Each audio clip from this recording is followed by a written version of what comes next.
Hi. Good morning. Now, first things first, before we kick everything off, we need to let you know that we have ASL interpreters here all day long with us who will be rotating every 15 to 20 minutes. And we are incredibly grateful to them both for their support. So thank you. Yes, thanks to the interpreters. It's so lovely to be here with everyone this lovely Friday morning. On our computers instead of in the great outdoors where we typically like to be, Like, I feel like we enjoy, cycling because we like to be outside, but we've been stuck inside for like a year. And that, is what it is. We have to figure out how to adapt to that. So that's why we're having this event online for everyone. Yes, but we are all here together, and that is the important thing. Now, Olivia, tell me a little bit about what you are up to now. What are you doing? What's your whole thing? How did you get into the bike life? I need to know. What's my whole thing? So it's kind of a roundabout story. I started working in my school's bike shop when I was in college. And from that job kind of discovered like the mountain biking scene in my hometown. And after that, I just kind of got more into mountain biking and did that for a little while. And then I discovered bike packing online. And now that's my, I guess, sport of choice, just because it is really fun. You get to go out to ride and then you get to camp. And it's my favorite kind of, activity. Yeah. So that's what I'm doing now. And do not work in a shop anymore. But, I still get in the fixing things vibe sometimes. Yeah. So that's where I'm at. How about you? Wait, hold on. I don't even have to ask, Jules. I don't even have to ask. I've seen you doing all kinds of things, amazing things. I feel like old Auntie Jules is what I refer to myself as, because I've been everywhere for the last 11 years. Cycling has been my life. So I got back into riding bikes 11 years ago when I was 28 years old. So you can work out the math with the age there. And it's taken over. It's taken over everything that I do. So I write about cycling. I do things like this about cycling. I connect to people about cycling. And I think of myself as I used to call myself an activist. But now I just feel like I'm more of a community builder when it comes to that as well, and an advocate for cycling, and especially for marginalized groups and women of color who want to get into the outdoor life as well, because this is a space that we definitely belong in. And this is why we have the Abundance Summit going on, to celebrate that joy and the fact that we are right here. Everyone in the world should be able to see and hear us and celebrate what it is that we are doing. Yes. So we're talking about that. What is the Abundance Summit? What is that about, Jules, Olivia? I'm so glad you asked. The Abundance Summit was conceptualized to be a space for Black and Brown folks to celebrate one another and to experience joy together and just to hang out and chill in a fun environment. Yes, and that is one of the key things there, that we're going to hang out, we are going to chill, and we are going to have fun. Now, the kind of vibe that we're thinking of for this 2-day summit that is going to be full of nothing but joy and happiness is kind of like a family reunion vibe. Do you know what I mean? Like if you've gone to the wedding and you've seen that auntie and uncle, cookout. So American style cookout, or the auntie and uncle that you've not seen for a long time, and all of those cousins at the wedding. It's that kind of vibe that we're having here. It is all about having fun. This isn't a business conference either, is it, Olivia? It is not. No, this is not black tie. This is very casual. It's a very relaxed environment. We're trying to keep the vibes high and just have fun, Yeah. And I probably wouldn't go dressed like this I would go dressed like this to a business conference, just to mess things up a bit, just to be a bit different. To disrupt. Yes. Positive disruption. Yeah, because sometimes things just get too stuffy, and you're like, it doesn't need to be this way. It just needs to be chill And I don't know, especially in like outdoors communities, I think we as an outdoors community could relax a little bit. I mean, it's supposed to be fun, and if it's not fun, then it's like, what's the point of us even enjoying nature? Exactly. You know, why be stressed? I don't understand. No, there's no need for stress. And over the next 2 days, there's going to be nothing stressful. It's just going to be pure joy. But there's this whole thing that has been put together that has been absolutely amazing. Has a team of folks behind it, doesn't it? Yes. Behind the scenes. So I think what we should do is probably bring on the Abundance Summit team to say hello. That's a good idea. Yeah, no hiding behind the scenes or anything like that. So please, we have Aisha and Devin with us. I'm going to give a round of applause. Yay! The best. Yes. The greatest. How are you both doing? I'm doing. Exactly. Excited that we're here now. The event has started. Cruise control, right? I may or may not be wearing pants. I mean, this is where we're at. Why are pants required if you're not going to see them? There's no point. I think just living in lockdown life, I've forgotten what pants or jeans really are. So I'm normally in pajama bottoms, and that's great. I put jeans on especially today, though. So, just keeping everything halfway decent. Halfway decent. Halfway is all we can ask for sometimes. Like, I really also put on jeans. I asked Jules, what should I wear? I'm taking fashion tips from her because she serves regularly. And I'm like, Jules, what should I wear? And she's like, I'm wearing jeans. And I was like, you know what? I'm gonna wear jeans too. Whereas before I would have been in pajama bottoms. But yeah, I definitely feel like Zoom fatigue is a thing, like we have been on so many Zoom meetings. It's just a mess. But that being said, I am so glad Devin and Aisha are here to help us, to guide us, to make sure this ship has a rudder, Well, you're guiding us today, so yeah. Remember that. All of our very much behind the scenes. Yeah, they're behind the scenes, but very much with us. And stuff. Yes, ropes and pulleys on everything. So yes, I'm very pleased that you're able to join us and come say hello, because it's very necessary that the folks that have tuned in and are going to be here for the next 2 days see the team behind all of this as well. So thank you so much for coming in and joining us in this little introduction that we're doing here. Now, one of the things that I need to mention with the Abundance Summit, other than the fact that it's going to be absolutely great fun, is that there are goodie bags involved in all of this. Who doesn't love a goodie bag, right? Goody. Now, all registered attendees will receive access to a digital goodie bag, which features offers from our sponsors and highlights BIPOC-owned businesses that we love. Now, if you haven't registered, if not, why not? It is highly encouraged that you do so that you have access to those goodie bags and other fun gems that we have hidden away for you. Now, another exciting thing is the first 500 registrants get 1 free month of Zwift. Now, in order to register, if you haven't, the link is actually in the live chat now. So if you want to check that out, if you still need to do registration for it, go to it. I highly recommend that you do.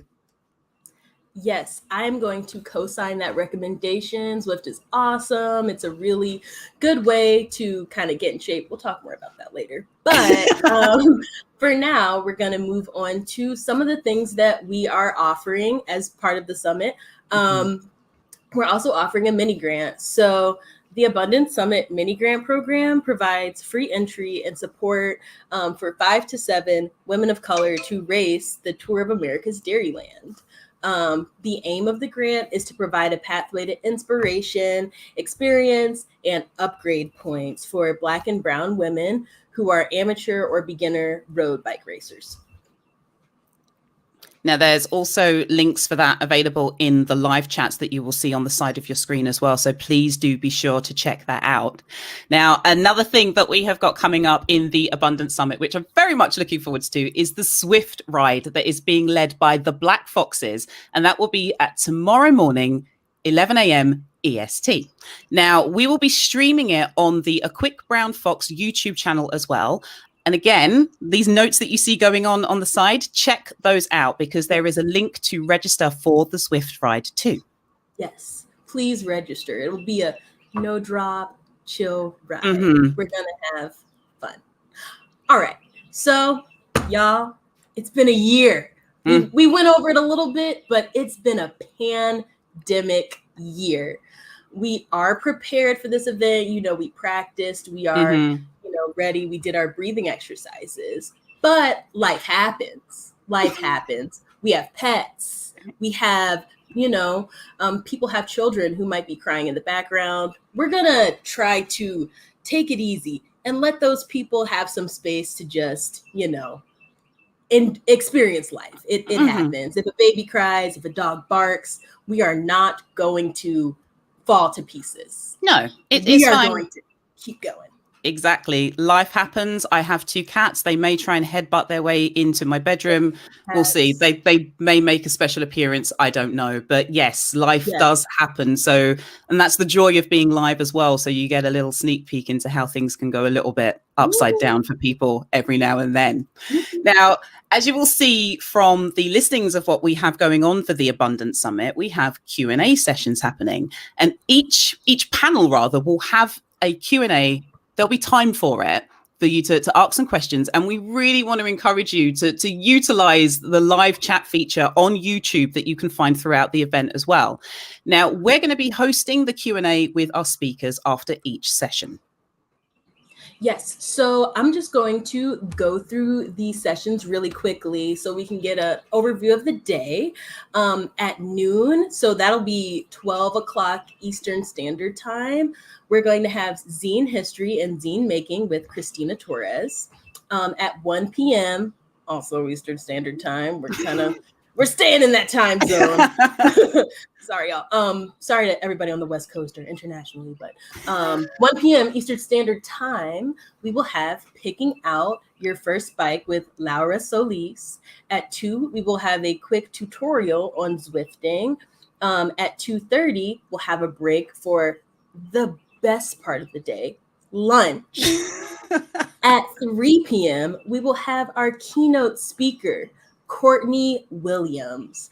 And at 4 p.m., we will have tips for better photos with Eric Arce. 5 p.m., we will have our youth cycling panel. Now, again, you don't have to worry if you have missed anything at all, because you can always come back and watch it. It's going to be live on a Quick Brown Fox YouTube channel, but obviously it's going to be recorded, so you can come back and check that out. Now, we've got all of this amazing stuff that's going to be coming up, but last and not least, we need to say a massive thank you to our sponsors who have enabled this to happen. So this event is presented by Zwift with support from Live Racing, SRAM, and Backcountry.com. So what are you thinking, Olivia, in regards to what we've got coming up? Are you just blocked out for 2 days just for this? I blocked out 2 days just for this. I'm really excited to see the zine making session. I really like, reading all kinds of zines, getting information that way I think is really nice. That kind of like homegrown, information circulation, I think is good. Getting that homegrown media. And yeah, that's what I'm really excited for. So Jules, do you have like a session that you're particularly excited about, or that you think is gonna just be excellent today? Well, I'm excited about all of it. I'm genuinely excited about all of it because there's been, as you mentioned, there's been a year of just like nothing but pandemic life, and it's been difficult to find things to look forward to when every single day feels the same. So knowing that this was being put together, being asked to be part of it as well meant so much. And it's just like, I felt like I had something huge to look forward to. So all of it is giving me good energy. All of it is making me excited. And it's just knowing that I'm in a room full of so many people, even if I can't see everybody, it's just knowing that everyone's there, because you've got the comments coming in, the questions that are going to be coming in after the Q&A, which I'm sure there will be plenty of them as well, because it's some stellar sessions that we have coming up, the panels. So, you know, and maybe to be a little bit biased, I'm quite looking forward to our Zwift tutorial that we have coming up as well. Yes. Yeah. That's going to be really interesting for sure. Because I think that, I mean, you know, Zwift puts in a lot of work to make the UI or the user interface of the program nice. But I think it will be nice for us to go through the exact steps of how to Zwift. Yes. I think that'll be good.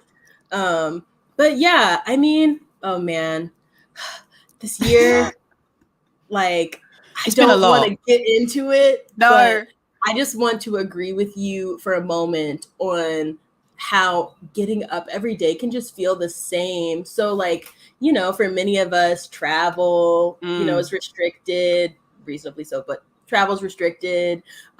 We can't really mix up our lives, you know, it gets very like monotonous. So I think that it's going to be great to have a block party, even if it's virtual. You know, the virtual block. I've always wanted to go to a block party. We don't quite have, because I'm in London. If anyone was wondering why, Jules, that's weird. Jules, you sure you're not from Atlanta, Georgia, Jules? No. Okay. I'm just from little old East London. So, you know, we have like street parties, I guess. Not that that's really a thing that's going on at the moment, but you know, this for me is like, I guess, my first block party in that sense, which I'm quite looking forward to. So yeah, it's just being able to interact with people, just have this big celebration of joy as well, which is so very necessary. Yes, agreed. That being said, just a quick round of applause for the audience, because y'all did welcome. Thank you. So lovely to see you here. Hope that you're comfortable. Yeah, I can feel the presence of the audience as well, and just seeing, like I said, the comments coming in as well. And it's nice to see people say things like, "This is brilliant. We're loving the energy. Thank you so much." Yes. Thank you. Oh my goodness. Actually, how are y'all doing today? How is everyone? Good. Yes, I'm feeling like they're good. There's rounds of applause coming in, which is nice to see as well. So we're going to bring joy and happiness to people. Yes, we're definitely going to do it. Yes, we really are. I quickly have to ask you, because I know we did a little introduction as to who we are and what it is we're doing. You were talking about bike packing as well. That's something that I've never done before. Really? And that surprises me. Really? It surprises me because you seem so prolific. So I'm like, I know Jules has put a tent on that bike. No, I know you have. I've only, you know what? I've wanted to, and I think there was a festival that I went to for my book tour. I guess it's a couple of years ago now. 2019 was when I went camping on my own for the first time as an adult. And I enjoyed it. I didn't want to go home at the end of the first night, which was a good sign. And I thought to myself, at some point, I want to get to the stage where I like have panniers on a bike that has like sleeping things in it and camping things to be able to go and do that. But I was just quickly wondering, like, how are you dealing with maybe not being able to do that as much because of what's going on with the pandemic? Where are you finding the joy that you would get from bike packing if you've not been able to do too much with that? Hold on. Where am I finding the joy? Ooh, let me take a deep breath. Well, I have 2 cats, okay? And they bring me a lot of joy. No, I'm just playing. Where do I find, I guess, just small kind of local things. I have done 1 or 2 rides where, you know, everyone was tested ahead of time and coordinated that way locally. But I do think that it's difficult to not be able to kind of venture out. But I've just kind of been taking the opportunity to enjoy my home state, which I did not mention is beautiful Georgia, Georgia, USA, full of trees and pollen right now. We are currently sneezing ourselves to death, not literally, but figuratively, you know. Yeah. We are currently sneezing because of pollen. Like the pollen's very overwhelming. Anyway, all that to say that I've just been kind of leaning into enjoying Georgia, seeing some different areas, you know, like areas that I didn't grow up in or travel around a lot, but that I was curious about. So that's been cool. You can really experience a lot in your backyard safely right now.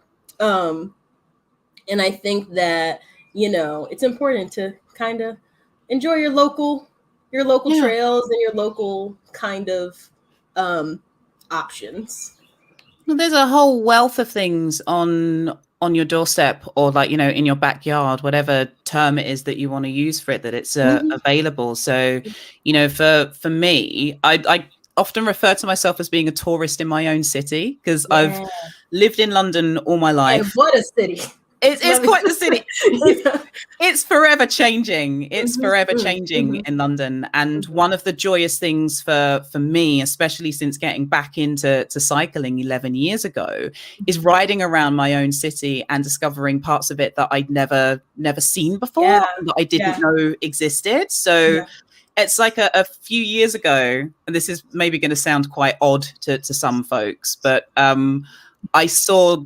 So Tower Bridge, people often call it London Bridge, but Tower Bridge going up for the first time. And I saw that when I was on my bike. And I thought that was the coolest thing to see something like that happen. So just riding around, because normally I would have been on the tube, so the underground, like, you know, public transport, but actually being on a bike and getting held up at the traffic lights to watch that bridge literally just go up to the sky was incredible. Yeah. So, you know, there are...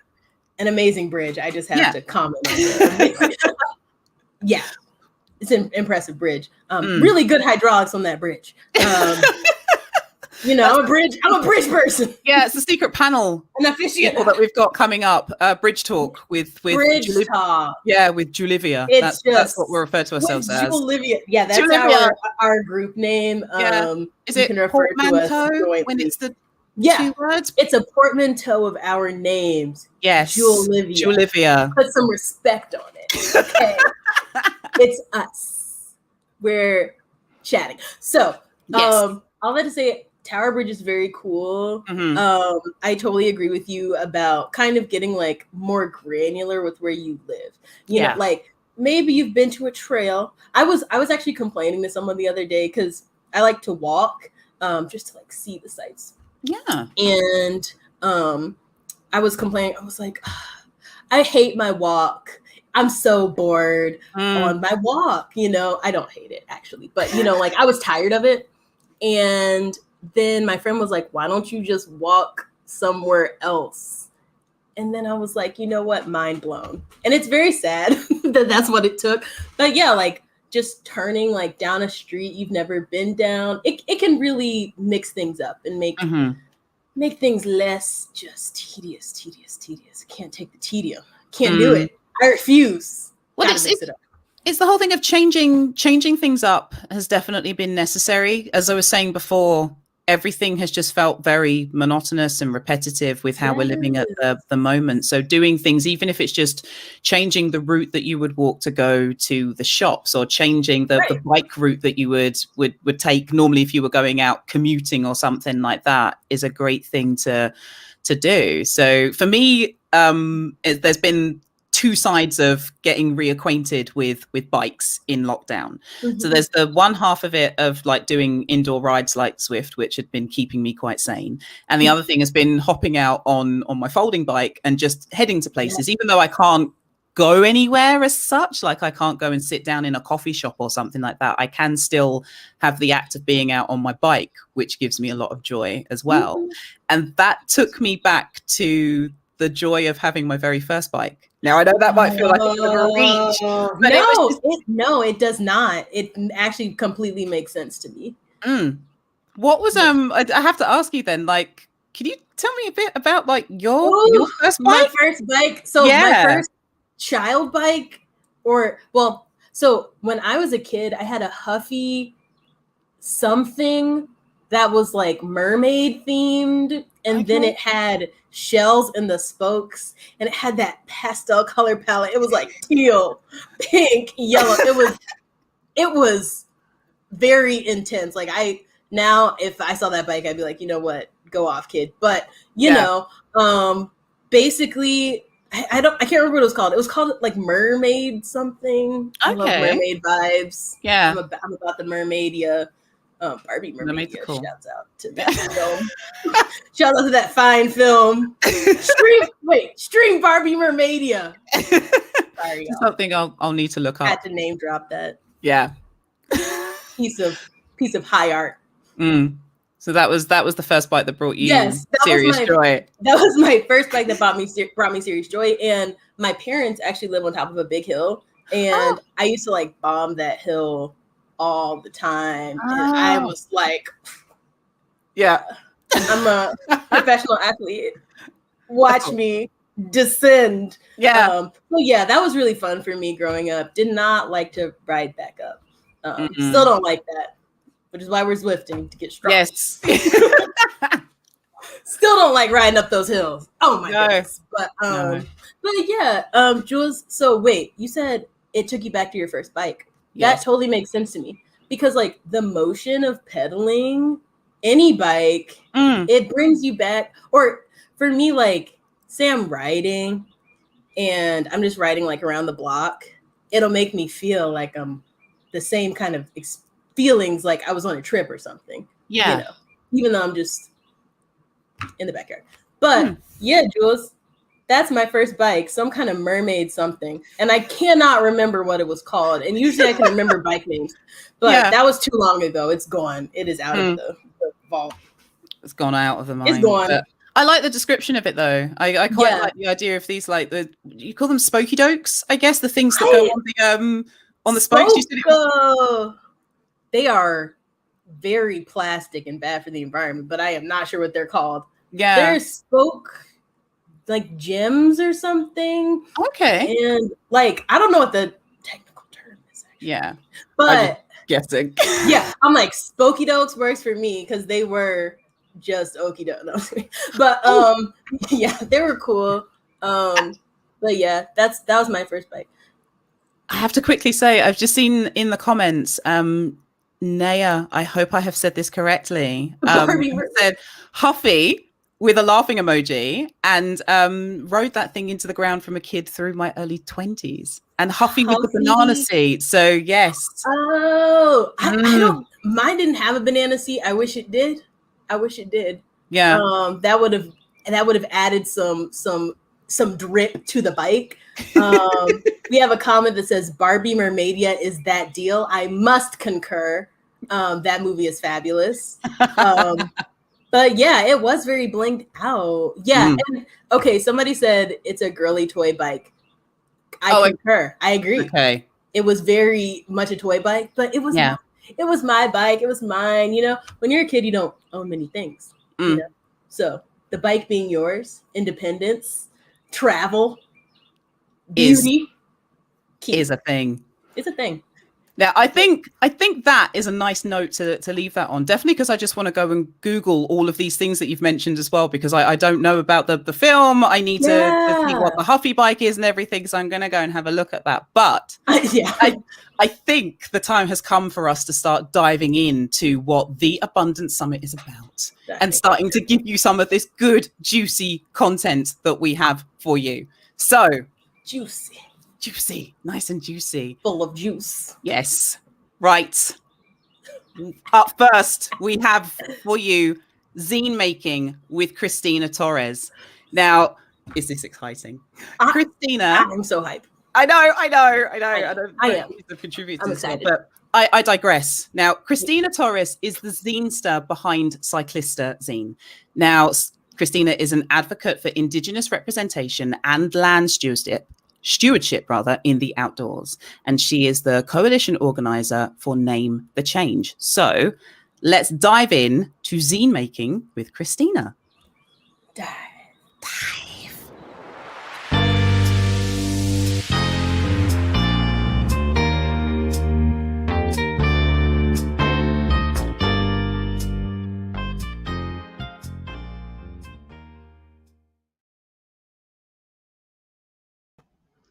Hi, hello, and welcome to the Abundant Summit Zine Workshop. I am this workshop's host, Christina Torres. I go by she, her, ella. I am a descendant of the Kawayasu of Tejon tribe and Chicana, born and raised in the ancestral lands of Tongva and Ohlone in so-called Los Angeles and the Bay Area of California. I am the zinester behind Ciclista Zine and an advocate for Indigenous representation and land stewardship in the outdoors. So thank you for joining me today to share space with you to learn about zines. I'll be diving into the history of zines, their uses and movements, their significance today, and how to make one. But before we get started, I'd like to share a land acknowledgement from where I am presenting to you today. I'd like to acknowledge that this workshop takes place on the Temecula Seminole lands of Turtle Island in so-called Florida, USA. This acknowledgement demonstrates our understanding that we operate on stolen land built by stolen and enslaved ancestors. My and the frameworks of Ciclista Zine are tied to the processes of dismantling the ongoing legacies of settler colonialism through good relations to the land that we live and recreate through. I also recognize that land acknowledgement is not enough, and that further steps in solidarity include supporting Indigenous sovereignty and Black liberation through supporting grassroots reparation movements and land back. I also want to share a few grassroots orgs that are doing the work in these areas. So please support these movements by donating, sharing, and amplifying their work. To learn about the lands that you live on, visit native-land.ca, where you can find out more about the original stewards of the land that you live and recreate on. Indigenous people are still here fighting for their sovereignty and their lands, so let's be good relatives. Okay, now let's get into the interesting part of zines. First, we are going to talk about what are zines, their history, their place today, why they are important, and how to make one. So, what are zines? Pronounced zine and rhymes with lean and mean, a derivative of magazine or fanzine. Zines are generally defined as inexpensive, self-published, non-commercial, small, or mini circulation booklets that are customarily handmade, usually by creating collages or text and stapled. They can also be done digitally. So a short history of zines. Zines have always been a tool of Black, Indigenous, and people of color movements. Many zinesters of color today credit anti-slavery, anti-lynching pamphlets, and suffragette newspapers as some of the first recorded political DIY publications in North America. The most extensive coverage of slavery abolition and suffrage activism came from Black journalists such as Frederick Douglass and Ida B. Wells. Women writing under pen names were some of the main contributors to these prints that used witty and critical writing to report, usually reflecting on the racial, economic, and ethnic biases that divided the broader suffrage movement. Zines first emerged in the 1930s and 40s in American science fan fiction circles when the mimeograph made mass production possible. The Comet was the first sci-fi fanzine that was published, but what coincided was also suffragette and labor movement pamphlets and more. The interest in zines really took off in the 60s and 70s with the emergence of beat poet chapbooks and civil rights DIY distro distributions.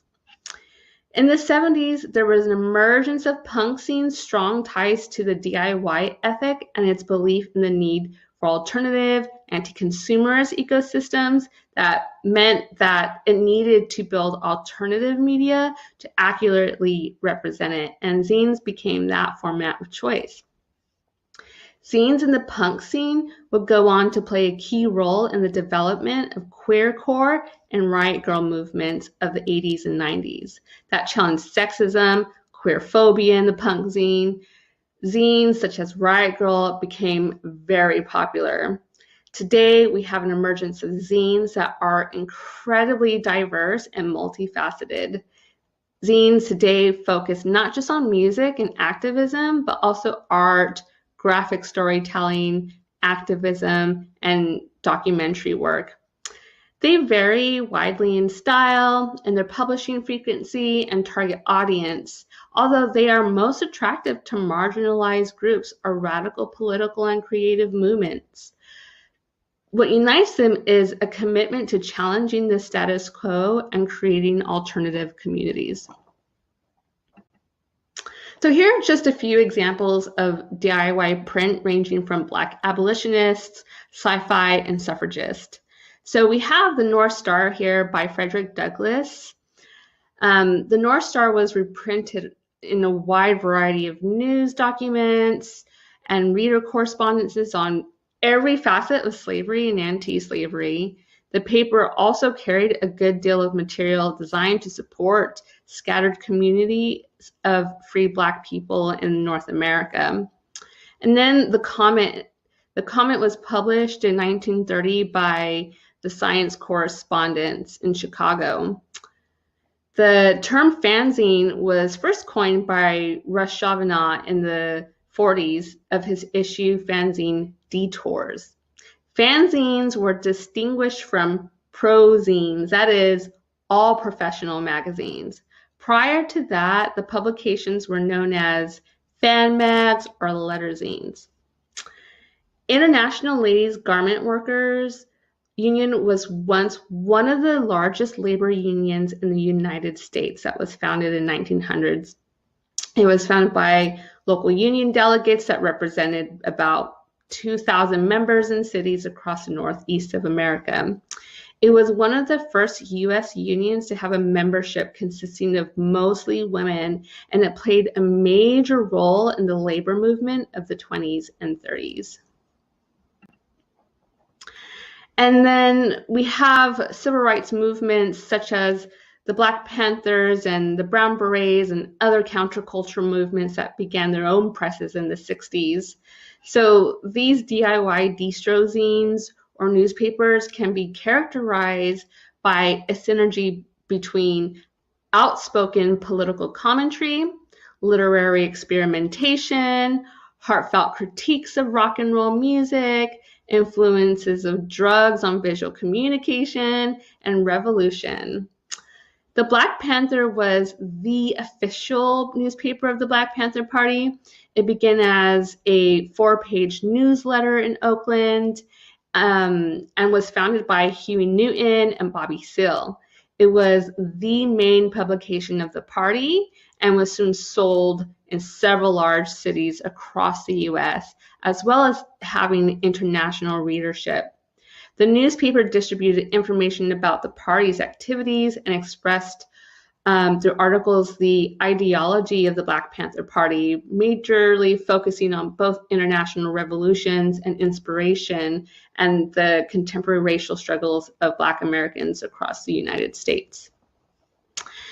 We have La Raza, which was a bilingual newspaper and magazine published by Chicano activists in Los Angeles in 1967. The paper played a huge role in the Chicano movement. It provided activists a platform to document the abuses and inequalities faced by Mexican Americans in Southern California. Taking a photojournalistic approach, the editors and contributors of La Raza were able to capture images of police brutality, segregation, and protests that rallied support to the Chicano cause and the student walkouts. And then we have like other print movements such as the underground press, which was a network of countercultural underground newspapers, of like DIY magazines that formed in the mid-60s. The underground press evolved to include the second wave of women's liberation movement. So it had staff rebellions led by women that split the paper in several different ways, including the Rat, which was like the feminist faction of the newspaper. It is also known to be the first wave feminist newspaper in the United States. And then we move later into the 70s during the punk scene. And we have Sniff and Glue, which became the chronicle of the early days of British punk rock, as well as pioneering the DIY punk ethic. It offered grassroots level reportage of the rapidly developing punk scene, long before some of like the bands even became mainstream. They championed bands such as the Sex Pistols and the Clash.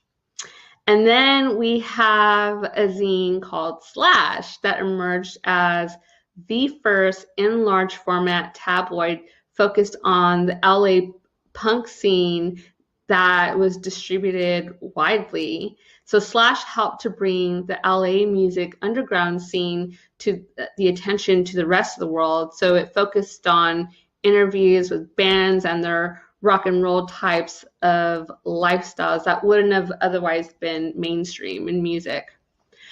But then we have the emergence of the Riot Grrrl movement that began in the early 90s, when a group of women in Olympia, Washington, held a meeting to discuss how they were going to address sexism in the punk scene. The women decided they wanted to start a girl riot against a society they felt offered no validation of women's experiences. And thus the Riot Grrrl movement was born. The Riot Grrrl movement believed in girls actively engaging in cultural production, creating their own music and fanzines rather than following like existing materials. So like mainstream magazines and everything, they just threw a middle finger up to those. So the bands that were associated with Riot Grrrl also used their music to express feminist and anti-racist viewpoints. So bands like Bikini Kill, Bratmobile, Huggy Bear, and Heavens to Betsy all created songs with extremely personal lyrics that dealt with topics such as rape, abortion, and eating disorders. So by the late 90s, girl power was a slogan that began in the pages of Riot Grrrl zines that started to become appropriated by pop sensations like the Spice Girls. Some claim this to be the end of the movement. However, most of us who grew up as fans of and the Riot Grrrl movement contend that it has never ended. And today we have bands like Pussy Riot and other punk feminist bands that are still carrying the torch today with their anti-authoritarian establishment activism and music. Zines today. So in our digital age, intersectional feminist activists have revived the art of zine making to create grassroots publications for consciousness raising and community building around anti-colonial, anti-racist, anti-capitalist, and disability, queer, and feminist politics. So while zines exploded in popularity during the punk movement in the 70s, and again with the feminist Riot Grrrl movement in the 90s, they did lack an intersectional feminist view on race and sexism in the punk scene. As zines are relatively easy to create and distribute, they were quickly taken up as projects for DIY political resistance among young women of color and queer women seeking authentic expression and connection with other radical thinkers. So zines were often filled with free-flowing illustrations and collage printed with the helpful and trusty photocopier and distributed through local markets, zine fairs, record shops, and mail order. So zines today vary widely in content and purpose, only that intersectional feminist zines have emphasized community collaboration as movements within their spaces, from music, organizing, environmental justice, and cycling. So here we have Shotgun Seamstress that discusses the difficulties of being Black within a dominantly white punk and queer scene. The authors and contributors give anecdotes about their experiences at punk concerts. So one, for example, Osa interviews local punk artists of color and provides excerpts of her own writing about racism. The zine incorporates images and sparse typewritten sections for a dynamic effect on each of the pages. So multiple issues have been produced, and each focuses on a different aspect of Black punk culture and how they interact with popular culture.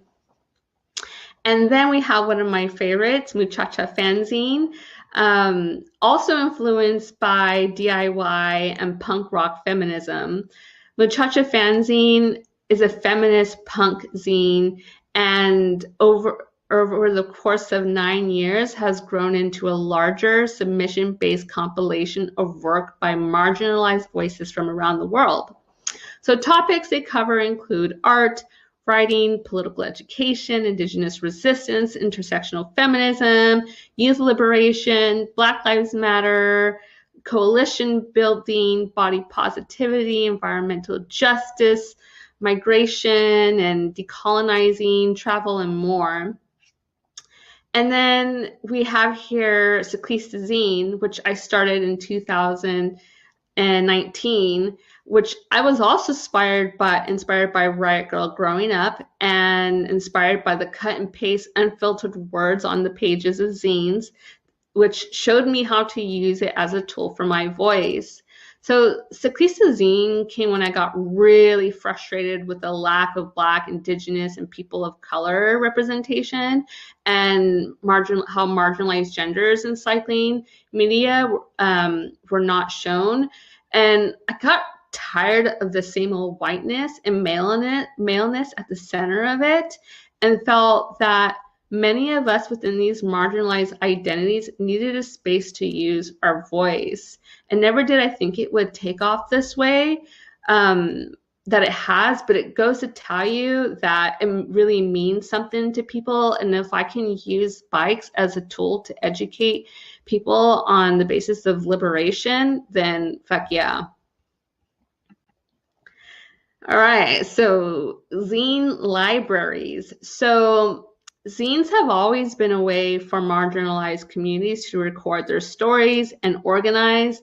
Zine libraries are making sure now that they're like categorizing and saving those histories so that they're not forgotten. For example, zine libraries you can find at colleges such as Barnard College. The collection has about 10,000 zines and focuses heavily on material that is created by marginalized communities and varies in range of topics as well. So they have a great archive of the Riot Girl zines as well. And also, like, a lot of libraries right now are starting to build their own zine libraries. And you can also find Solís Zine at the Oakland Public Library and the Berkeley Library as well. So why zines? Because zines are a way of disseminating information and narratives that mainstream channels have rejected. They are a space for communities to come together, to record and share their own stories. Whether they're about family, politics, culture, or anything in between, zines give you permission to say what you want. Zines capture a DIY culture in a way that mainstream, conventional, and often exclusionary models of publishing cannot hope to achieve. So magazines have to make money by their ads at the end of the day. So they need to curate their content based around clicks, based around ads. So that's where you're going to get a lot of shit that is not in there. It has to be palatable to a certain demographic. And zines represent stories being told by people in a way that they want to tell them. That unfiltered voice and the power of expression. So these are great creative ways to for us to process and to build our collective communities. And because if we don't, then who will? In a world where people are so often deprived of their voices, collecting zines and supporting indie creatives allows a way to work against that. It helps us to tell our stories and for those stories to be heard. And that is something that we should all be in favor of. So how to make a zine. So now this is the fun part, how to make a zine. But before we start, I'd like for you to grab your paper, a pair of scissors, your clip art, your glue, your Sharpies, or some pens, anything that you want to decorate your zine with. So here's a pro tip. If you're going to design or draw the pages of your zine digitally, you'll want to print it after you have done that. So you'll want to make sure that anything you've done digitally is being done before you start to cut and assemble your zine. And I'll walk you through that as well. So before I show you how to make a zine, what topics should you talk about? Honestly, like no topic is off limit, but you should ask yourself, who are you making it for? Are you making it for friends, for referencing, for a group of people, for a club, for organizing, for shit talking, something to get off your chest? Anything you can talk about, really. So how to fold a zine? That is the old trick and old question. So if you have your paper, you want about A4 size paper, which is like traditionally printer paper. So what you'll want to do, like in the template, you'll want to fold your zine, okay? So you'll fold it in half. And you'll want to fold it again on the other side because you want your creases to be nice and flexible. Makes it so much easier to assemble. So once you've done that, then you'll want to fold it into fours, okay?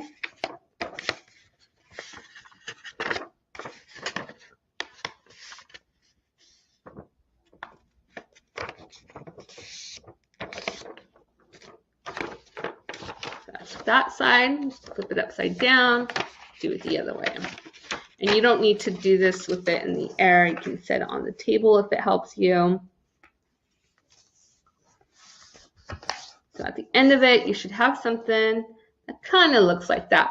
But you'll also want your creases on the other side too. It just helps with the bending and the folding. So once you've done that, this beautiful force right here, and then to create ace, you'll want to do this in half, okay?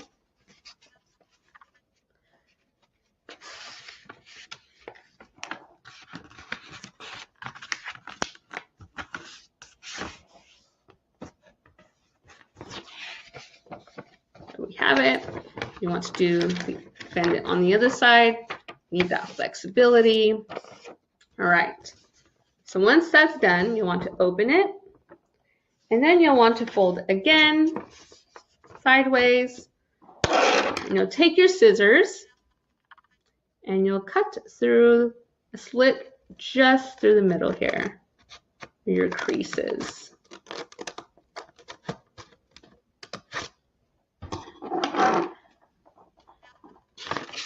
You'll open it. It should be like this, okay? And then what you want to do is you'll want to fold it, okay, like this. And you want to grab the ends of your paper here, and you'll want to have a diamond shape like this. And then you'll want to push it together like that. So it's kind of like a cross shape. And then what you'll want to do, push them together.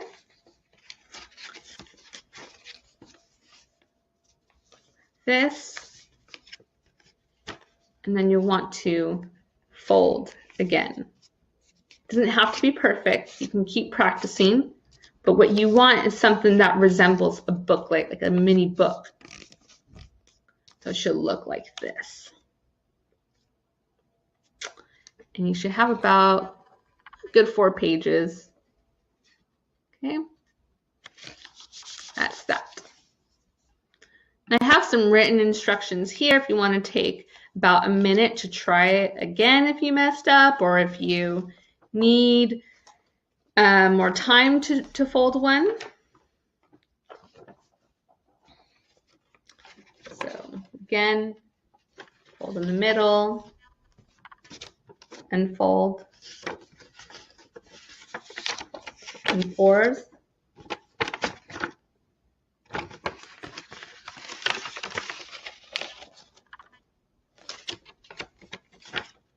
fold, fold,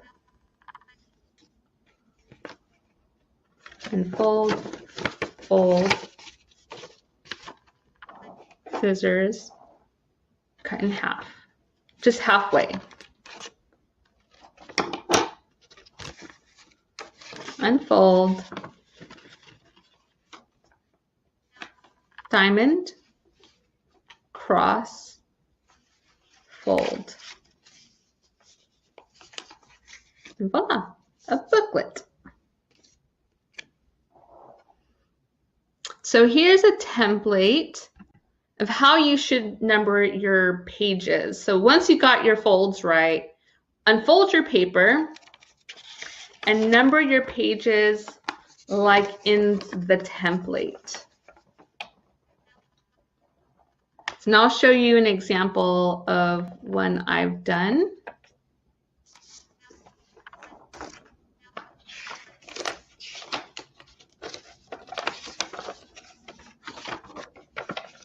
So I want my front and back cover to be my numbers 1 and 8 here.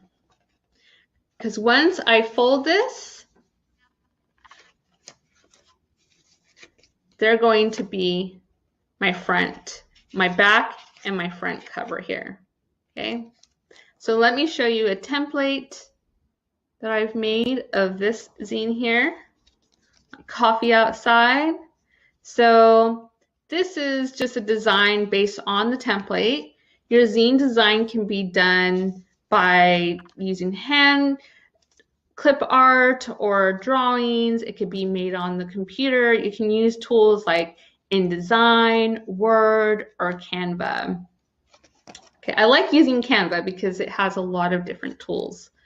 So once you've been able to have your template going and your drawings, and you've done your folding and you've cut, you'll unfold again. You'll fold, diamond shape, cross, and fold like a booklet. You have a zine. Okay, so now I'm going to show you about a 1.5-minute video of how to do it, just so you can kind of get like a visual of how it's done. So let's move to that.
Okay, so now that you know how to make a zine, you'll want to share it, you want to create more, you'll want to share them with friends, you'll want to trade them, you'll probably want to add them to our bike zine library if your zine is a bikey zine. So at Ciclista Zine, we are collecting bike zines so that we can share in the joy of sharing information, so that we can help each other access information. That way, you know, we're equipping each other with DIY skills and helping each other. Also, zines are just a really great way to encourage each other and empower one another as well. So I have a few zines that I love in the bike zine library. So I have like one that I've made for here, and then I have Revolta Arts here, Bike Tour and Tune that I love, and we have the Fat Cyclist by Gears for Queers here, and Bike Economics by Ellie Blue, who I love. So yeah, there's just so many good things, so much good information that you can find through zines. So please don't hesitate to reach out to me at ciclistazine@gmail.com if you need more help creating zines, or even if you want to create like a zine for your spaces and you want to learn how to distribute them or assemble them, just even running like a DIY space, like don't hesitate to reach out to me as well. And yeah, resources. So for more inspiration or to purchase zines, I highly suggest checking out zine publishers such as Blue Stockings in New York City, Queer Zine Library, Microcosm Publishing, Shared Forward, Forest Zine Library, Broken Pencil Zines, Brown Recluse Distro, Barnard College. There's so many zine libraries and organizations out there, and they're all doing a really great job of navigating zines through the sea of boring stuff that is flooding the internet and plucking out some of the very best for all of our enjoyment. And yeah, if you're, you know, wanting like Black, Indigenous, and people of color zines, like all of these spaces have exactly those. And that's a wrap for this zine workshop. So thank you so much for tuning into the zine workshop.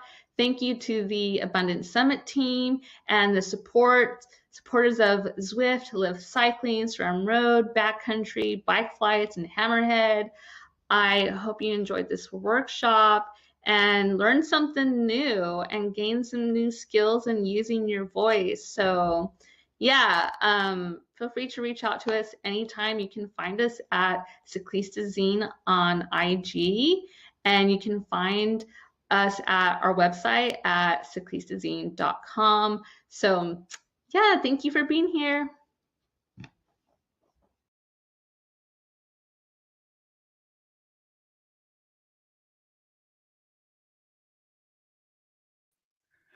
And there she is, Christina. Thank you so much for your workshop, which was brilliant. Thank you so much for sharing that with us. And thank you for being with us today with the Abundant Summit as well. This is very exciting to see you. Very exciting. Indeed. It's so lovely to see your face as well. Oh gosh, no. So I'm super excited for this because Ciclista Zine is amazing. You are amazing with what you've done with the creation of the zine as well, and the different voices that you have brought to the forefront and given them a space to speak in, which is incredible. And I have to have a bit of a fan moment and just say that it was a massive honor for me to have something in one of the editions of Ciclista Zine as well. So I can never thank you enough for that. So it was incredible. It was an honor to have you as well. I was like, to snag her away from everyone. Now, we're very, very lucky to have you for a live Q&A session after the brilliant workshop that you so kindly did for us for the Abundance Summit as well. The comments have been popping off on YouTube as well. So some serious points were made with what you were talking about, with the importance of having a space like Zines, and, you know, some of the feedback that we've been getting from some of the folks in the audience has been incredible too. So one of the questions that I must ask for those who are still wondering about it or have just tuned in at this point, how is it that a zine is different from a standard magazine or a standard publication? Yeah, so zines are self-published. As editors, publishers, we don't answer to anybody, but the community that we collaborate with. They're small, they're self-distributed, so we don't sell more than, I mean, some folks will say 100, not 100, but like 1,000, or between 1,000 and 5,000 will make you a zine. So it's often like DIY as well, and it's more motivated by a desire to express oneself, to organize, to foster a community, to challenge normative narratives and ideologies rather than make money. So no ads, so no curating content to sell products, for example. You're telling stories and you're outside of the mainstream, and you're often doing this stuff on a low budget, and you're uncensored. So you're not censoring your words, you're not censoring your content so that you can sell something. And that is really what distinguishes zines from magazines. And that point that you made as well, about like there being no ads and no editors or anything like that, in that sense, that I'd never really thought about this beforehand, and someone else mentioned this in the comments on YouTube as well. So Meg Cater, which I hope I have said that correctly, was talking about the fact that it's so important there are no ads, no editors, or filtering of what will get clicks and eyeballs. So have you found it interesting when other people have discovered that even things like the advertising that you will see in standard magazines is almost like a barrier to entry, as it were, that it's curated so specially just to get those clicks and get that audience in, because they're scared of alienating how they'll know they'll make their money? It's almost like another door being shut in your face, essentially, if you feel like you want to get your voice in a mainstream publication, but you're not even seeing that on the pages with the adverts. Yeah, that's the other part. So you have a demographic that you're curating your content to. You have ad spaces, even your investors. If you have an investor who's put money into your magazine, your publishing site, you're accountable to them, and you're accountable to making money, right? So your ads are what makes you money.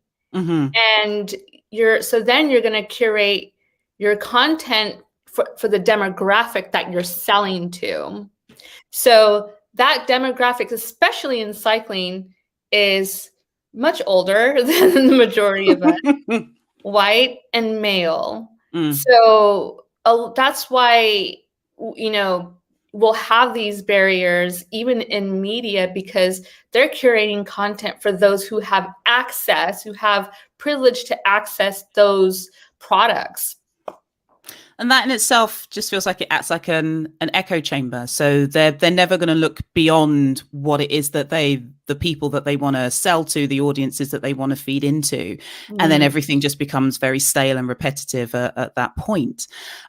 Would you say that obviously zines would be more effective in that way as well? Yeah. I mean, I know for me that the first time I ever got published in a zine was being published in Cyclista Zine, which, as I said, was huge. But it was just seeing the feedback coming from every time you put a zine out there is incredible. So would you say that effectiveness of a zine then just carries on, like it has a sort of domino, like a positive domino effect?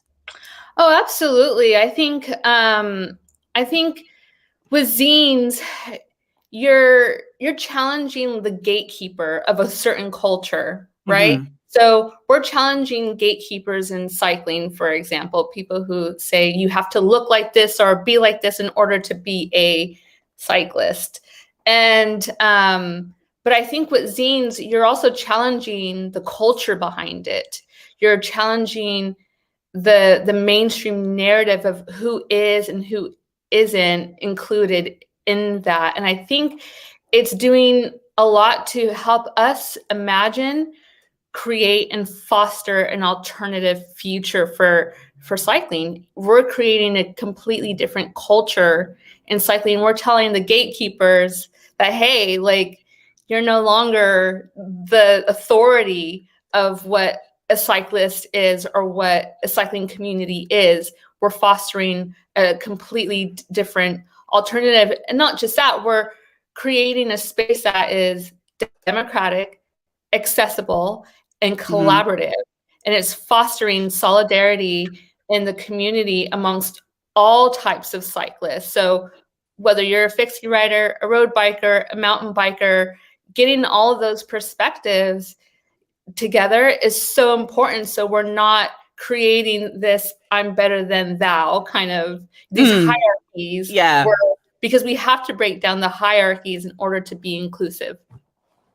Now, I have to talk about the elements of the DIY culture that exists with zines, from the joy, I guess, of actually making the zine yourself, and the DIY culture of owning your own narrative as well, and being able to put that out there. Because if you're not seeing it and you're not, reading about yourself being represented, that can suck. In all honesty, that it can suck. But I think I want to touch on the first part of the DIY narrative of it, of like how easy is it with the resources, if you have limited resources, to put a zine together?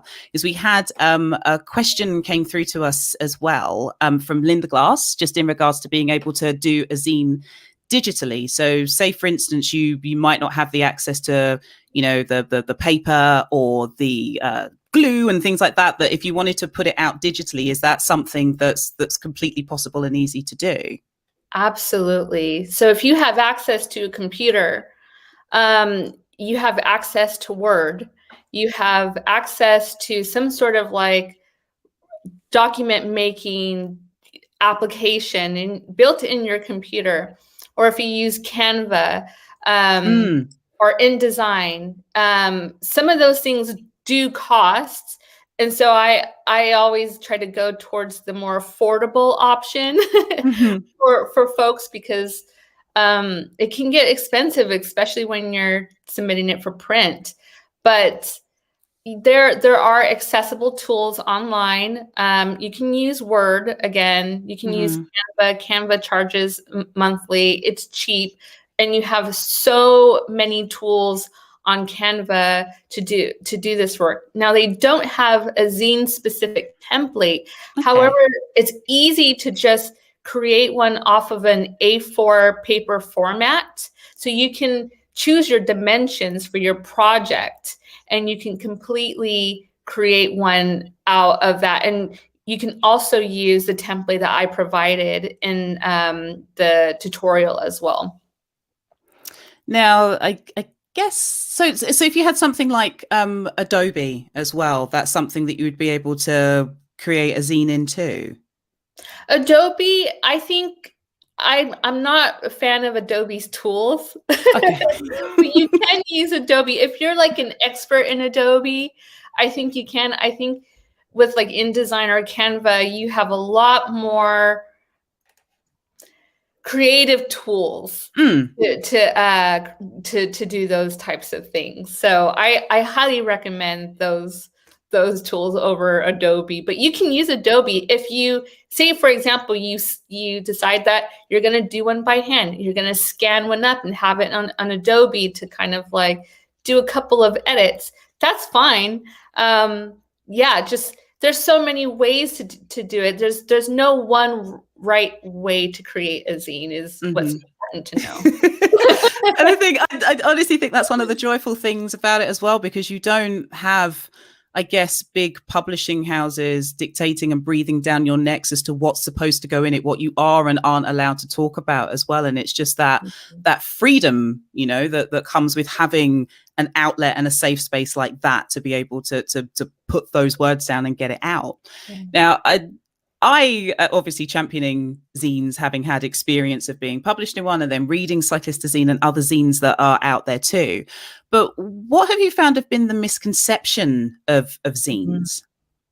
I think the main misconception of zines is that they're short form of magazine. That's always the biggest one, that they're it's just a shorter word, complete opposite of a magazine. I mean, zine is just short for fanzine. Yeah. And it's rooted in a DIY publication. It's created by enthusiasts from a particular form of art or a culture like music or bikes. So I think that is like the biggest misconception about them. I think also that the origins of zines is the other misconception. Most people, mainstream culture, will say that they came out of the third wave feminist punk music scene. And zines, have been perpetuated as that for a long time. We just have a recent movie that came out called Moxie on Netflix that also perpetuates that narrative. But what's important to know is that zines are rooted in political movements by abolitionists, working class socialist women, and civil rights movements. It's just that the term fanzine coined the term zine as a cultural phenomenon, and that was up as latter in feminist movement. So that's a second one. I think the third one would be that you have to be a perfect writer to contribute to this. And the thing is, you don't have to be. You don't have to edit things perfectly. You can have your words misspelled on purpose. You can totally curate the content as you want it. It doesn't have to be palatable to anybody else but yourself. And I think that's important to share, is that if you're going to do a zine, don't feel like it has to be perfect, that it has to look like a magazine, that it has to have these beautiful images and things. You don't have to do that. You don't have to be an amazing, Pulitzer Prize writer. I think that's another thing as well, is that, something being a bit rough around the edges and, not completely perfectly polished, all of that stuff that I guess is sort of rammed down people's throats when it comes to publishing, from magazines through to books. And that's a whole other story that I could tell you about another time. It's just, it has to be this perfect polished article that you need to put out there. But I think the level of love and care and the topics that go into a zine almost make it perfect, if that makes sense. Just it's just this delivery of information and a source of education as well. So that's something that I wanted to touch upon, because we had another comment come through during your zine workshop, again from Meg Cater, saying, the first time I remember hearing the term white supremacy was in a zine in the 90s. That conversation seems so underground back then, and so many important conversations have emerged from zine culture. Now, have you felt, since you started doing Cyclista Zine, that there is an education to be taught to people through the power of running a zine? Because I find that fascinating that was the first time that Meg had heard the term white supremacy before, and it was via a zine. So it's not something mainstream, which almost seems bonkers. Yeah, absolutely. I think the one of the most fascinating things about zines, especially emerging out of the third wave feminist punk rock music scene, was the backlash it received of how it was very white women centered, and that there were a lot of women of color who were also punk rock. They were also musicians. They were also zinesters, and they had to confront the feminist movement, music movement, and say, hey, yeah, punk music has not just an issue with white supremacy or sexism, it has an issue with women of color and all these other and queer folks and everything. So those narratives were being pushed, they were being shared.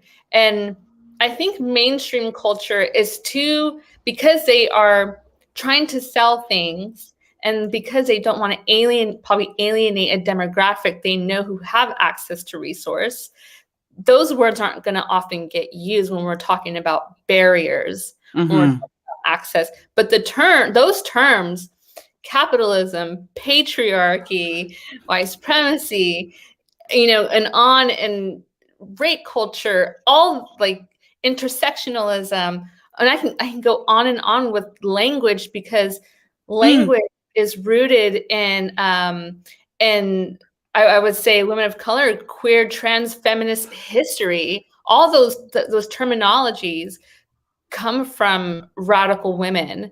And so that's why you're going to find them in things like zines, because those are the spaces where we're able to explore language. We're able to create more inclusive language as well, where, big publications are going to shy away from, the language. And I think that's something that we're confronting a lot right now, especially in this last year, is how so many spaces want to get the language right.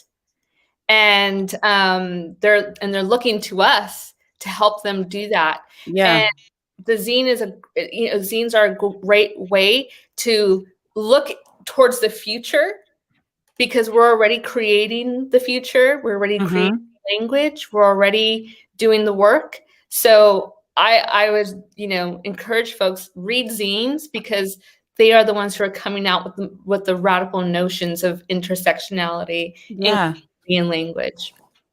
I needed to touch upon it because it was buzzing around my head watching your workshop as well, and just talking about like punk movement as well. The punk movement was just a bit before my time, but it was interesting for me. Like my mother wasn't part of the punk movement. That would be quite cool if I could say she was, but she wasn't. But she was aware of growing up when she came over to the UK from Trinidad, like in the 60s and the 70s. So she saw that happening. But a lot of the time that the narrative, and even I growing up saw the narrative that was constantly being pushed out with that, was predominantly white folks that were in that scene, or white folks were the voice of it. And it's like stories of like punk bands like X-Ray Specs, for example, and then you had Polystyrene, who was a woman of color that was fronting. Do you know what I'm saying? And it's just like, I didn't learn about that until many, many moons later, and then learning about the whole culture that surrounded that as well. And it's just like, that's not what's being pushed out there. Even to this blessed day, people are still learning about little sections of punk like that. So do you feel that zines are almost like carrying on that mantle as well? So I don't know, it's just it's going to sound terrible saying this, but I often wish I was cool enough to start up a zine. And that's the thing, I'm doing myself down by saying, I wish I was cool enough to do it. Everyone is cool enough to start a zine. If everyone has something that they need to get out there and put out there, do it. I mean, it's just, I don't know if you agree, just the importance of carrying that mantle on with every single zine. It's an individual voice out there that is getting the chance to be heard. Absolutely. And everybody needs to be heard.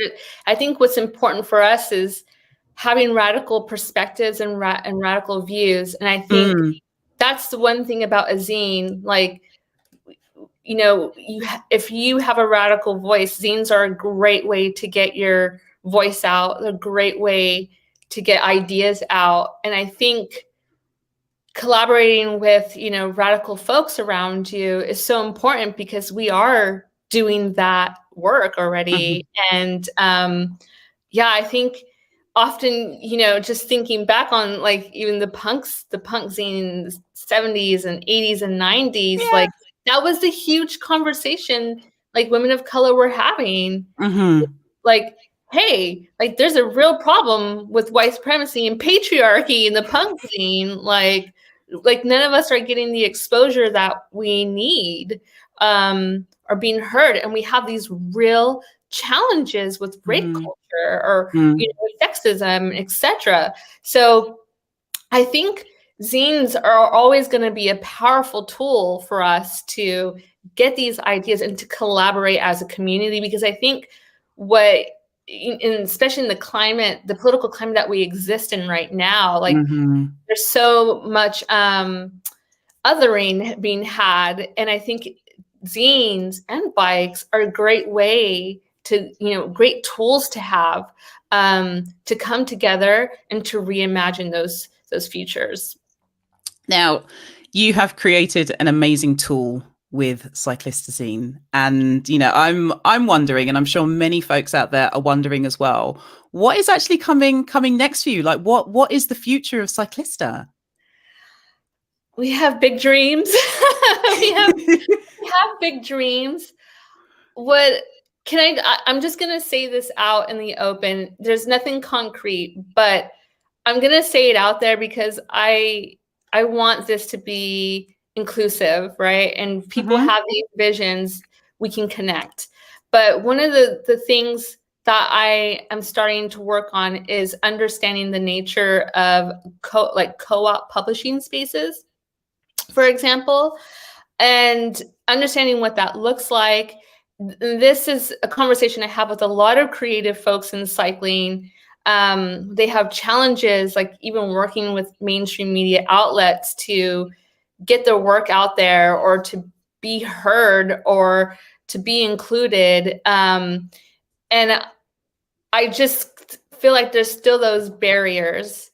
And I honestly believe that forest bias spaces and forest bias owned, and building our banquets to include folks is necessary. And I think publishing and art are part of those movements. So that is one of the bigger dreams. I would love to have folks who are like, I want to write this book. I need the support to do it. That they have the resources and they have access space to do all that. So that is the big one. But we'll be publishing our zines throughout the year. But that's a big one. This is very exciting to hear. It's sort of like manifesting out there in the universe now as well. So that's super exciting, super exciting. And I have to ask as well, because the whole vibe with the Abundance Summit is about joy, because that is what we are celebrating. So I have to ask you, Christina, what is it that is bringing you joy at the moment? Joy at the moment. Oh boy. I think I go for my daily walks with my dog on the beach. And sorry, I want a dog so bad. And that brings me, that's like the first, I have my coffee, we get our shoes on, we go for a walk on the beach when the tide's low. Yeah. And we walk on the beach and we find creatures on the beach just to look at, or I'm mountain biking in the jungle out here, which is beautiful. And I'm seeing wonderful creatures in there too. And right now that is what is bringing me joy, is spending time on the land, spending time outdoors. That is my joy and medicine. And yeah. Well, Christina, it's been very meditative in the best possible way having you as part of the Abundance Summit. And I feel like I need some sticky back plastic and some scissors and some paper to go away and do some zines and get some ideas out of my head. But I guarantee you, just looking at the comments that have been coming in, you have inspired so many folks in the audience who were so excited to see you. So from all of us, thank you so much for joining us. Thank you for showing us how to make a zine as well. And I honestly cannot wait to see what the future holds for Cyclista Zine as well. So Christina, it has been a pleasure. Thank you. Likewise. And thank you all for having me here. And yeah, feel free to reach out to me if you guys have any more questions or need help with anything. I love helping. I love it. So I love collaborating. That's the right word. But yes, let's make change. Excellent. And as always, folks can have a look with the links that we'll be providing in the live chats and everything as well. But they'll be able to find you on social media with all of your handles too. So it's been a pleasure. Christina, thank you so much. And I look forward to seeing you again sometime soon. Yes, soon. All right, take care. Now, that was incredible. And we're going to keep it quite real because, as we said, things happen live, don't they? And things may go a little bit awry live. So we're having a few technical difficulties at the moment. And, Olivia, that's the realness of... We warned you. Yeah, we said... You were warned. You were warned. It's live. This is happening live. It's not pre-recorded at all outside of some of the sessions. So we're just going to take it one moment at a time. Yeah. So, you're still here. You're still with us. That's the important thing. We are still having fun. We have the joy of Christina with us too, Christina. Which is brilliant. So, Christina did that. Yeah, Christina brought that joy. She absolutely brought that joy. So points were made. Salient. While we are sorting out the little gremlins that are going on in the system at the moment, we actually have a nice little treat to share with you instead, don't we? So we are going to be showing you a section of amazing films, which I think absolutely highlight the joy of being in the outdoors, being black and brown and owning the outdoors and just loving all of that. So we are going to be bringing to you the Color Trails films. The Color Trails films. We are now doing our own little film festival. Yes. Just inserted into the middle of everything. And just to spice it up a bit. Just to mix it up, And they're really cool. There's a variety of different activities shown. So yeah, should we get into those? I think we should. I think we should. I think they're going to be really good. But the gremlins, are the gremlins active? I don't know. I think they're running around still. My goodness. I can hear them scurrying. I hear their footsteps. And it's just it's very irritating of them to do this today. I guess they have to have fun too. Yeah, they need to be doing their thing. They have to get out.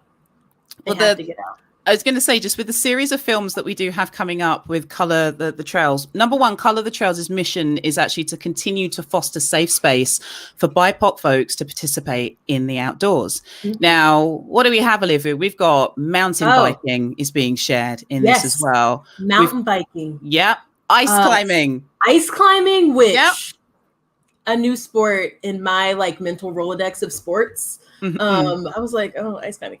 That's very cool. There was also skateboarding, which is, we love skaters. Yes. Skaters rise up. And kayaking as well, which is something I've done. I can't swim, but I have done kayaking before. So that was interesting. But I feel, but I feel like, no, I was going to say enough of us talking about the wonderfulness, because we need to share this wonderfulness with everyone who has attended the Abundance Summit. So let's hit play and roll with the mountain biking film, shall we? Let's go.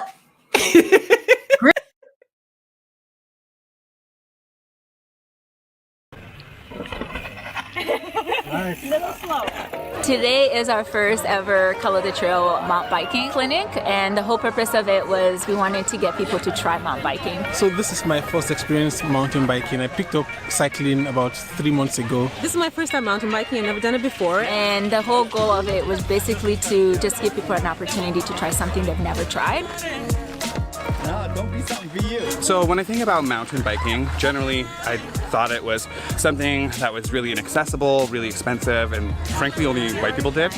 Color the Trail was founded by me, and the whole purpose of it is to get Black, Indigenous, and people of color to be more active in the outdoor by creating them a safe space where they can come hike, camp, ski, and just be involved in nature. Today, after going mountain biking for my first time, I recognize why, one, it's such a huge sport, and two, why so many people are just now trying to get on board with it. For me, I was just so stoked to be able to finally get the chance to try it. The trails are fun, the adrenaline pumping through my body has been awesome. While these communities can be somewhat exclusionary, that shouldn't dissuade you from wanting to try mountain biking. It's such a great experience. It's just fun being out in nature and like amongst the trees. So yeah, mountain biking is great. I'd recommend it. 10 out of 10. At the end of the day, if you get a good crew together, this shit slaps. That's all I'm gonna say.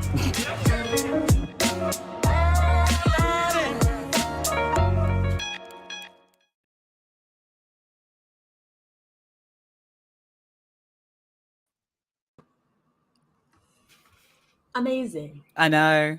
I really want this shit slaps on a t-shirt as well. Yeah, I do too. with like a mountain range in the back and then a bike just like fully sending. I think it would be very cool. Yeah. I like that a lot. I agree with a lot of the kind of like sentiments shown in the film. Like mountain biking is very inaccessible for a number of reasons. The location of the trails can be kind of dodgy to get to. The gear is really expensive. So kind of having all of that stuff ready and provided by Color the Trail is really cool. That's awesome. Really cool. I mean, mountain biking is a world that I still haven't dived into. There's been Jules. Here we go. Jules. We're gonna go. We can go mountain biking, bike pack. Like we can make it happen. Combine the bike packing and the mountain biking. Put some single track in there. I think it'd be cool. It was just it was wonderful to see that, and it's just it's put ideas in my head already in the sense of like it's another thing that I want to try at some point. So I'll be coming to you for tips, definitely. Yes, Olivia, I will try to see if I've retained anything. It's been a minute, but it's definitely really fun, and I think y'all have some good trails over there too. So apparently so. Hopefully one day when things go back to whatever normal is, and I'm in possession of a mountain bike, I'll be able to get it. Yeah, but for sure. We have another film lined up as well, following on from that. So this is like a mini film festival going on in the Abundance Summit, which is so cool. So the next one that we are going to be rolling into is ice climbing.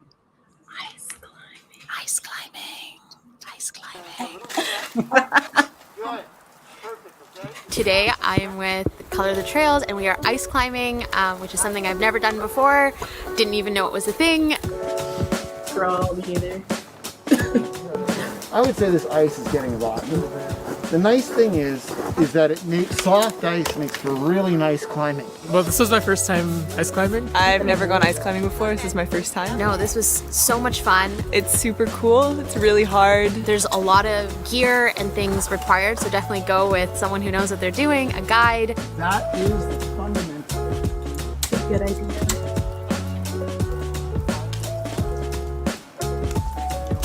Something that I thought was really cool is that you kind of like you make your own holds.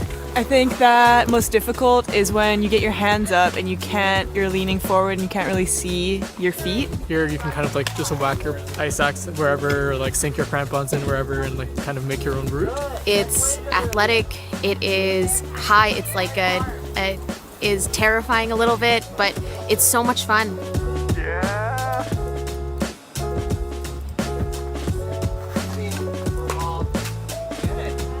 It was super fun. It was simple to pick up. I definitely recommend for people to try it. No matter what, you can give it a shot and have a good time. You're gonna look super cool doing it because it's just a cool sport. Yeah, just go out there and do it.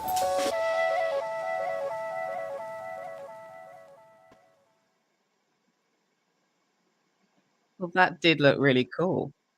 I really enjoyed the look of that, the ice climbing. If that's something maybe one day I'll be able to indulge in, I would do it, although my head with heights is a bit weird, so that'll be interesting. I definitely feel you on the heights thing. Like once I get up there, I'm fine, but just the act of getting myself to the height, I'm like, you know what? Maybe not. Maybe it's a self-preservation thing. I don't know, but it's definitely interesting to me. I also had never heard of ice climbing until we reviewed these films, and I think that it's really interesting. What a way to use the ice. If you're gonna have ice, might as well climb it.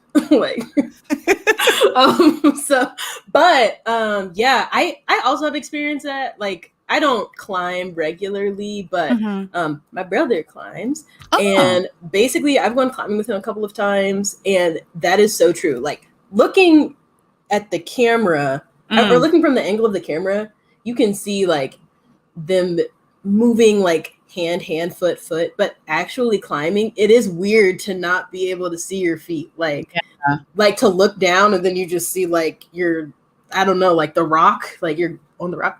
Very strange. Yeah. It is disorienting for me. Well, I've been in an indoor climbing thing once, and that was weirdly enough at secondary school. That was the first and last time that I ever did it. So what do you call secondary school in the States? Is that high school or? There's high school and there's middle school. Yeah. So at what age would you go to secondary school? Oh, like teenage age, from 11 years old through to like 16. So that's like a combination of middle school and high school. It's almost like junior high. Some people call like middle school junior high up north. Well, we just call it. Yeah. Auntie Julie's nearly 40, so it was a while ago that Auntie Julie was in secondary school. So it's it was secondary school was a ways away from many of us. Long time ago. But that was the closest that I'd got to climbing, and it was kind of exhilarating, even though it wasn't like super high. It was still pretty cool. So the idea of then combining that with ice climbing would be quite fun. But I think even so far, what I'm seeing with these films that are coming up, I'm just enjoying how many black and brown faces I'm seeing in spaces that you wouldn't normally associate with those outdoor activities. So, I like that too. Gonna roll in nicely with this. I see what I did there. Like, gonna roll into the next one. Okay. All right. You good? So we are at Roller Skate Club, and we are doing an intro to roller skating lesson. Today we were all roller skating, most of us for the first time. Well, it was my first time at least. I have never been on, sorry. I don't really have any experience with roller skating. I'm so excited.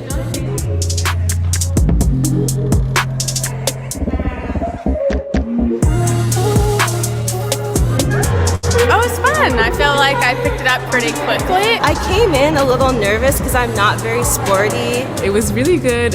First thing we learned about was how to fall. Falling was welcome, which I loved. The whole mindset behind that was great. And I was also surprised that I actually was able to stand up as fast as I could and do as much as I could.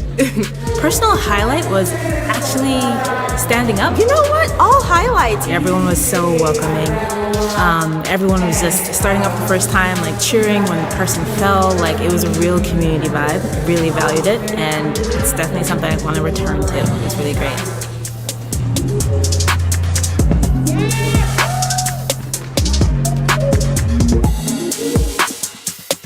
So it was definitely fun. And I didn't fall. I hope I don't fall right now, but I didn't fall. And it was just really fun. Just went for it. Definitely try it. Just come out of your house and try it. That's it.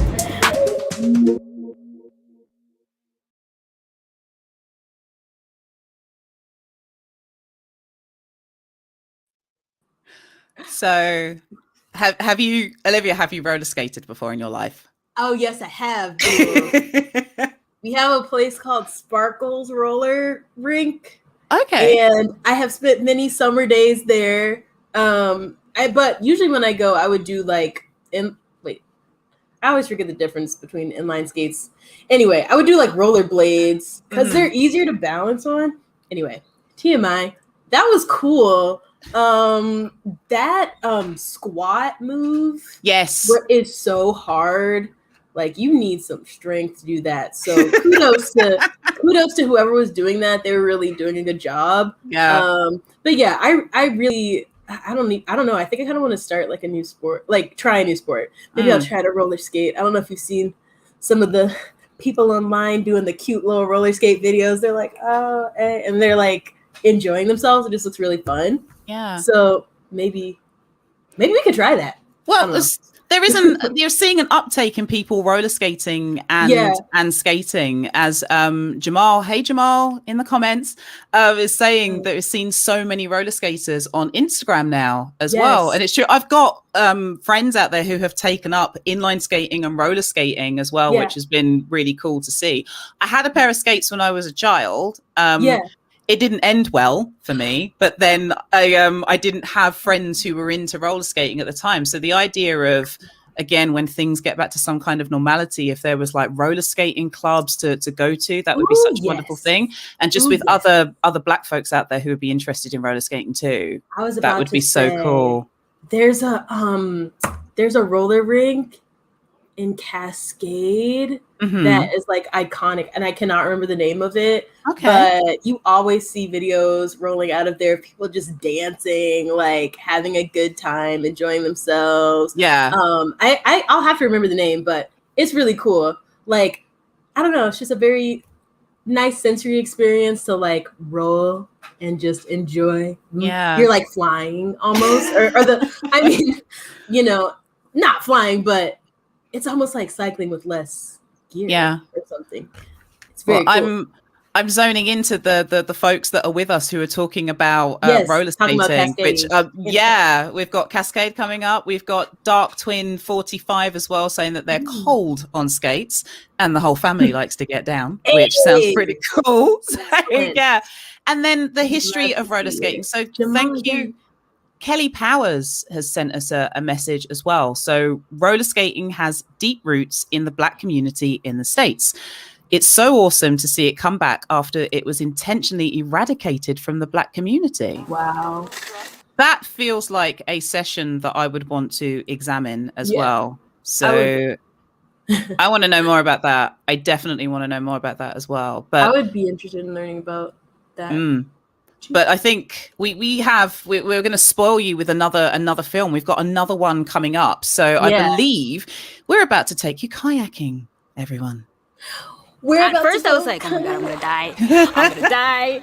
But your paddles ready. Like, damn, I could do this shit. I could do this.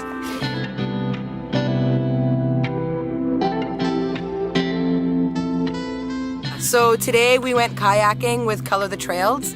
Color the Trails is an organization started by me about 3 years ago, and we work towards diversifying the outdoors. So we bring Black, Indigenous, and people of color into nature and doing it in a very low barrier cost. This was my first time doing kayak. I'm just so stoked that I got to try it for the first time. So like many things in my life specifically, it was frustrating, but it was really, really good. It was a lot of fun. It was amazing. I loved the calm. It was one of the most mesmerizing, one of the most calming, and actually one of the easiest outdoors things I've tried. I've tried many outdoor things for the first time this year, and this one was so much fun. The water is so calm, the paddle is easy, there's a lot of space for you. I've got a big butt, so it was really nice to be able to sit down and stretch my legs. So if somebody wanted to try kayaking, I would say to them, do it, do it, do it, because it was a lot of fun. Yeah, I would just suggest if you've never tried it, just get out there and try it. It's really, really cool. And this is coming from someone who's scared to do anything. It's really fun. I would do it again, definitely. So yeah, hopefully you can come join us because we're a very safe space. You can come and learn something new, bring a friend, and just have fun. It's so fun. That is it. It's amazing. Highly recommend.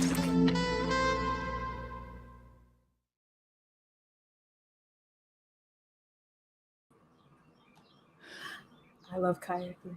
I know, do you know, it's the encouragement that was there. Just come and try it, come and do it for the first time. Safe spaces like this exist. Like, feel inspired to get into the outdoors. Does that even make sense? You know what I'm saying? Yeah. Like, I see what you're saying. Yeah. I agree. I like the type of kayaking they picked, like the lake kayaking, like very placid lake, they're not going to throw you out in the white water. I think that was, a good idea. Jules, I wanted to point out that we have a confirmation in the comments that the roller rink is called Cascade. I don't know why I couldn't do that. But anyway, that's just an aside. And yeah, people are just talking about roller skating. everybody watch Roll Bounce. That'll teach you a little bit of history on roller skating. But enough about that. Enough about roller skating. We're moving on to kayaks. We're paddling into kayaks. Jules, have you ever been kayaking? Do you want to go? Like, what's...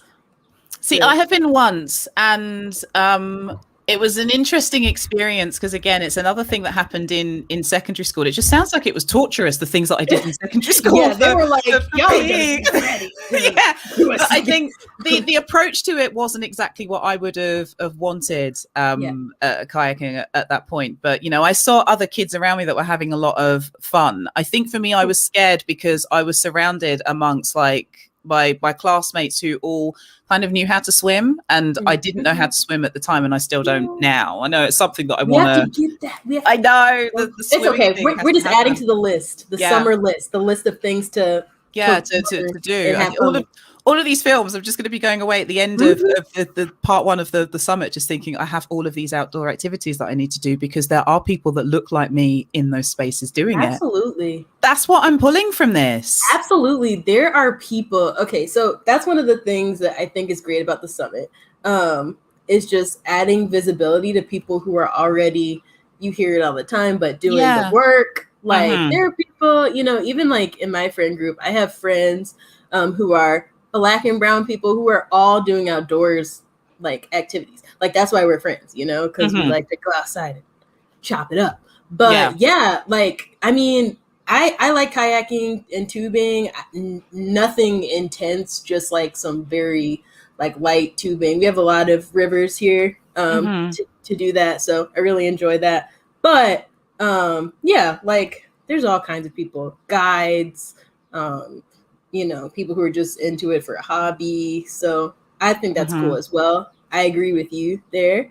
But yeah, that's another thing. Like you got to be safe when you're out there, you know? And if you do go kayaking or tubing, you will definitely have like a life jacket and things like that. Yes. So you'll be fine.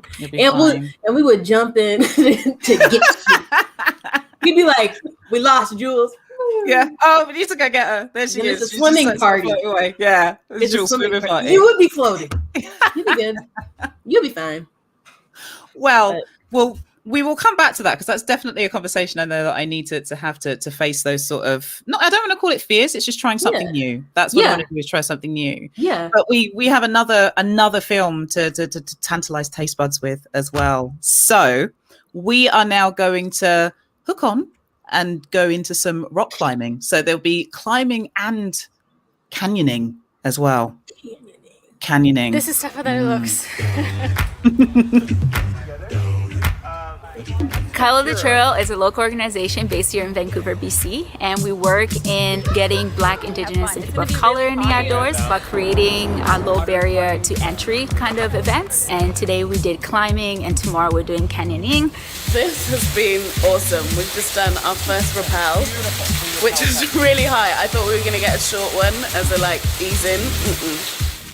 This is my first time climbing, so this is a really interesting experience for me. Climbing? I just got into it. I started bouldering about 3 months ago. And it was amazing. It was hard. I went first, which was mad. Today, I did my first send, so that was like pretty cool. That was the highlight of the day. Yeah, it takes some luck.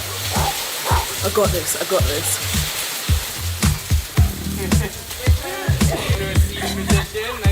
Because Follow the Trail works in advocating for diversity and inclusion in the outdoor, advice I would say is showing up. I found that that's the best way to kind of break stereotype, but also empower yourself to try something that's different and get to know and meet new people. It feels really good to get up there. Just do it. I think it's so good for everyone to like conquer those fears. Just to look at this big piece of rock and be like, yeah, I can go up that and get to the top. And to just look down and be like, oh my God, I actually did that. That's amazing. Definitely. Yeah.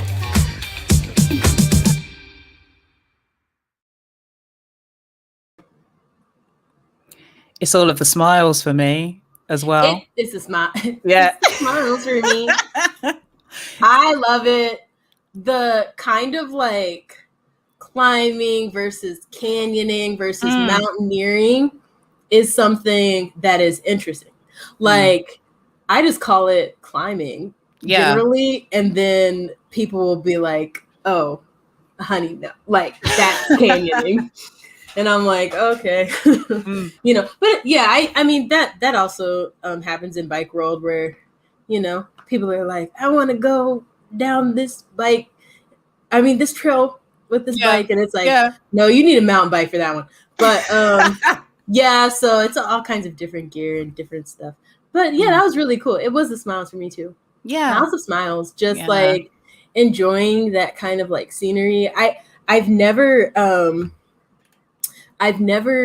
canyoned or like rappelled or anything, but I think I would like to try. That seems very cool. It does. And I think it's the importance of being with a group of folks who understand that you need to do it at your own pace as well. Because I think one of my worries of trying something new like that, other than it feeling like it's not necessarily a world for someone like me to fit into, is that you have to be of a particular level in order to be a beginner as well. So, you know, it's smashing those kind of views around it as well. And just that, you know, I feel that. And I feel like there are certain things that can be even more intimidating because with like climbing, canyoning, and all those like associated sports, there is so much gear that you need just to have a baseline of safety. So like if you're scared of something, you're not going to have fun while you're doing it. So I definitely agree with you there, Jules. And I think that like you're adding certain things to your summer list. I'm adding canyoning to my summer list of just things to try. Like I think that'd be very cool. But yeah. I'm getting a note. That we're about to roll into, as you said before, our next film on skateboarding. Yes, Skaters Unite. Falling is not fun, but apparently it's par for the course. Okay.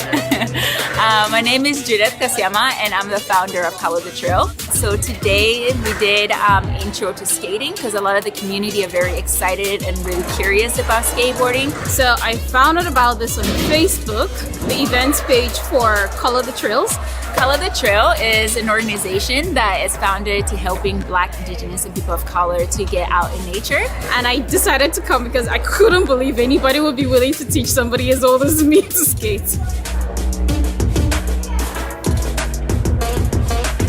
Highlight is definitely being able to get on the board and glide. That for me is a victory in itself. Okay, so the highlights are riding on the ramp and also everybody's community support, which is wonderful. So I've gone from falling several times to actually being able to stand on it. For me, that's huge progress. Yeah, it's been really fun. Like I got to learn how to like balance well, and one of the things I'm typically scared of is falling, and just like learning that falling is part of skateboarding.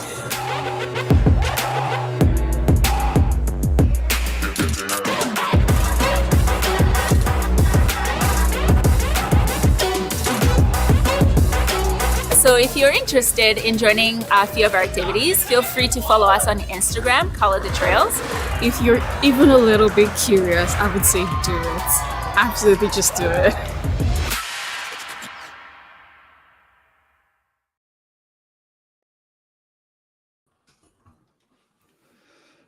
That was good. That was good. Yeah. Skateboarding is so scary, but interesting. Oh, okay. So it scares me a little bit. Yeah, I've had interesting experiences with it, but like brushes with it where I'm like afraid of it. But those people are not. And you know why? Because they learned the fundamentals, the first of which is falling. Important. But yeah, it's really important. Falling safely, making sure you can ride another day. We also got some news in. Yes. That's the sound of like news clips coming through. Yeah. Telegram. Yeah. Telegram's coming in. So breaking news just coming in for the folks in the audience. We are spicing it up a bit with a bit of a new schedule that we have lined up for you for the what schedule? It's the Jules. So yes, we have a new schedule for you. So we are actually going. No, we're not. No, it's okay. It's okay. Yeah. Right. You have a new schedule. Yes, a new schedule. We are now going to be breaking for lunch at 1:30 EST. So, yes, lunch a bit earlier. And then 2 p.m. What have we got coming up, Olivia? So at 2 p.m., we have Tips for the Homies, which is the Tips for Better Photos with Eric Arce. That's been moved a little bit. Or is it the same? I don't know. It's been moved a little bit. The Gremlins are afoot. Yes, they're running amok behind the scenes, y'all. It's just Gremlin. Yeah, we're partying with the Gremlins, though. It's absolutely fine. We're all still here. Yeah. Yes, we have to make peace with them. But then, after that. 3 p.m. we have our keynote with Courtney Williams, who is at Brown Bike Girl, which we're very excited about as well. And then something very familiar coming up at 3:30, Olivia. Yes, I believe at 3:30 on the schedule we have our Zwift tutorial, which is going to be very cool. Zwift is our sponsor today. And then at 4 p.m. Jules, we have something. Yes, something very important as well, which is picking your first bike with Laura Solís, who will be joining us for that as well. So if you are feeling hungry, now is the time for you to go get some snacks, some crisps, some sweets, whatever it is that you want to go for. I just wanted to throw crisps in there deliberately because I knew what was going to happen. Some crisps, some potato-based snacks, whatever it is, but just go feed yourselves. Pringles, yeah, always good. But come back and join us for 2 p.m., okay, when we will be back. All right. And we're very, very much looking forward to seeing you. So thank you for joining us so far.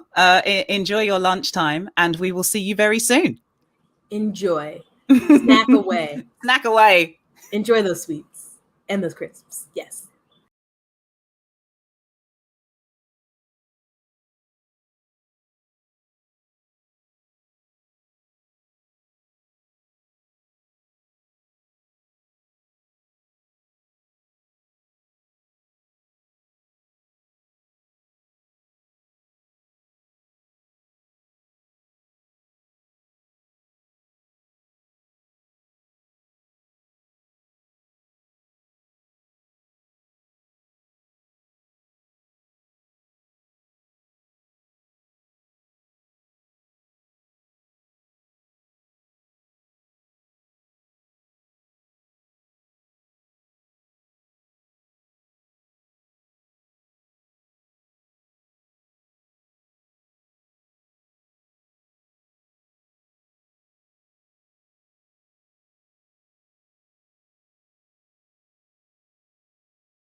cat, boom, cat.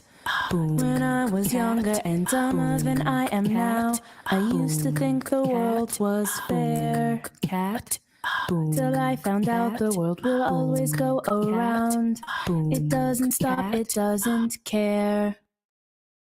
Although I wish that everything could be real easy, I know the world doesn't exist simply to please me. But if it did, I'd like to make it stop just for me.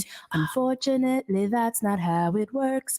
Just trust me, cause until you die, life is gonna happen. Until you die, life is gonna happen. Until you die, life is gonna happen, yeah. Oh yeah. Until after I wasted all that time being a fool, I felt like such an ass. Cause I went through half of my life being a tool, hoping somewhere had greener grass. Until you die, things in life are what you make them. You have no power over what is gonna happen. So just appreciate the blessings that you have and remember that things could always be worse. Just trust me, cause until you die, life is gonna happen. Until you die, life is gonna happen. Until you die, life is gonna happen, yeah.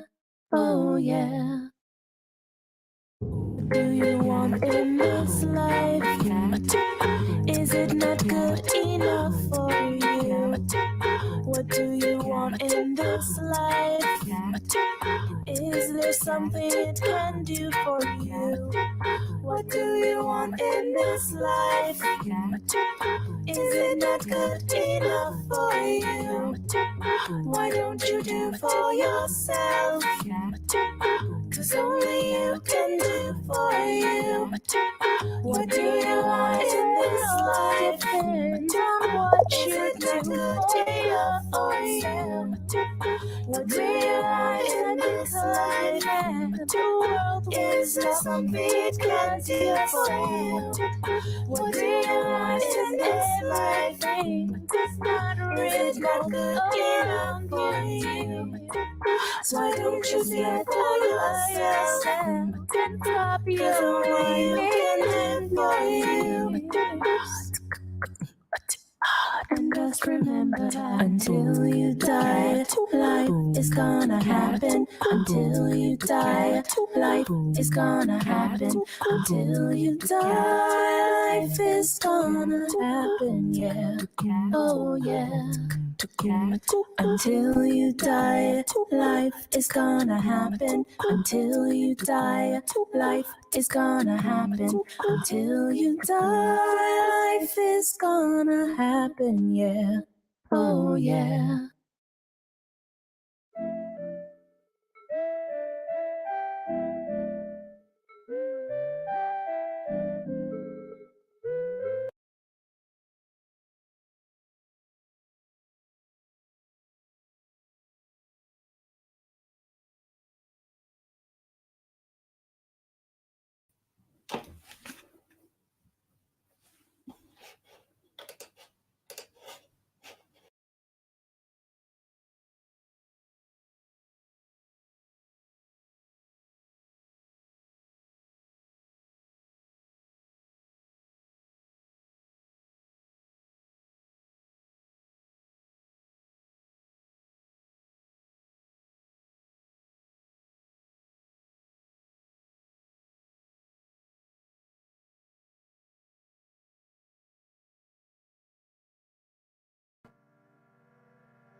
Hi everyone. I think we're getting back online. I'm hoping that everybody has had a delicious lunch, whatever your lunch-based snack was in that little interlude. And just in between then, if you were still with us live on the YouTube channel, you would have seen quite a cool video from Will of the Black Foxes, basically showing you how to build a bike with a few simple tools that you have at home. Again, everything is going on live on the YouTube channel. So a quick brown fox on YouTube where you'll be able to catch up with everything. Of course, we are still loving all of the comments and the joy that you are bringing to us in the comments section as well. So please, please, please keep on partying with us in those comments. Keep on partying. Keep on doing it. Keep on doing it. But yeah, we're back. Olivia, are you nice and refreshed after your break, whatever it is you had for lunch? I had some toast and it was toasty. You know? What more can I say about toast? Toast is good. Toast is always good. Toast is good. But yeah, lunch was good. Yeah. The video that just played, Jules was talking about it, is the how to put a bike together video that Will of the Black Foxes made, just to reiterate. Yes. So that was absolutely great. Great to see that. But we're gonna keep on rolling on with the abundance of joy that we have for you for the Abundance Summit today. So are you all ready? Because we have our next workshop coming up. Yes, so we do. We are going to be joined by Eric Arce for tips for the homies. So tips on how to take better photos with Eric Arce. Now, Eric is a photographer who is based out of Salt Lake City. He loves taking photos of people on their bikes and centering people of color in his work. Now, quite often, people of color are dehumanized in society. And through the use of photography, Eric wants to rehumanize us by showing us doing joyful things, which is exactly what this summit is all about. Now, he believes that how we are represented in imagery is crucial to our storytelling. So let's take a look at this now. Let's do it.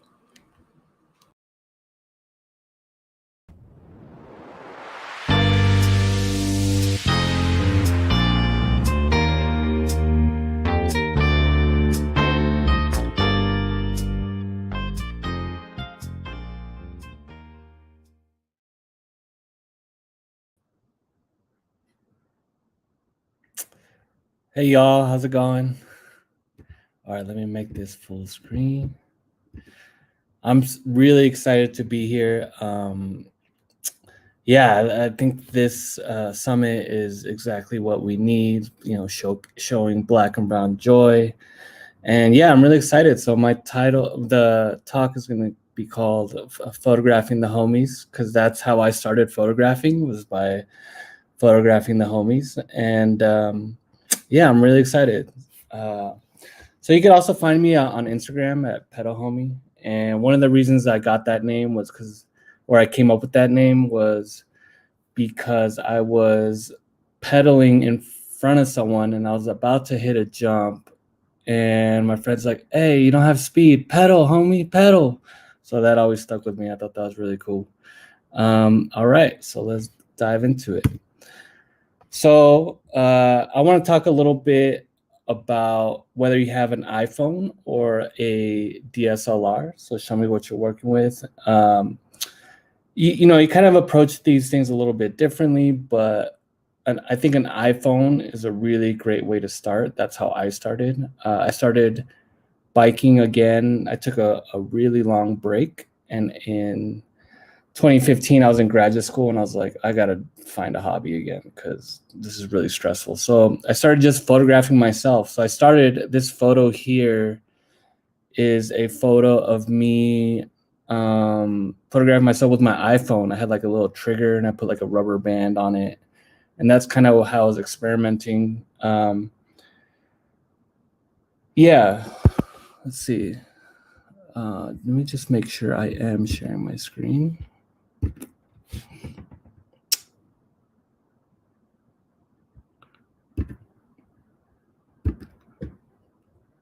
Okay.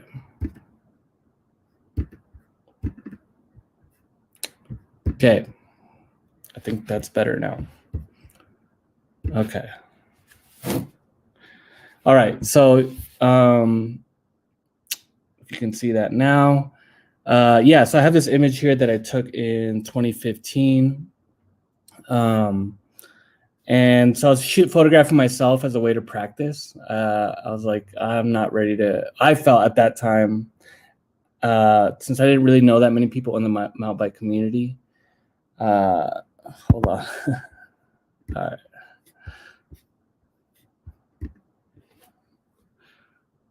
All right, sorry, I feel like my age is showing because I'm really bad at technology. Okay, so I started shooting with an iPhone, and like iPhone's really good now. Like the ways that how clear they are is really important.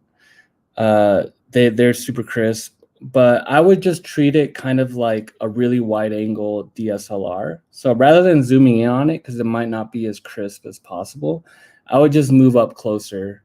So that you don't really have images that aren't that sharp, right? But yeah, iPhones are a great way to start. I started with a trigger and just photographing myself. But if you have a DSLR, that's also really good. I started doing the same thing with a DSLR. And this is an image too that that I did, but with a DSLR and with triggers. Now I don't really do the trigger setup that much because it does take a really long time. But let's say you didn't know that many people in your area and you want to do it. That's one way to start too. When you do have a DSLR, one of the things that's really important is you know, you might have like one lens, or you might not even have a lens yet, but you're thinking about getting a lens because you just bought a new camera. So really think about like each lens is really different. Like, do you want a lot more close-up shots? I would say if you're just getting a camera, or get like a really versatile lens, like a 35 millimeter, or because that can, it's, you know, it's not exactly a wide angle like a 16 mil, but it can do a lot, right? Or if you want to get one that has a zoom capability, then a 24-70 can basically do most things. That's kind of like my go-to lens. It's kind of what I use for portraits or for landscape shots, a lot bigger, where I really want to get the setting of mountain biking. So really important, really try to be, you follow the words of the great Michael Scott. Don't be like Jim, be like Michael Scott. Michael Scott really helped Pam with her art. Jim did not, but we'll talk about that another day. so one of the things that's really important is photograph as much as possible. That's like I can't emphasize that enough. If you really want to get better at photography, like you have to photograph a ton, because especially if you're doing self-taught, a lot of the things is the way that you learn is trial by error.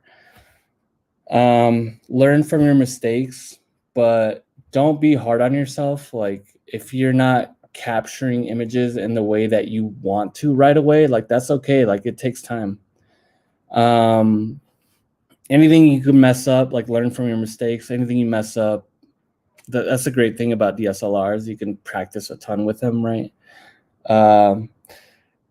But it's really important that you just practice. And also, like, a lot of it is like, you know, you'll be riding and then you're like, dang it, I wish I had my camera. So try to take your camera with you as much as you can. Especially like when you go out with rides with friends, or, you know, particular trails, like you're like, dang, that would have been a really great shot. So take your, like what I do is I'll show y'all. Well, what I do is like, if I'm just taking my camera, I don't know if y'all can see this, but I usually just have like one of these. And if I'm just going to take one camera, right, I'll put this in my backpack and I'll just be really careful. Like I don't want to ride, you know, like trying to send it while I have my really expensive camera. But then that way I can just stop and pull it out really quick. But if I know that I'm doing like a more professional shoot, I'll have a bigger backpack and I have like one of these. And then I could just have like a camera or an extra lens or whatnot. And that's really helpful too. But yeah, there's definitely different protective cases. Like that was an f-stop bag. You can use that. But yeah, just anything, just be really careful. Yeah, I just really take it easy when I have my camera. I mean, sometimes I don't, but ride at your own risk. And one of the things too is like when you're doing photography, like I kind of think about it like writing, like, you know, when you're writing an essay for school, you're like trying to use the biggest words and you're trying to like make it all fancy. And that's cool, but sometimes it's like too many ideas, you know, like too many things going on. So really try to start simple, like try to, like, what is the exact kind of shot that I'm trying to get? And yeah, and also photograph your homies. Like that's such a great way to start. Like, you'll feel a lot more comfortable like asking like, hey, can you do that again? And all my friends know me and notoriously be like, okay, one more time. And like, I'll do it like 30 more times. Sorry, y'all. Thank you. Yeah. And like, you know, when you do that, I think one of the things that's really important is when you're photographing, you really have to set aside time to just photograph. Because if you try to rush it, the photos, like they can come out good, but it's not the same. Like if you're like, hey, let's just do an hour of just photographing, you know, like make it like the intent of like, you're going to stop a lot and photograph. Because if you try to do it where you're just like writing and then kind of photographing, you're just going to rush it. So like, and it kind of works for both people, right? Folks get really good shots, but then at the same time, you can practice your photography as well. So, you know, I started thinking about this like maybe last year and it kind of just clicked for me. Photography is storytelling. Like there is a story that you're telling in that photograph, whether it's just riding on the trail or maybe that's something that stuck out to you. Like this image was really powerful for me because, you know, a lot of times people of color are told like, oh, keep politics out of blah, blah, blah, right? But then here, as we're at the outdoors, this is Tracy Brown, right? He runs All Mountain Brothers. Like I was like, dang, this is a trip to see this out here. So I took a photograph and then I felt like it was really powerful afterwards. So really ask yourself, like, what do you want the photo to convey, right? And what do you want the viewer to see or walk away with?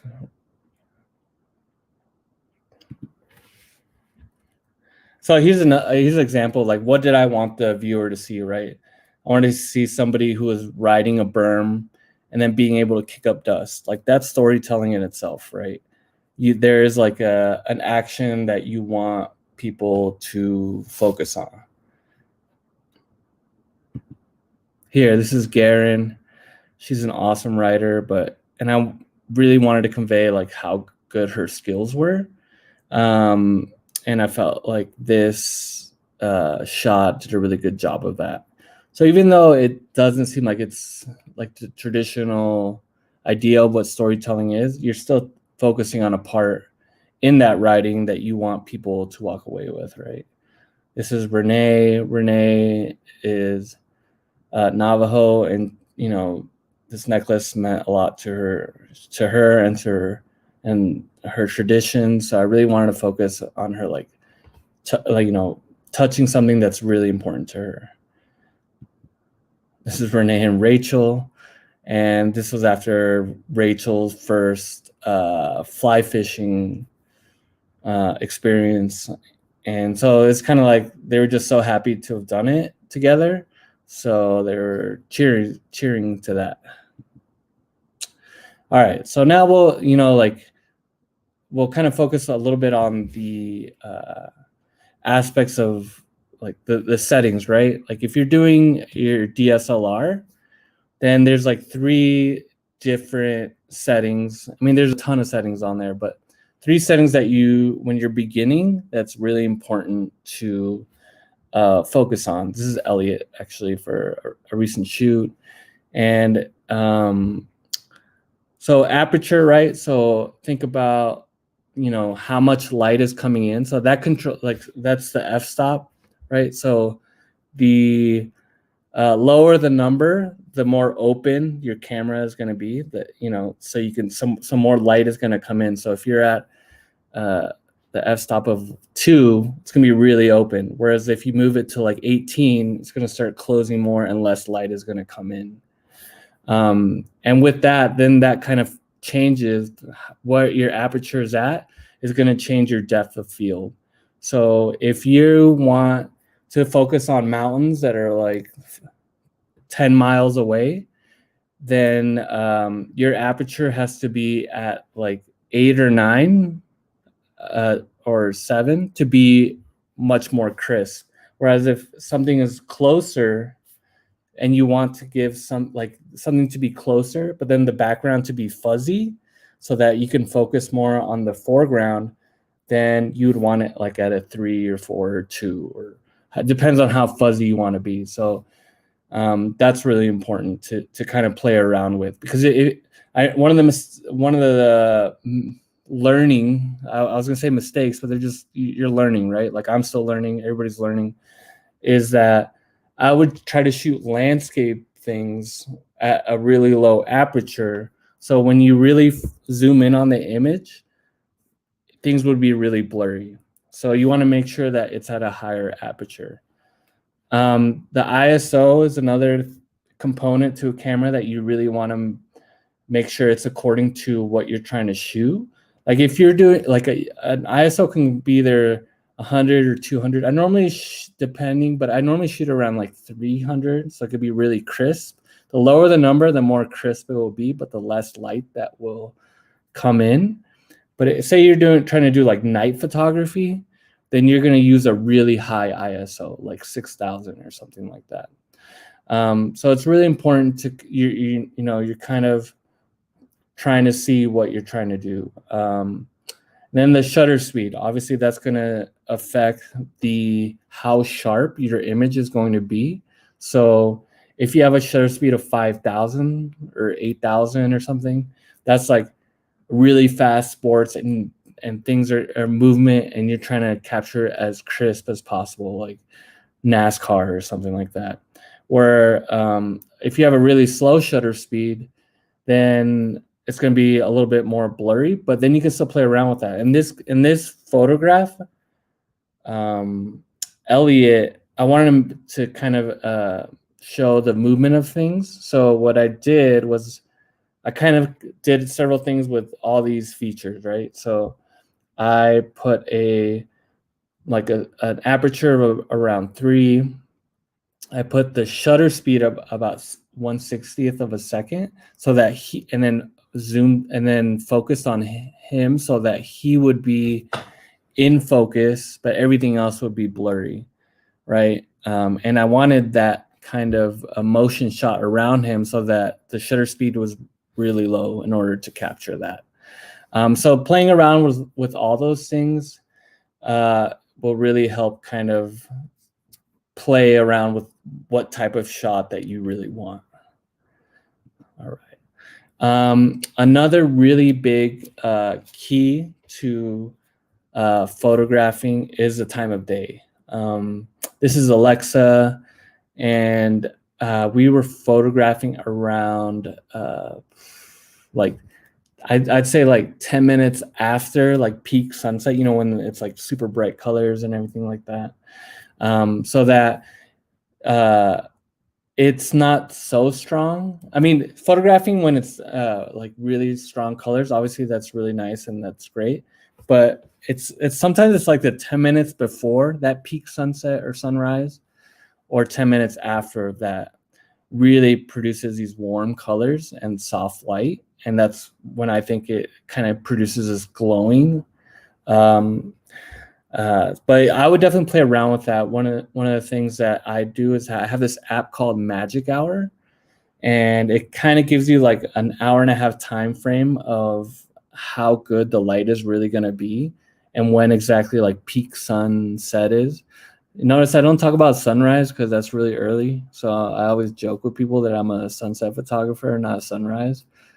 I'd like to say like, oh, I'm going to work on that, but that's early. That's early, y'all. Yeah. So the time of the day really matters. And if it's during midday, then that will produce really harsh light. And you can still, that's still fine. There's still ways to work around that, but there might be more shadows around that time, or the light will be really harsh. So you kind of have to, it's not as ideal as certain, either really early or really late in the day. But yeah, Magic Hour, there's also something called like, I think it's called like Sky Candy or something like that. I forget what it's called. Oh yeah, Sky Candy tells you like what, it's another app that tells you if there's a good chance that there's going to be a beautiful sunset. So that's something to play around with too. So I think this was like, you know, during sunset, see how things were glowing, and kind of really brings out some of the shadow parts of the image. There's a photo, an older photo I took of a bike where I think this was like 15 minutes before the sunset. So things are really glowing. It looks really nice, especially with the landscape. I really like that glowing effect that kind of provides this really beautiful natural lighting. All right. Really, really important as well is the focus aspect. Making sure your subject is in focus. I've definitely have some photos where I was like, dang it, that wasn't crisp, as crisp as I would have liked it. And this is where iPhones are pretty good about that. Obviously, you won't, it's a trade-off, right? You won't get some of the detail in the iPhone that you would in DSLR, but they're pretty good about focusing pretty quickly. If you do have a DSLR or mirrorless, you know, photography, the kind of automatic focus that some bikers, whether it's gravel or road, the lenses for really fast automatic focus, they're a little bit pricier. So if you don't have like obviously like a bunch of spare money to spend on a really nice lens, there's other ways too that you can make sure that the rider's in focus without having to totally damage your wallet. So one of the things that I do with like, for example, mountain biking, or I used to do more is say like there's a berm coming up and you know exactly where in the berm that rider looks really fast or really like that looks like the perfect time to capture that moment, excuse me, then what I do is while they're walking back up to do that berm again, I tell them, hey, can you stop right there at that point where I think they're going to look really great? And I focus, I pre-focus there and make sure that everything looks really crisp. And then I go, okay, you're good to go. And they'll come back around. And so I already stopped it at where I want it to be focused on. And it looks really great that way, right? Otherwise, another thing is you could focus while they're moving, you know, but obviously, like I said before, if it's not that fast, then you can just pre-focus, right? Or if you don't have an automatic focus, then you can just pre-focus to that point and follow them and then click it right when they get to around that point. So that's another like really helpful tip. But if say like if it's moving and you have a very low aperture, which means it's a very specific area where it's going to be focused, then you might want to make that aperture a little higher so that if you don't get the exact spot, it won't be completely out of focus.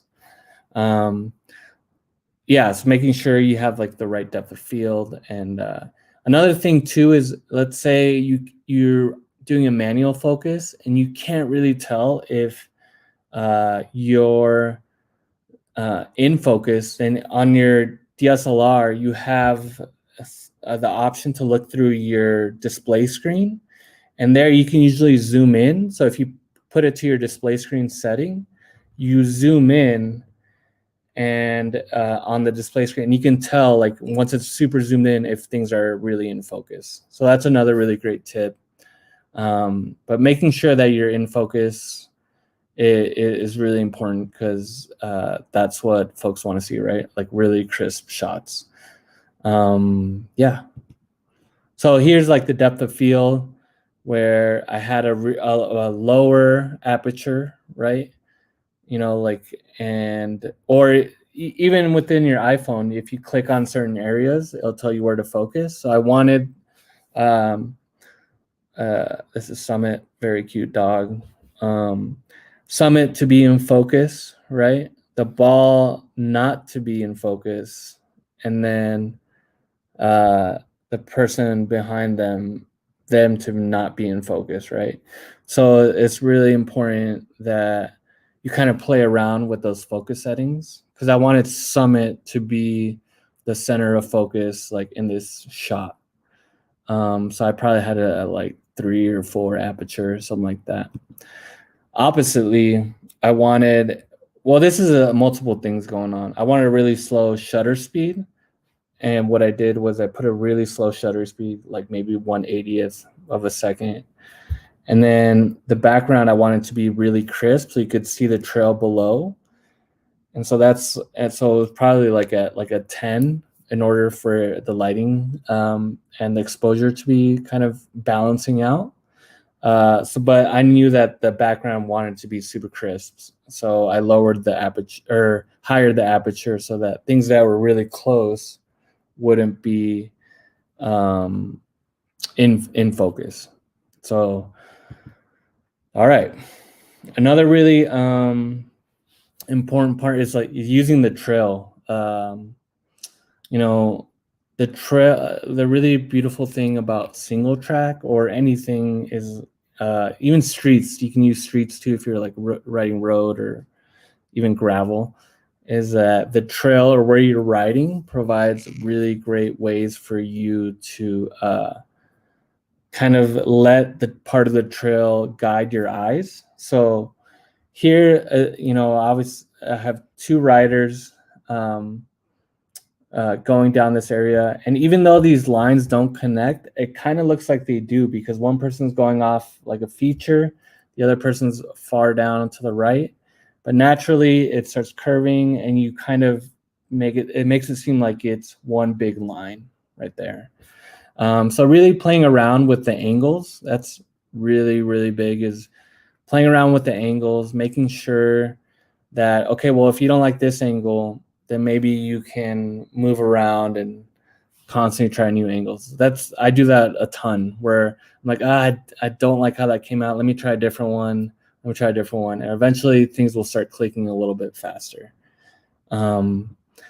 This is another photo I took a while back, but the trail kind of naturally draws you to the mountains. So really kind of thinking about like trail riding or gravel riding and how it naturally draws the viewer.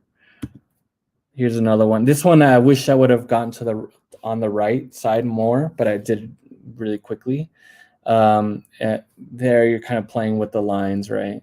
And I think it makes for really cool geometry in the photograph. Another part is, all right, when you're photographing your friends, you kind of, obviously, like, I didn't have to tell Renee how to like go into this berm, but I knew it was a little bit flatter, so I knew she was gonna lightly skid it. But when folks are even any type of riding, they're being extra dramatic in how their movements are. I remember watching a video, it was like, I forget where, but it was really kind of emphasizing that riders need to be extra like in their movements, right? So if you're going down a trail and you're going down a turn, normally you'd probably just do a little tweak or something, but you kind of want to make it seem like the person is being extra fast and extra dramatic on the turn, because that's what photos, like, we kind of want to see that little bit of extra in the movement. And that's in anything, right? Like whether you're jumping, doing whatever, there's going to be a particular moment where that dramatization is going to really be fleshed out. Yeah, so it's really important to kind of make sure, like, okay, where in that part of the trail is that person going to look extra dramatized, so that when I capture it, it's going to look really cool.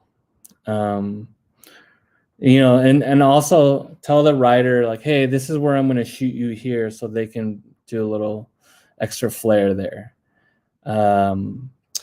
And sometimes with iPhones, right, you could probably do the continuous shooting where you just hold the button and it'll capture a ton. But in your DSLR, there'll probably be something where you could just hold down the trigger or the shutter button and it'll just keep shooting. So you definitely, for like high speed things, or in most photography too, you're definitely going to want it on continuous, so that you can really capture a bunch of different images of the person in one scene. Here's Natalia too, and Renee. I really like that photo. This is Renee for recent photo, and this one I was probably walking around, like, I think I shot from like in the cave, out the cave, and this was my favorite, but it probably took like 10 angles for me to figure out which one I was gonna like the most. And Renee and I had talked about where exactly I was gonna capture, and it was coming off that rock. See how there's that extra, like if I would have captured her like a little bit past it, then we wouldn't have really seen that dramatization. So her going off that little feature really gave it a little extra oomph to the photo, and I think it came out really beautifully. So really looking out for where's kind of that peak action moment that people can really see that little extra oomph in that photo. And really, like with photographers and on Instagram, you only see like the most fire shots. You don't really see the ones that are like, oh, I don't know about that one. But I guarantee you every photographer has like, I know I have a lot more crappy shots and really great shots. So it just takes a bunch of practice and a bunch of playing around with angles and being patient. I think when you're photographing your homies, your initial thing is like, oh, I gotta make this quick. But the good shots take a while, so practice, and definitely treat someone to like some tacos or a burger, so that they can, so you feel just be like, so you don't feel so bad about making them hike, but it's worth it because then they'll get really good photos too. Talked about that continuous shooting. This is Elliot.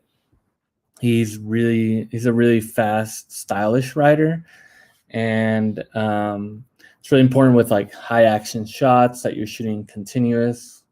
I know that probably most can do like 4 frames per second. That's pretty, like, even in the more entry level ones. So that means you'll have 4 different images in that one, length of time to really capture a lot more. Motion's really important. So like trying to capture the person, like in this one, I did a pan shot going uphill so that people can see just how much movement was going on. So that means I slowed down the shutter speed, but still focused. I like followed the rider. That's like you kind of have to do pan shots, is you follow the rider while still having the automatic focus on.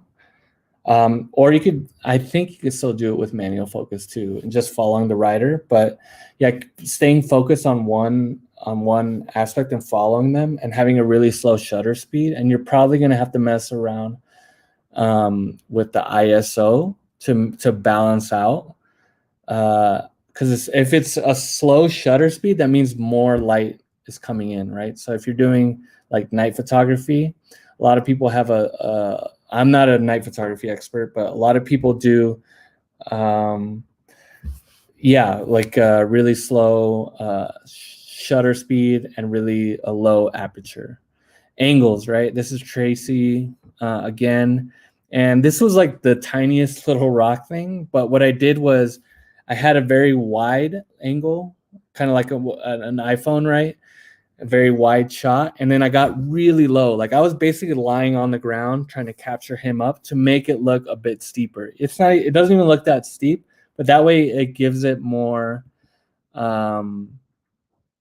you're really like kind of providing, like if it's making it seem more, I don't know why I'm leaning so much. Naturally I just want to lean. But you really want to play around with the angles, right? It's almost like a play on reality. You want to get really low, lie down, see what things. I know it looks funky or it might feel awkward, but that's really the best way to do it. Another thing is like foreground, background. So here it kind of helps frame the shot. Here I had the cacti. I was thinking in Spanish. The cacti here were kind of framing Rachel, so that foreground kind of helps set up for the background. Here as well, here's another Rachel shot. These beautiful green leaves. This was in Minneapolis. So that kind of helps frame. There's almost like a little circular around her that helps frame. And then linking things together, right? This image, there's a little bit foreground, background. Since I had the trigger and I was doing it myself, this was like, I took this like a year ago, a year and a half. I knew exactly where I was going to pop a little wheelie. And so the whole environment kind of, does that. All right. So I'm wrapping things up now. It's really important to, kind of composition, shutter speed, all these different things. But also another thing that I, don't really have time to talk about, but there's a bazillion YouTube videos about, is kind of post-production editing. Editing is really important. It's something that you're going to keep finding, like your own style and how to do. So really like trying to see, how things look. I'm not really a big fan of like trying to buy presets from folks and then you're just copying their style. But I'm not a hater if you do. That's a great way to kind of start making it look a certain way. But I would say like start making your own presets and and like I use Lightroom and Photoshop. So, you know, that's another way. That's a great technique. But yeah, that is it. And thank y'all. It's an honor to be here. And I think it's Q&A now. So I am going to leave it there. It is indeed time for the Q&A. Eric, it is so good to see you. Thank you so much for this amazing live presentation that you've done on your photography, which I have to say is absolutely stunning to look at. People have been going absolutely crazy in the comments about your photos, and it's completely understandable because they really are stunning. Now, I need to go straight into the questions because we had so many questions coming in on YouTube, and I desperately want to be able to ask as many of them as possible.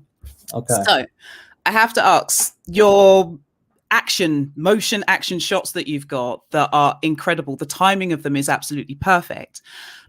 Wondering, is there a minimum shutter speed that you need to use in order to get that freeze of the action motion like that you capture so well?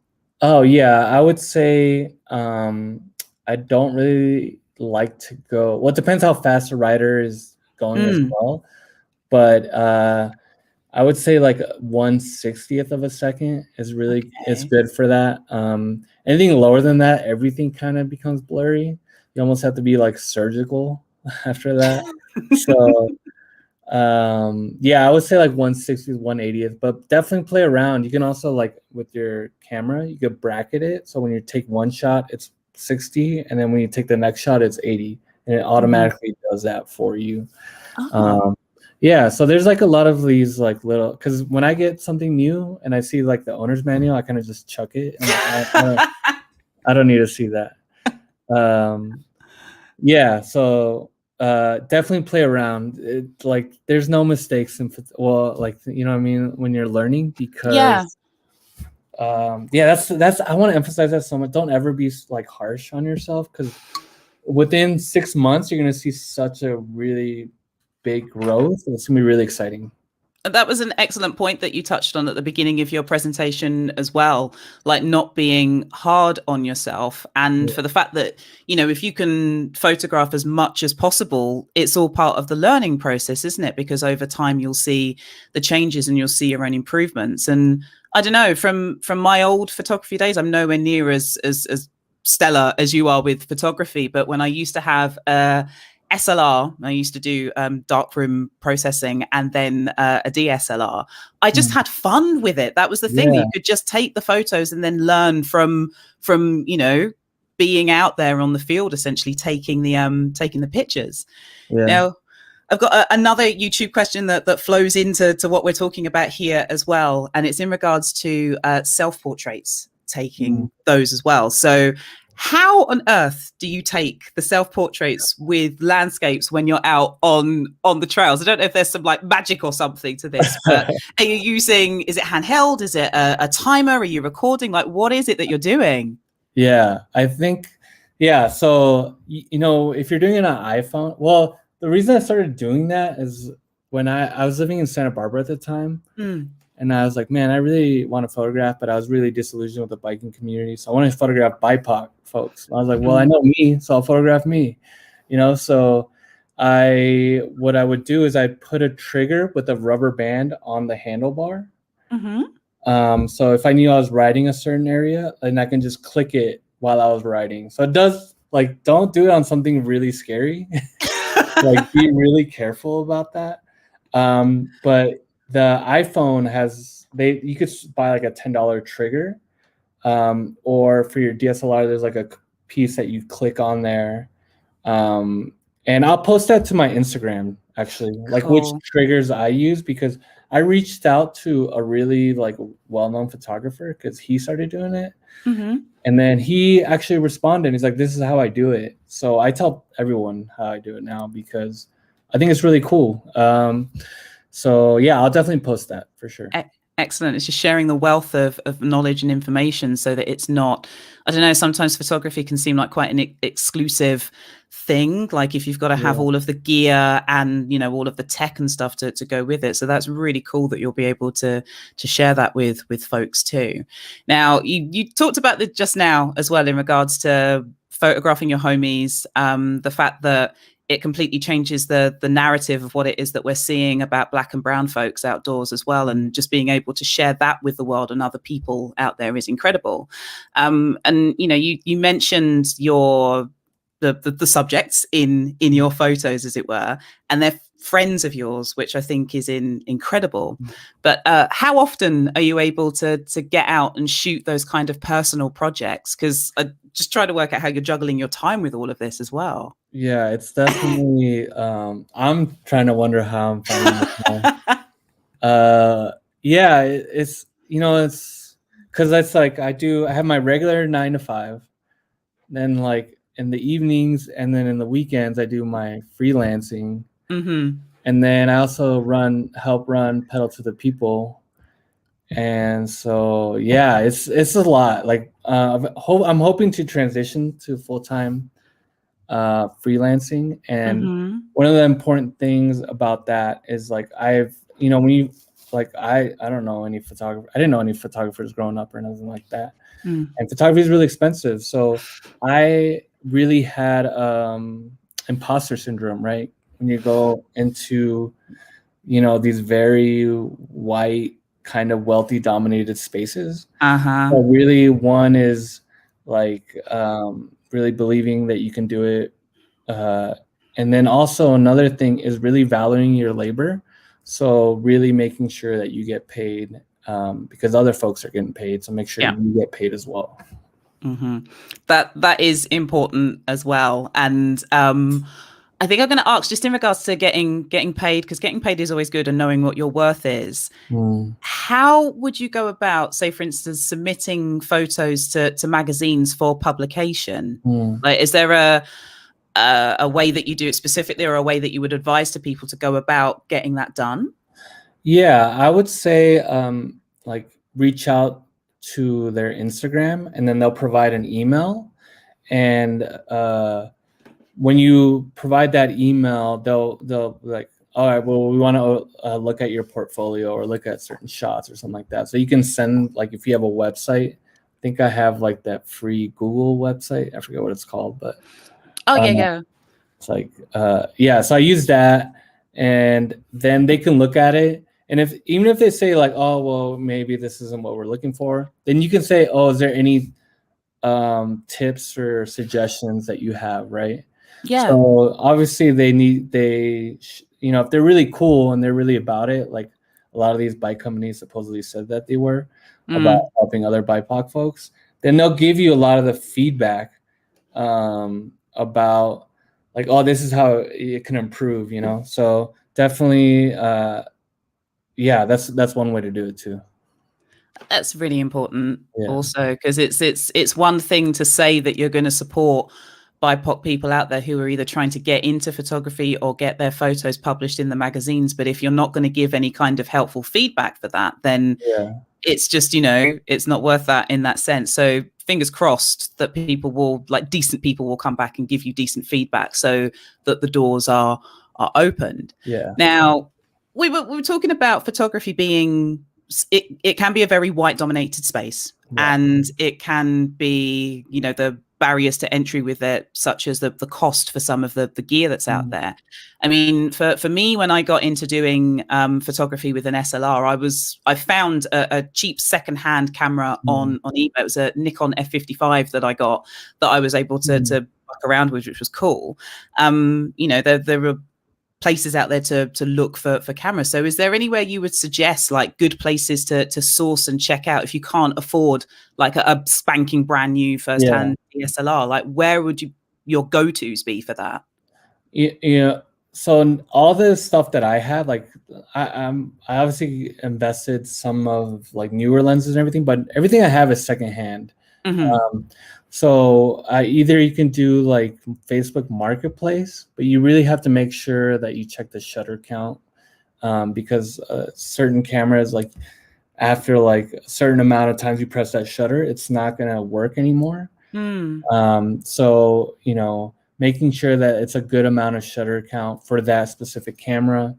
Some marketplace is one thing. You could also do eBay. eBay is really good for that. They have like their own department for photography stuff.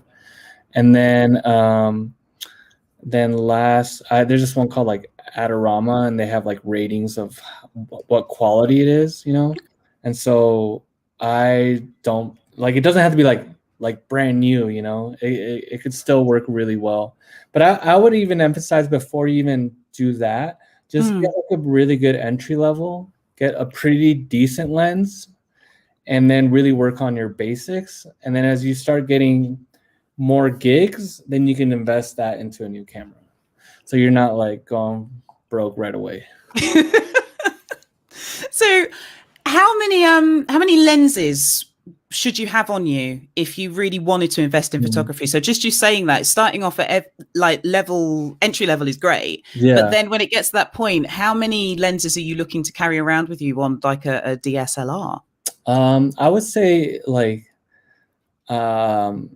if you're really starting to get more gigs and stuff like that, and you're really passionate about it, I would say get 2 really solid. And they don't even have to be like the brand, like Sigma, you know, makes really great lenses, and they're way more affordable. And so if you get like I would say get a good 24-70 or something along those lines.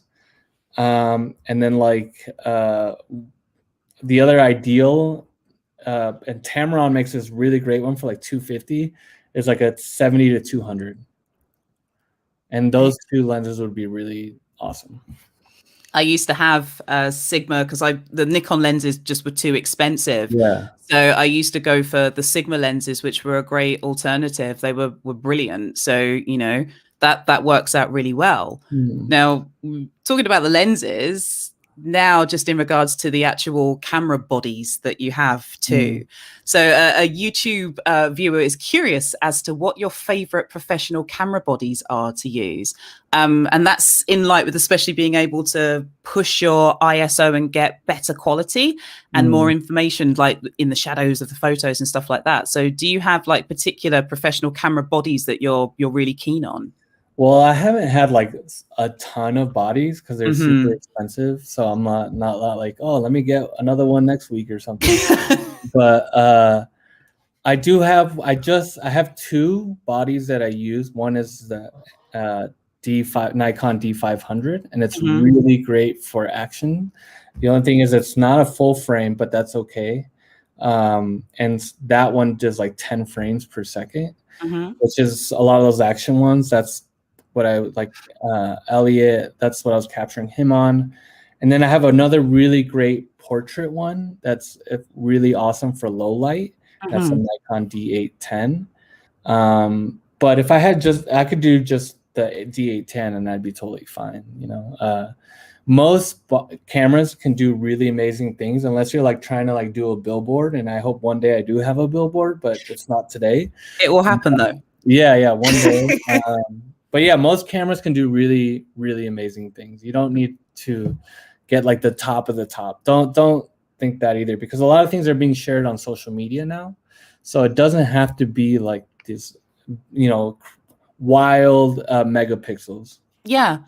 And I guess that's the power of the pocket size camera as well. Like, you know, if you've got an iPhone or any other smartphone to take shots on, that's great. And then obviously you have other pocket size style cameras out there as well to do good photography on. So one of the things that was popping up in the comments again on YouTube was people discussing their favorite like small little point and shoots, I guess. And Ricoh kept on coming up as a really good brand. I say I had one. I used to borrow my boyfriend's one because it was great to take pictures on, and it was such a sturdy, great little camera as well.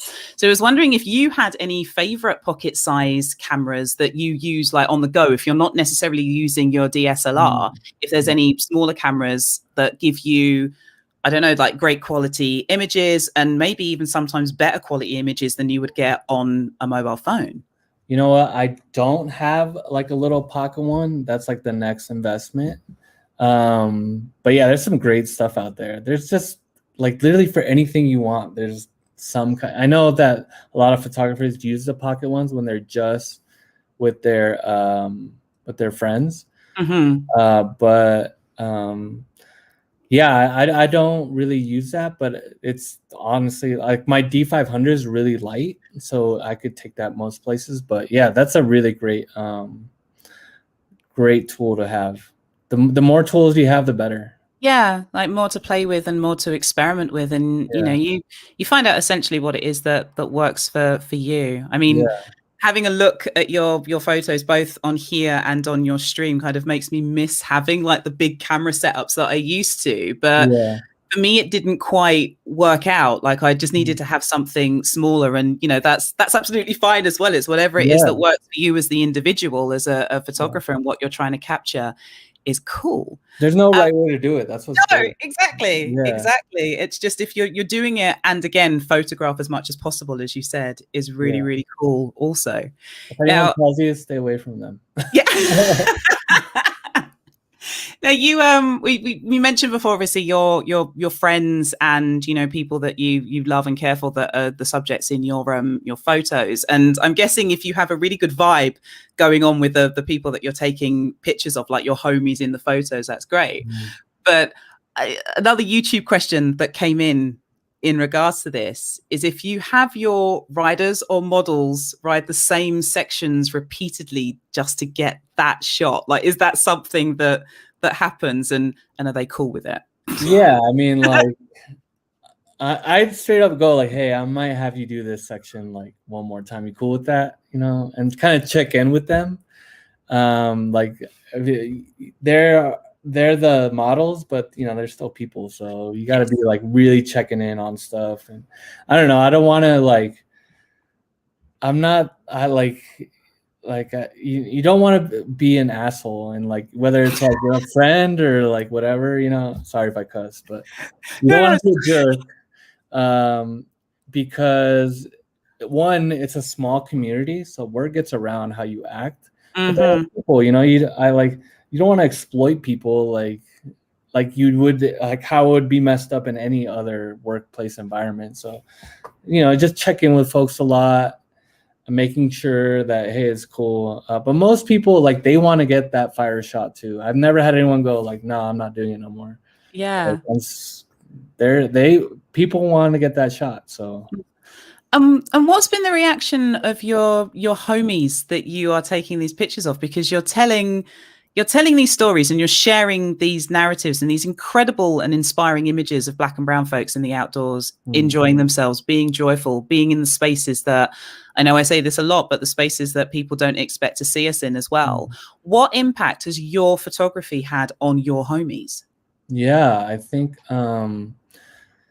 I think it's really beautiful, because I think there's this I just think it's really beautiful to kind of see themselves represented in a way that they've never been represented, right? I think the most joy I get is not from having my work in a magazine. It's when I can give my like Mexican immigrant uncle or my friend a really beautiful photograph, and they're like so excited about it.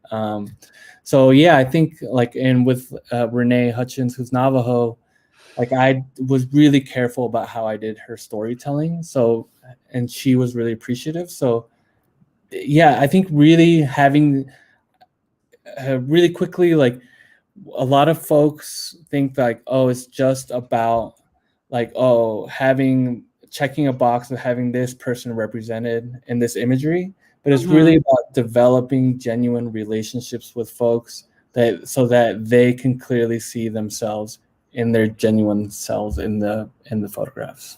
Yeah, I think it might sound over the top me saying it, but it feels like a beautiful level of trust that happens between you and your homies as well, that they're entrusting you with that image of them that you know, they're quite happy for you to put out into the world as well, but the knock-on effect that will have for other folks out there to see that. And it's just, again, it's going to turn into my favorite term over the Abundance Summit, but just this domino effect, this absolute positive domino effect, that what you started is going to have an effect on somebody else, and so on and so on. Yeah.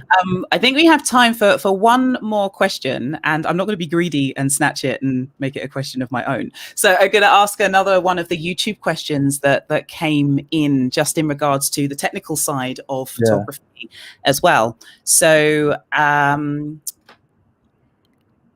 they're interested in how you approach panning your photos. Now, if you're cool to explain for those who aren't familiar with what the term panning is as well, that would be great. But they just wanted to know what your approach to that was, and, you know, how that flows for you.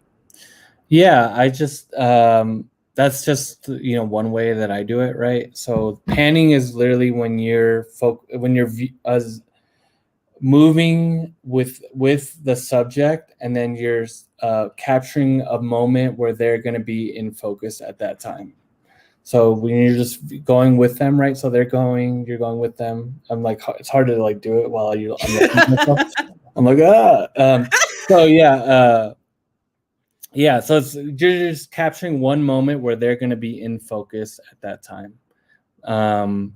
Yeah, so you're gonna have to. I would just suggest like everyone just experiment with that really low shutter speed with how you do your automatic focus. I'm sure there's another way to do it. That's the way I do it, and that's what's great about like YouTube can teach you so much. And like the traditional photography route is like you go to school, you come out with a bunch of debt. But they got me with a bunch of debt anyway, so I'm not gonna go into debt again. Photography, but yeah, that's another way to really like just keep doing a bunch of learning. And that's the thing, the learning is key, and the fact that there are those resources out there that are available on YouTube for folks out there to check out. And obviously being able to come along to your socials and see what you are doing on Pedal Homie as well is brilliant. So Eric, I have to thank you so much for your brilliant live presentation that you did, and for sharing your beautiful photography with us. Oh, can I quickly ask as well, because someone did ask this in YouTube, do you sell your prints? I've completely forgot to ask, do you sell your prints? Yeah, they just have to hit me up for like specific things, but yeah, I do. I don't have like a website or anything like that. That's another thing that one day I'll find time for. Excellent. Selling prints. But yeah, definitely hit me up, and then Eric, thank you so much. It was a pleasure, an absolute pleasure. And you've got people wanting to get clicking on cameras again. I believe me, just in the comments, that is what I'm seeing. So it's been an absolute joy to have you part of the Abundance Summit. So thank you so much. Thank you, and have fun. Thank you. Yeah. Oh my gosh. I know. Oh my gosh. That was so good. Hold on, that one photo of Rachel with the green tunnel is just incredible. Like that was awesome. What we got, tech tips, we got like beautiful photos, we got everything like that we needed. It was really good. It was incredible. Amazing. Absolutely incredible. A vibe, 100%. Oh, man, that was really good. I loved it. Now we're going to do a quick segue going from photos to our keynote speaker, who is Courtney Williams. Y'all know Courtney. She needs no introduction, but we're going to give her one. And this is it. Courtney is the bicycle advocacy consultant behind the Brown Bike Girl, as well as the People's Bike Mayor of New York City. She has partnered with bicycling and outdoors related organizations from Washington State to Georgia to help advocates from outside of the BIPOC experience become authentically grounded in terminology and understanding, and to develop the functional compassion that underpins empathy through her equity training, moderating conversations on race and the bike industry, and keynote addresses on the national level, as well as the international level. Now that we are on the internet, which is everywhere, interplanetary. We're global, baby. Yeah, we're not playing around. But Courtney is here today. So excited to introduce her. Love Courtney. And thanks so much to her for being here. And yeah, we're going to pull her up in just a second. But yes, Jules. Yes. Those photos. I'm sorry. I got to go back for a second and just say I was, in the virtual backstage, just like, yes. Yeah. They were amazing. It genuinely took me back to what it was like when I used to have my, like I said, I had an SLR that I used to take black and white photos on, and I did a sort of adult photography course, sort of further learning at college. So, one of my biggest regrets was I didn't do photography at university. I secretly wanted to do that. And then I went and did a sort of sensible degree. I did politics with law instead, which wasn't as creative, but I got my photography flow back in the end. But we can save that for another time, because I think we have Courtney ready to roll. Courtney, you come. Courtney.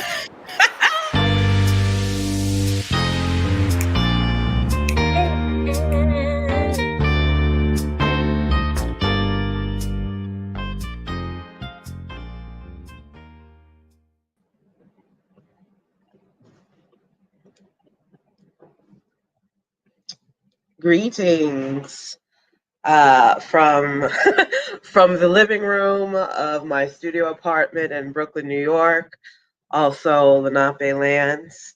Thank you for having me. I tried to make a classy setup for you all so it didn't just look like my junky apartment. I cannot thank the organizers enough for inviting me to share. I feel like I just be rambling through life, telling people things to think, and apparently it works out. Y'all think I'm valuable, so I am honored. Cheers with the tap water. So today, again, I'm Courtney Williams. I am the Brown Bike Girl. I fulfill many roles in all of the spheres. I primarily am focused on bicycling and creating bicycling access for people of color by way of, and this is primarily since last year, primarily through equity, diversity, and inclusion trainings for organizations that are filled with people who are not of the BIPOC experience. So this means that where there are large organizations who make claims that they are representative or hoping to make improvements on behalf of all cyclists and all people, I come around and I tap them on the shoulder when I notice that they're all tends to mean all the other white people in their same economic class who ride bikes the way that they like to ride bikes and where they like to ride bikes. Because the BIPOC experience of being in public space is different, and it deserves to be acknowledged so that we can be planned for. I'm an urban planner by trade, economic development in particular, and planning and care are synonymous, or as synonymous as they will get in the governmental realm. So that's what I try to do. It's all about accountability, learning, growth, and my synonym for inclusion is protection. So that's what motivates me to do what I do. I've been the Brown Bike Girl, a bicycle advocate consultant, doing those things for 4 years now.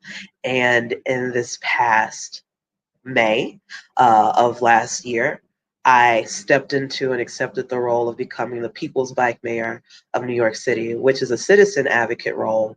But my platform as the Bike Mayor of New York City is to make more available free programming that helps everyone be safe. So there's a lot of bike education that I do in terms of skills, which are particularly missing from Black and Brown communities in terms of knowing the rules so that we can avoid the eye and the interaction with the police. As well as I launched a big initiative called Big Fix Days. And those Big Fix Days are pop-up bike repairs run by volunteers that aim to fix hundreds of bikes for people of color in neighborhoods where there's high COVID diagnosis and death, because there is a correlation. Actually, it's inseparable to remove the ideas of access to types of transportation and public health and well-being. So that's what I'm working at this year. And when Aisha approached me about the Abundance Summit, I really wanted to know, like, well, what do we talk about? And I've been pondering the tone. I tuned in earlier and I've just been feeling the love and joy of my friends. Shared out to the internet to you now that I'm international on the internet, like, ooh. But I pondered my tone, and at first I was like, maybe after the year we've had in 2020, I need to come through with like a fervent preacher style address. Maybe rattle and invigorate us all together. But then, after the same year we've had in 2020, I pondered something more gentle, like a poem or some sort of lullaby feeling, because we need a lot of soothing as people of color after this past year, right? And not even just a year and some months, some decades on decades, some centuries for some of us, yeah. So what I told the organizers, the organizers responded to me and said, talk about why do we do this, the happiness that motivates us to do what we do, why we do it, and the out of doors. And of course, I usually, when I lead my EDI programs, I open up by asking people exactly that. Why is it that we do what we're doing? Why is it that you want other people to ride, in my case, bikes? I know that some of you out there are runners, climbers, all the thingers. But I asked them, why is it that you want other people to ride bikes, right? And we tap into talking about the benefits and what we feel on the inside. So there's always the case for bicycling is my rest and relaxation. Bicycling is for community building. Bicycling is for mental clarity, for fitness, for hot bodies, because hot girl summer starts in 10 weeks. I still got 10 weeks to try. But I've decided that what I really want to talk about is not why we do this, but how we do this, like how we've maintained through this and how we should maintain as people of color to keep going. All right, so basically, against the odds, how do we keep ticking?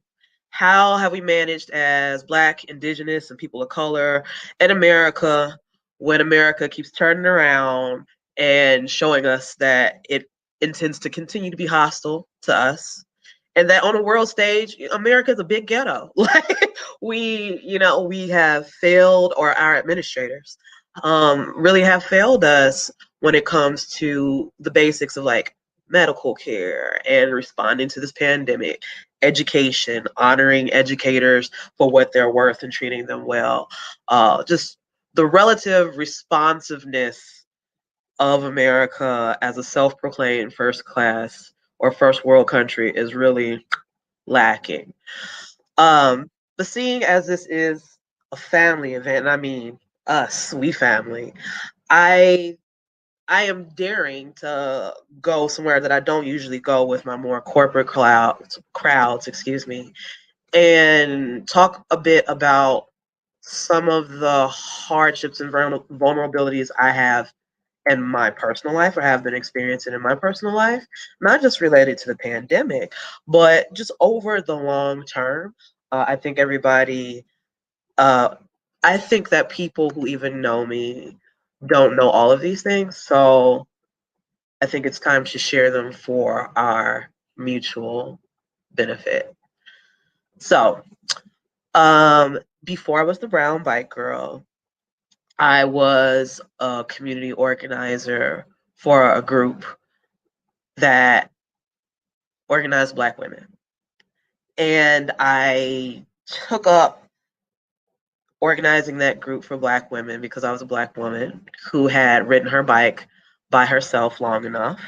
I was raised by a mother who reminded me that I was Black and that I was female, and those two things together attracted more danger than it could for other people. So once I had reached the limits of where I could go on my own feeling safe, I decided that I was going to find friends. But me being the person that I am, I don't just find friends and, have a little closed group for myself. I like to share and I like to teach. So I acquired this following. I built 1,000 more people into this Facebook group. We grew. I did classes. I worked it like it was a second full-time job. I have friends who shared my interests very strongly, which is something, outside of college, the chance of having more than 5 friends who are very tight with you is exceptional.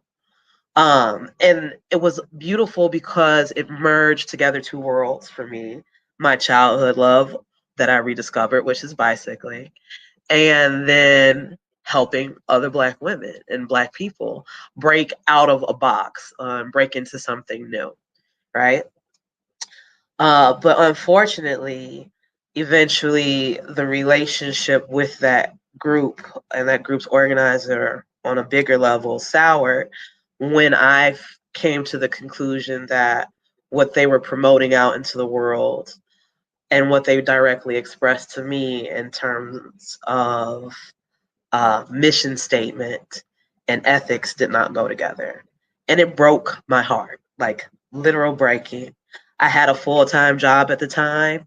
And I remember I would sit at my desk and cry like I had broken up with a lover, and this went on for like 10 months to a year. That was just heartbroken. Like, oh no, I made a thing, I discovered a thing, and now it's all fallen away from me. What will I do? And there was the possibility of being bitter and being like, I'll never bike again, or I'll trash them and this, that, and other. But we choose a high road and we go on. Okay, so then I started the Brown Bike Girl in about 2017. And where I once had been the kind of cyclist who got my girls together on the weekend, we put on all the Lycra, we're going minimum 40 miles, we're going 80 miles, we're out on a hot day, all day, life is complete. When I started running my business and that foundational first 2 years, I looked up and suddenly I hadn't been riding my bike at all. It was like to the grocery store and back, or once upon a time I used to do laps every Wednesday, and now I could barely get 1 or 2 laps in without heaving. And I'm like, oh no, am I not the person I used to be? And today, if you propose 80 miles to me, I'm going to look you, I'm not even going to give you side eye, I'm going to look you dead in your face, like Samuel L. Jackson with the big little eye, and just be like, why are you even coming to me with this, right?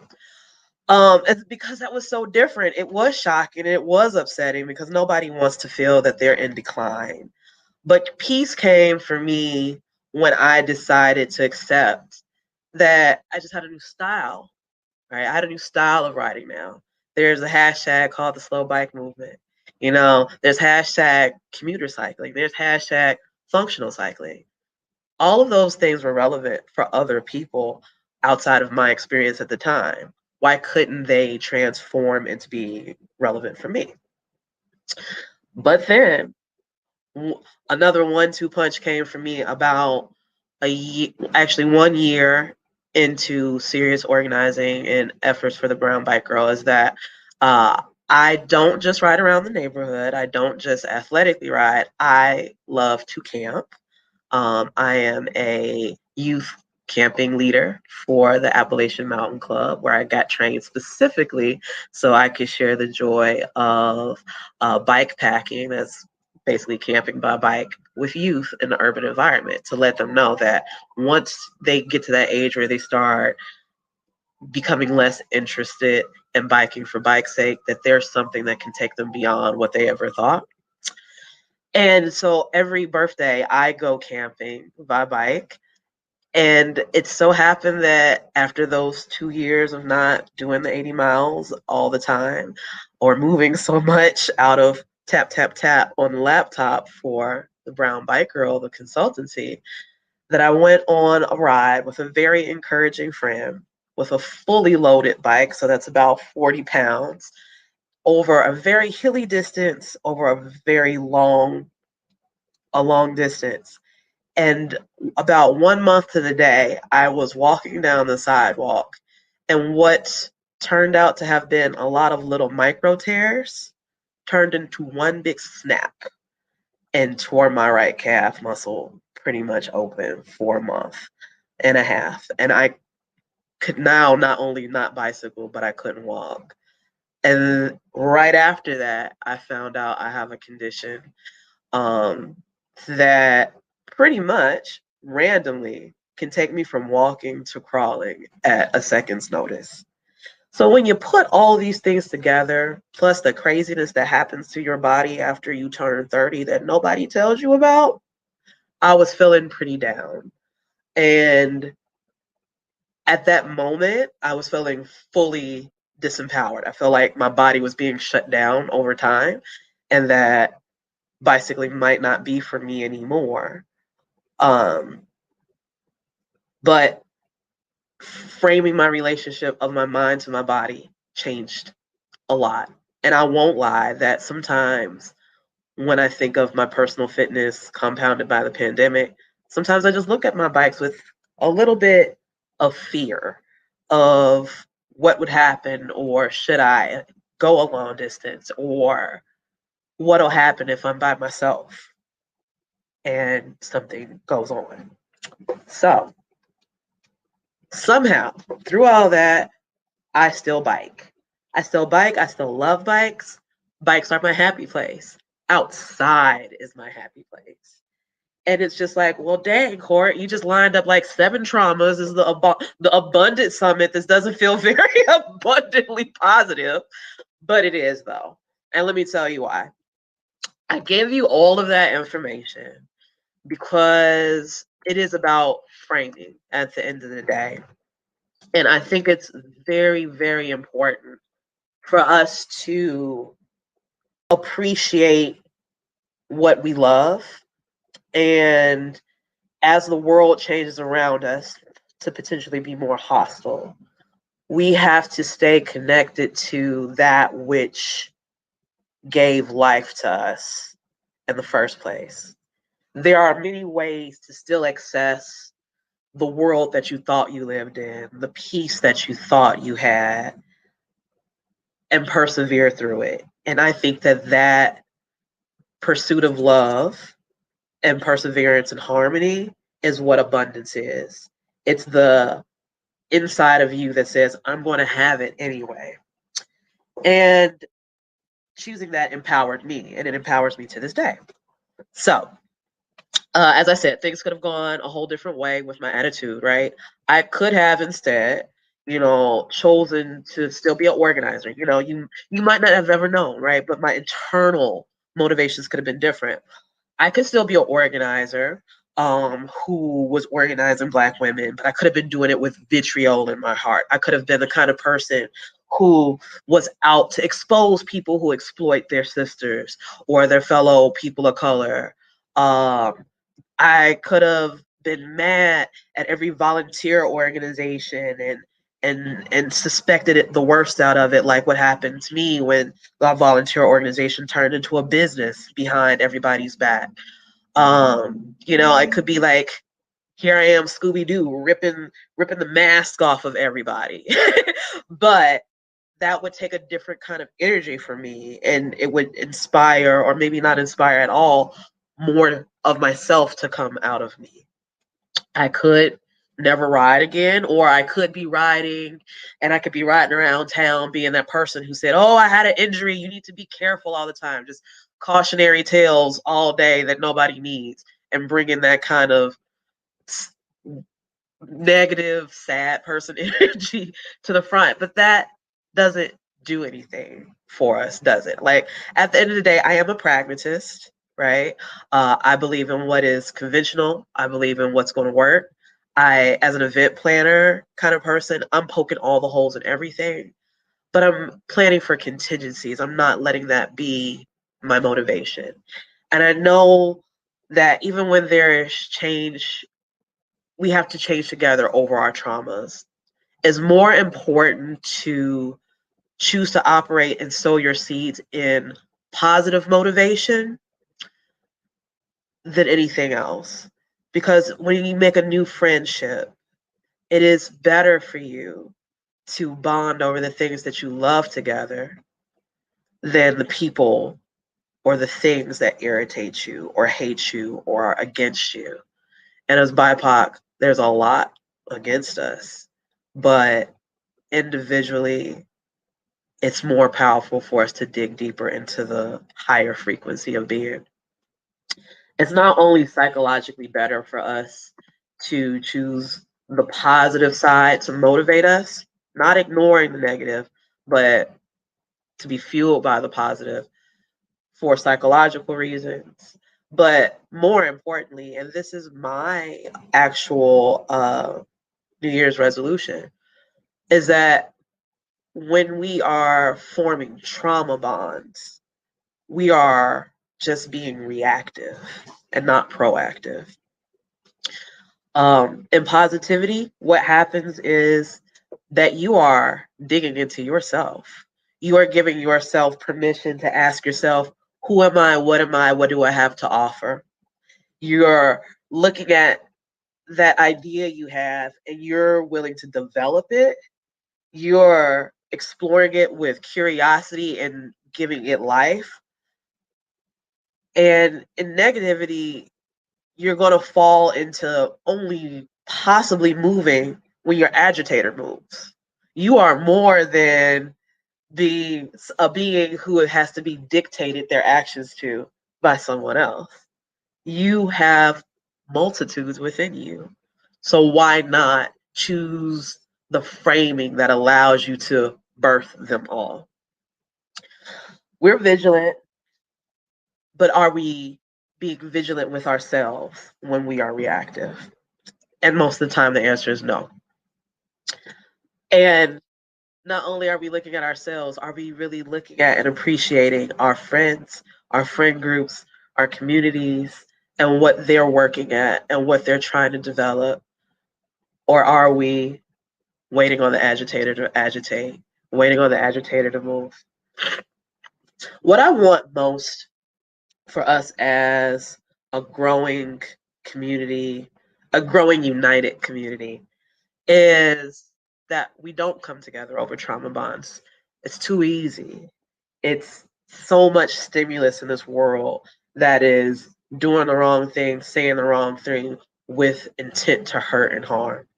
And I don't need to outline any individual instances because we feel them all every day.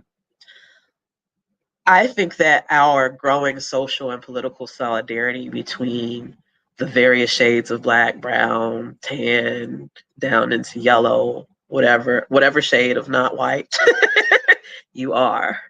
I think it's beautiful and it's definitely encouraging to a tired old soul like me. And it's spring. This is my spring beret. It's spring. I want us to water each other. All right. We can look at white supremacy, and we should, and just all stare at it with daggers. But I don't want us to miss the opportunities to plant seeds in and amongst each other and to water each other's growth. I want those of us who have been more involved as communities and community members to educate the newcomers on how to compose themselves and how to maintain and how to self-care, how to engage, how to disengage when necessary. I want us to hold each other in accountability for what we do. For example, the Black Foxes had a very important discussion on positive masculinity and all of the possible conversations that can be had, all of the uplift that can be had.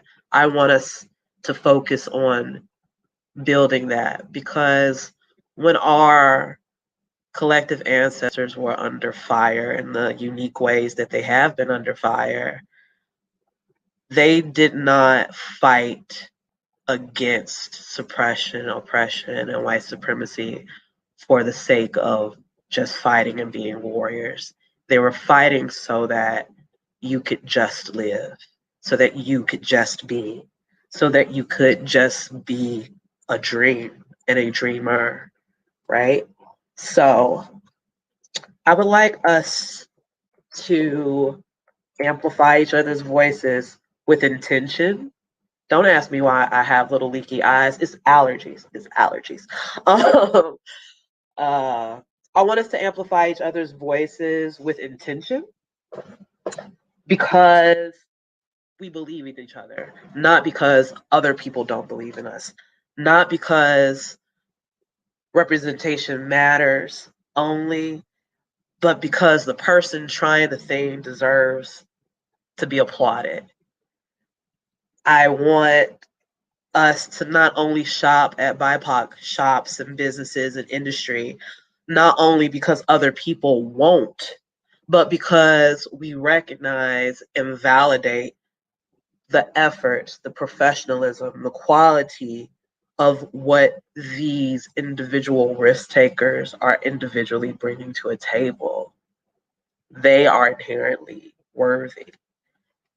So that's the proactive, the positive versus just the reactive, because trauma bonds fall away once agitator goes. And I don't know when white supremacy will fall, if ever, in our lifetime. But there's a lot to be said for looking at segregation and what happened post-segregation to community building movements, right? A lot of older Black people will tell you that it seems, in this way that they can't seem to figure out, it just seems like our communities were stronger when we were stuck together. And it's because we invested in each other and ourselves. Our solidarity as BIPOC should not end once we feel relief. That's what's happened to us when we've aligned with these other movements. That's the reason that there's womanism outside of white feminism, because once we were leveraged as people of color, we were dropped. Let's not drop each other because part of us feel that our trauma has resolved.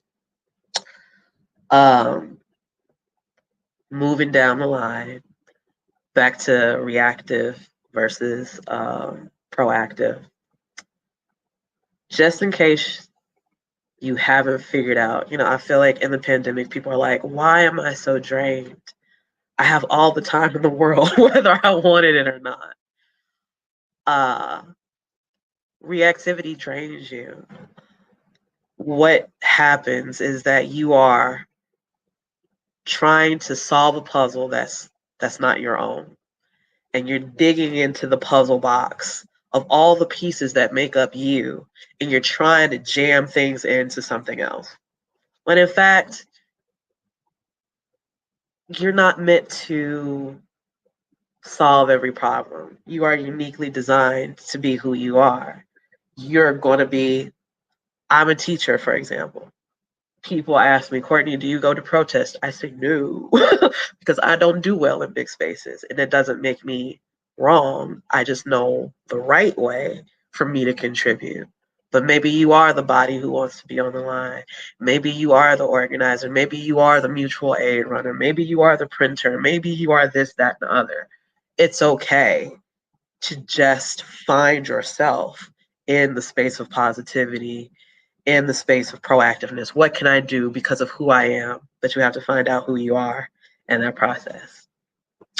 And I say all of this knowing that this proactive versus reactive talk, I say this knowing that we're in revolutionary times.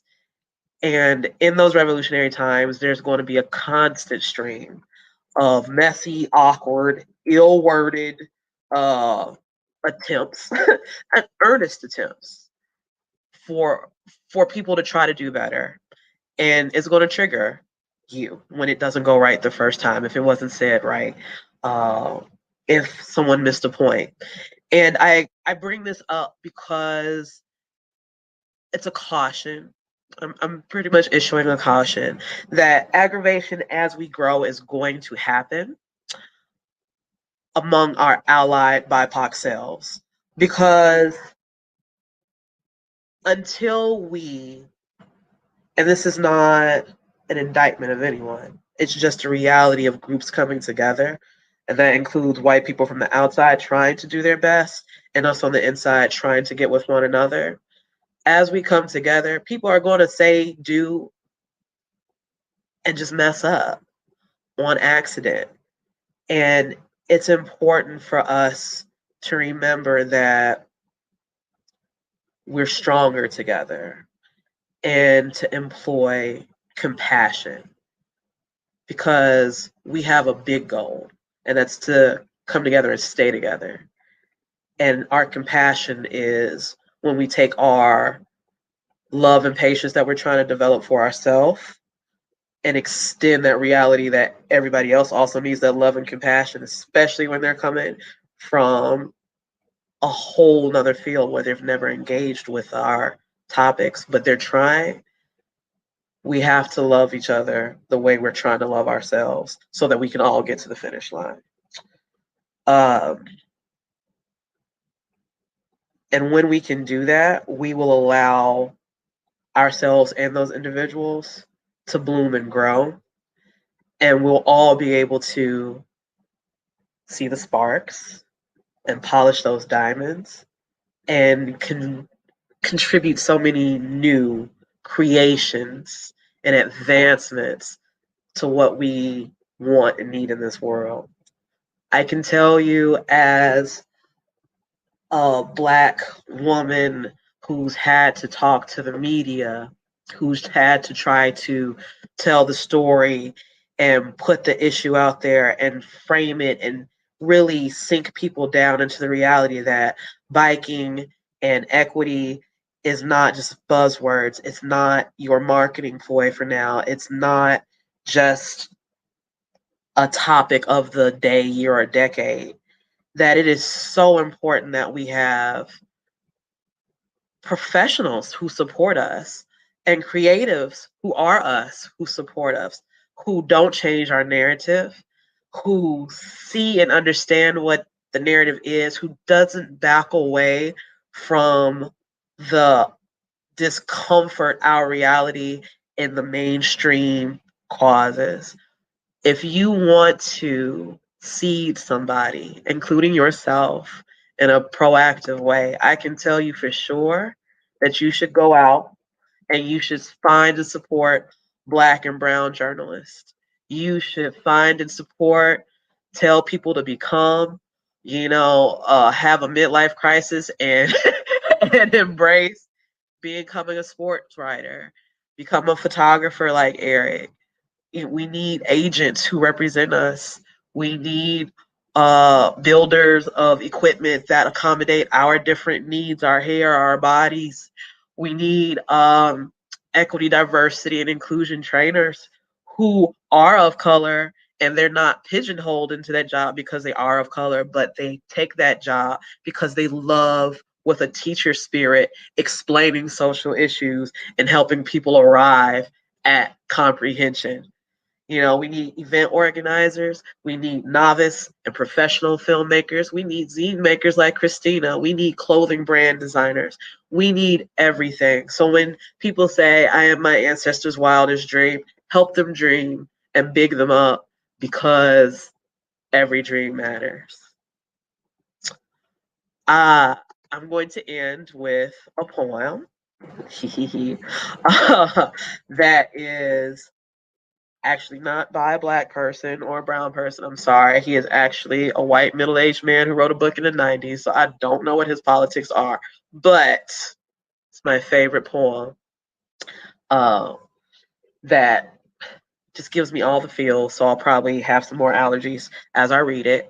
But I do hope that the outcome of what we build together and enabling one another sets new standards. That's why it matters, that we let ourselves be ourselves, that we love each other for the purpose that we just exist, and don't fall off from relationship. Because I think when we do what we're supposed to do, we're inherently going to set new standards that change white supremacist paradigms. You know, the paradigms in cycling, like, and a lot of active recreation, that say every sport and recreation must become a competition. Everything doesn't need to be a competition. Or that value of a person is derived through competition. That elders don't belong or should be thrown away and not accommodated. That everybody has to be a part of a binary to compete, to be included, or they just don't exist.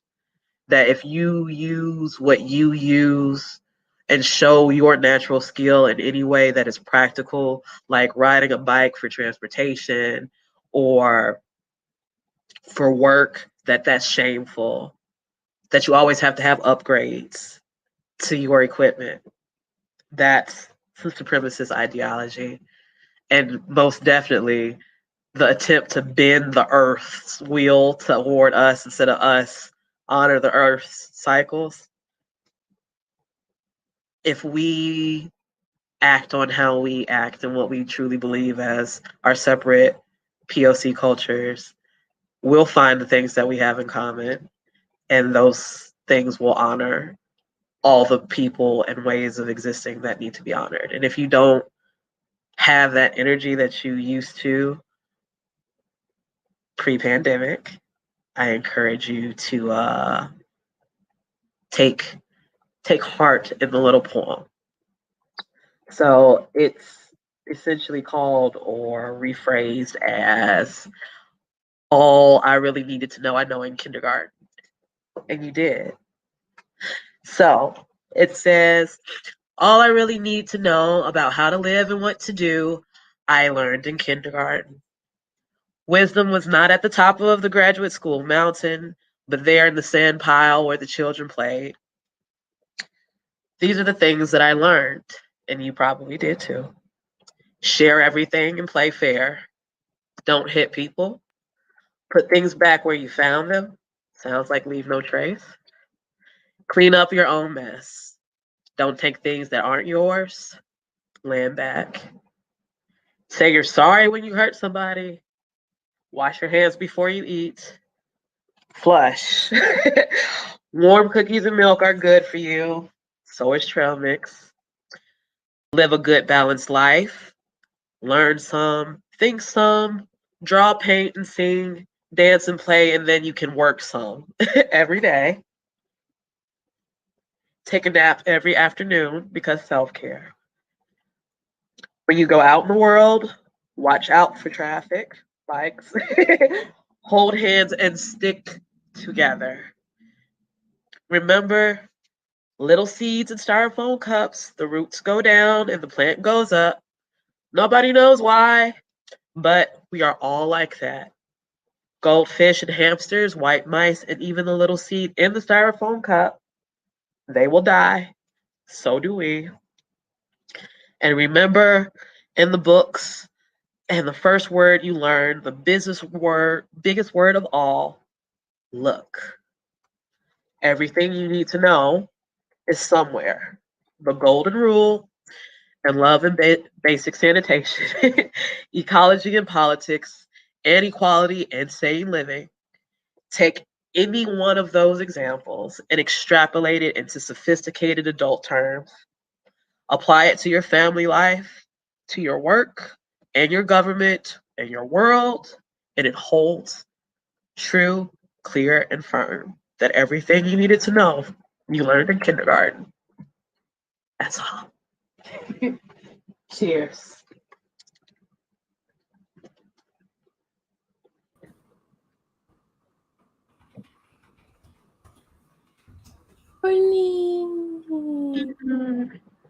I'll sip my tap water to that. Sip that tap water. Come on, girl. You better stop playing. Hold on. I was hormonal 2 weeks ago. I don't know what this is. It's allergies. It's allergies. Okay. Spring is here. Spring has sprung. Vegas from. Thank Y'all you. told me this was my house beret, but I'm wearing it anyway. It's got its little carrots and gardening stuff on it. You're seasonal. You're very in tune right now, which I like. Yeah. I feel like, first of all, just like, thank you for really sharing your, I guess, like, heart with us. And I really appreciate you for that. Just awesome. The comments are popping off. People are like, oh, I can Courtney, best keynote. Yeah, girl, they're on the right.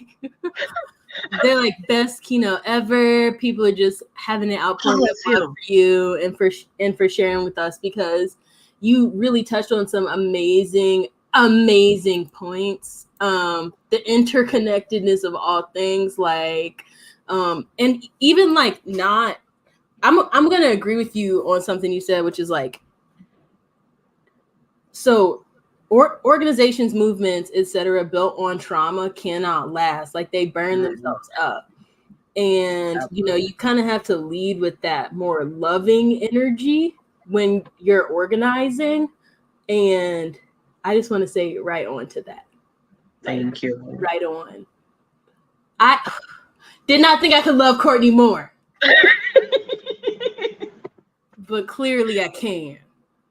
Cause that was just I'm a little speechless. I'm a little bit speechless. And I don't get speechless. I'm very rarely. No, you don't. I love to talk. I love to chit chat. But yeah, y'all. So yeah, much love to Courtney, and we appreciate the love you gave us. Oh girl, sorry, you just don't have me. I'm an emotional person. I will cry with you. Like, oh, someone noticed the shop towel. Yeah, it's a shop towel. I said yes, shop towel tissue. Come on, come through, brown bike girl. Oh my gosh. Okay, I'm supposed to ask you some questions really quick, I believe. I'm sorry, y'all. I got so sidetracked listening to all that goodness. Getting all that. Ooh, we've been eating. Casey said, Olivia's speechless. You good? No, I'm not good. I'm tore up. I'm tore up from the floor up. That's why I'm struggling. Let me breathe for a second. Hold on. All right. So I apologize for the mix up. But Courtney, thank you so much. That was so great. I love talking to you anyway. So it's good to see you like on this platform, really sharing some tips and some experience on how it feels to organize, and I guess how to have more sustainable movements. Because honestly, that like, just again, a lot of it's resonating with me, but even like being disillusioned and then like having to come back into it, that's very real too. Like, I feel like we all have that kind of story. And I mean, right now, and this is my constant battle, but even more so in the pandemic, where you're always running, how do I survive? Right. In the background of your mind. Yeah. For me, mine is, how do I survive? How do I keep helping other people survive? Because that's, I guess, for me, that's what the meaning of life is. Like, how do I help other people maintain their existence? You climb. Right. Yeah. So and the climb, when survival is the issue, right? Yeah. Pausing just seems so wrong. Yeah.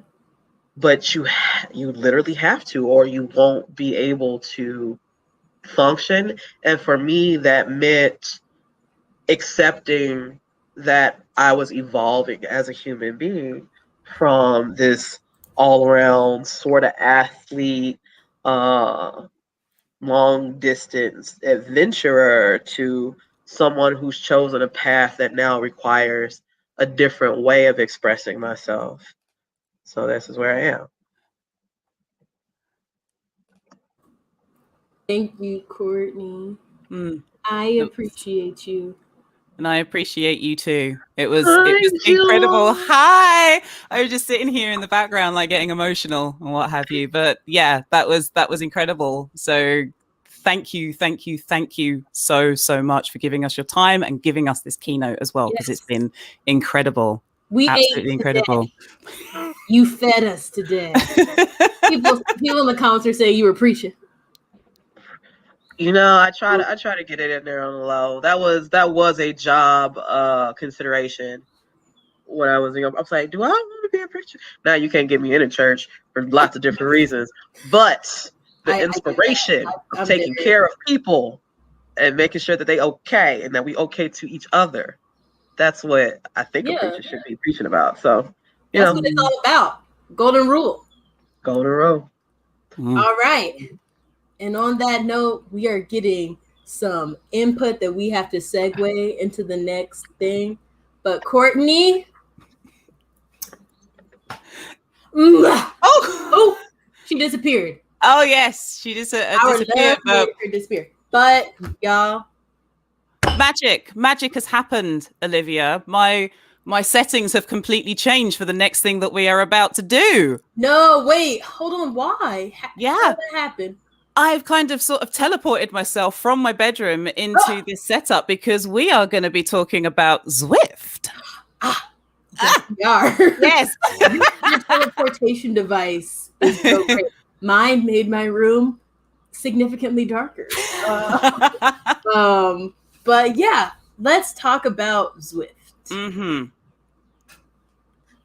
Okay, so just starting off, yeah, so y'all might not have heard of Zwift.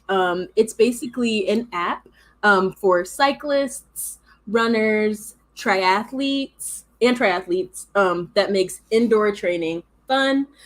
You can work out, you can race, or you can free ride in a virtual world with athletes from all over the globe. In this session, we're just going to really quickly cover the basics of what you need to Zwift and how to do it.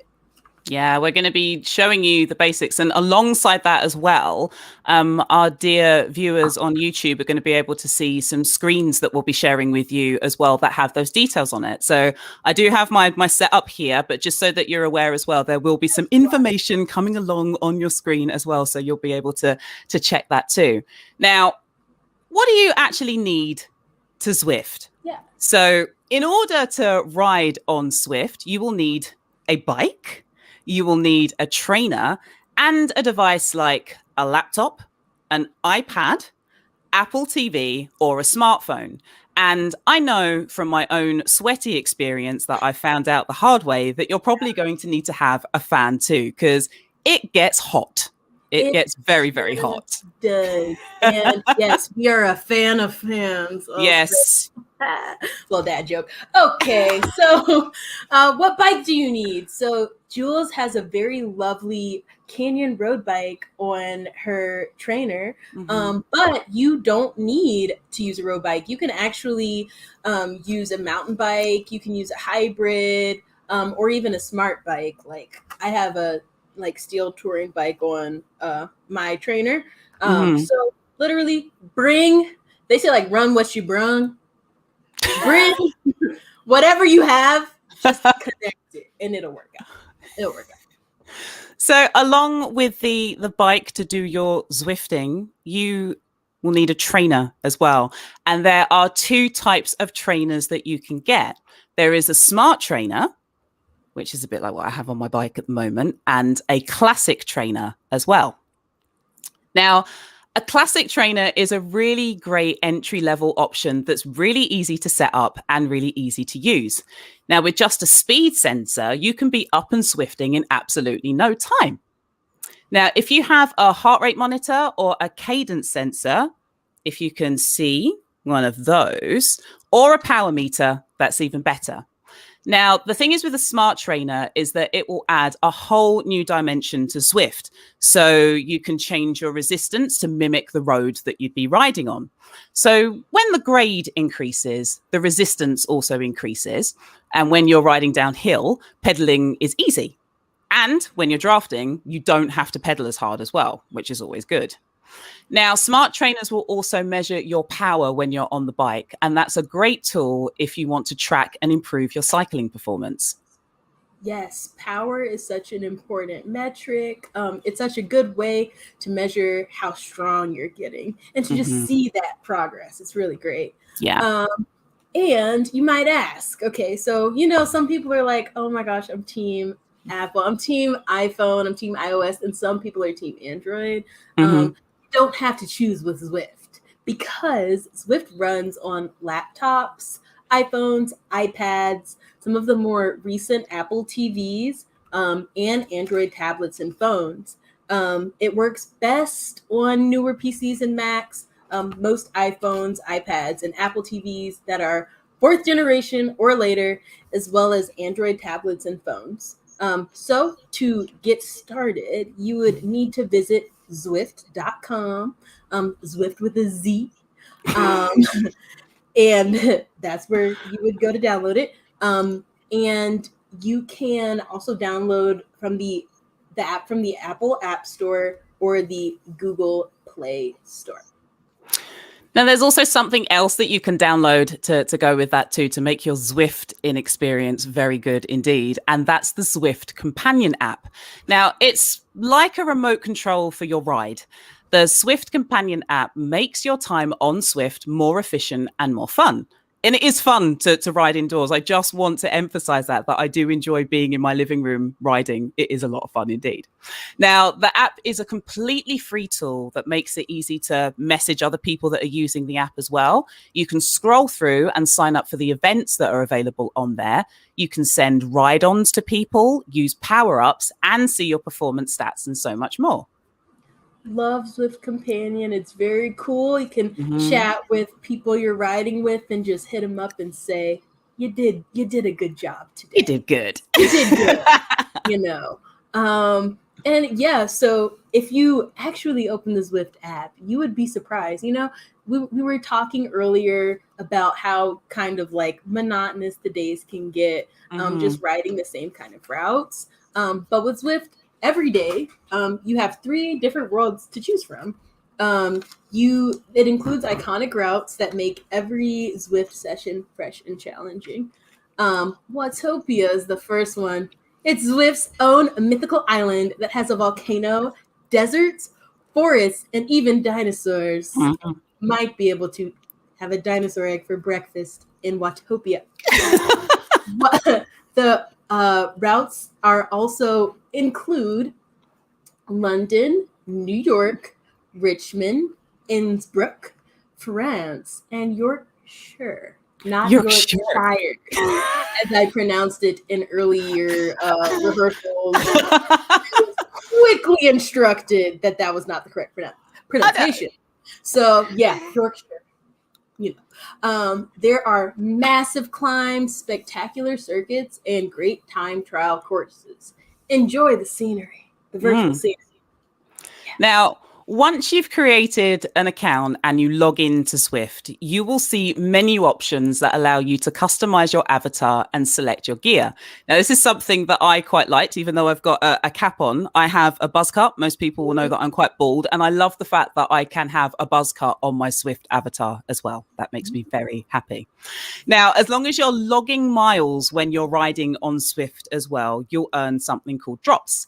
Now, drops are the currency that you can use to purchase upgrades. So, for your bike and your wheels. And, if you complete featured events, you can also unlock additional treats and kits. So if you wanted to change up your socks and your caps and personalize it a little bit more, that option's available to you as well. Yes, you can get your drip looking good. I feel like right now I have the the Bumblebee jersey. Oh, It's nice. not super hard to earn. I have not ridden much or super duper hard, but I have the Bumblebee jersey, so I'm coming to sting it. No, I'm just kidding. Okay. Yeah, there's other things you can do. You can explore, train, and compete on Zwift. There's so many ways to enjoy it. Say you want a structured workout. You're trying to improve something specific, trying to improve, speed, strength, cadence, something like that. Zwift has a lot of workouts built into it. Some are as short as 30 minutes long. So, a lot of people are working from home, or say you just don't want to ride for 2 hours. you can ride for 30 minutes with a pre-structured workout.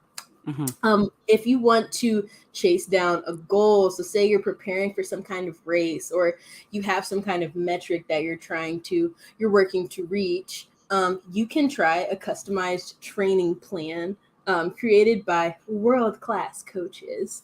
If you want to ride solo, if you want to ride in a group, you can do that too. For longer rides, there are Grand Fondos, multi-stage tours, and more.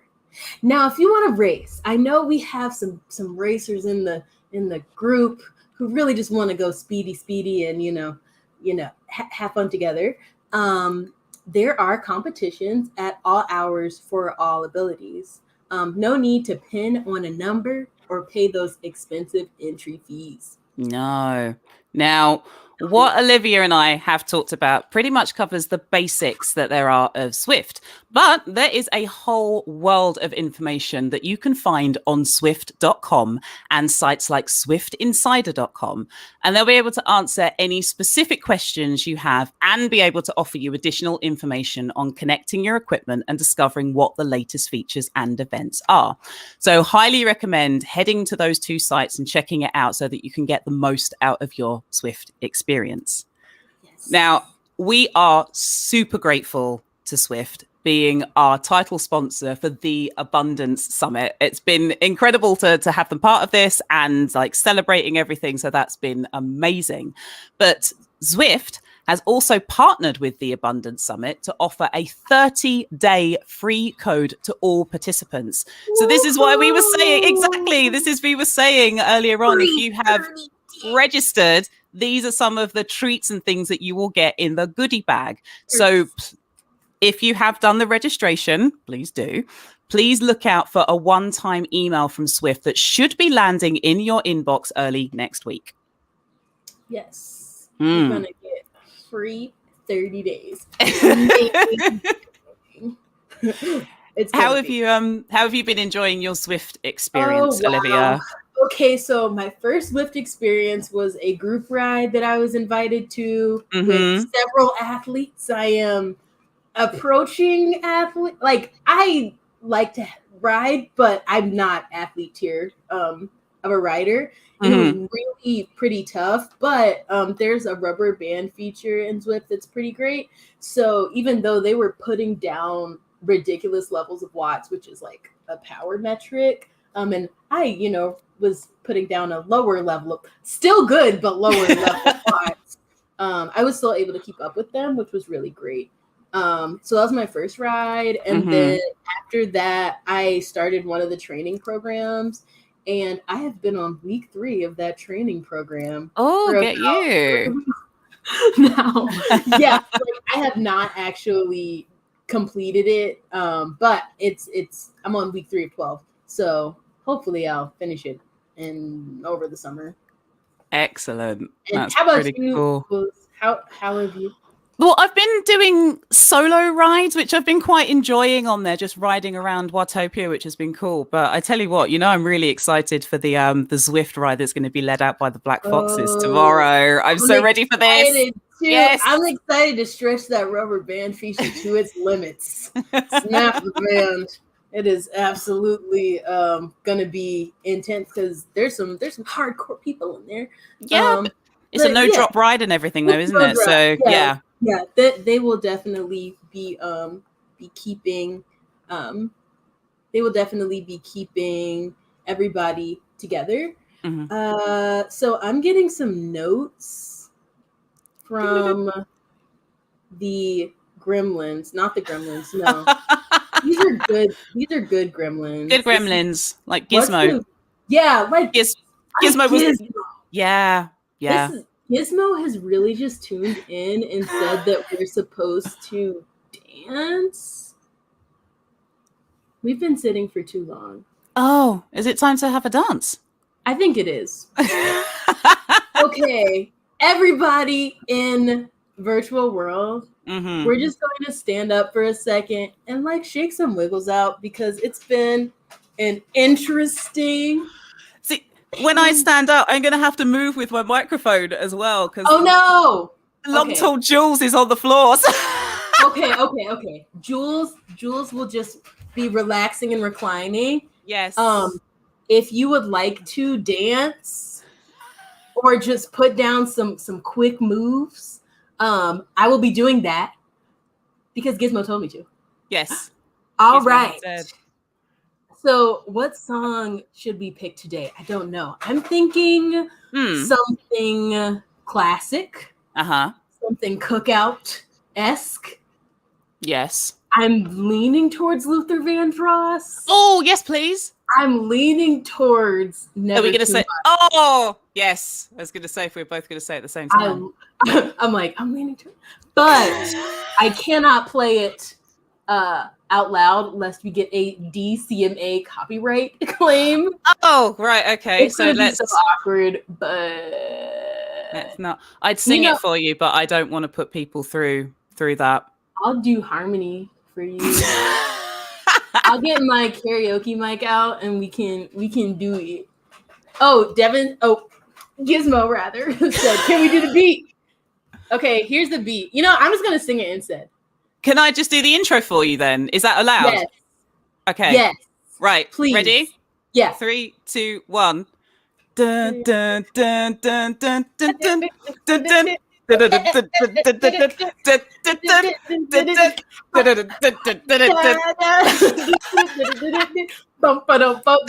DCMA can't catch this.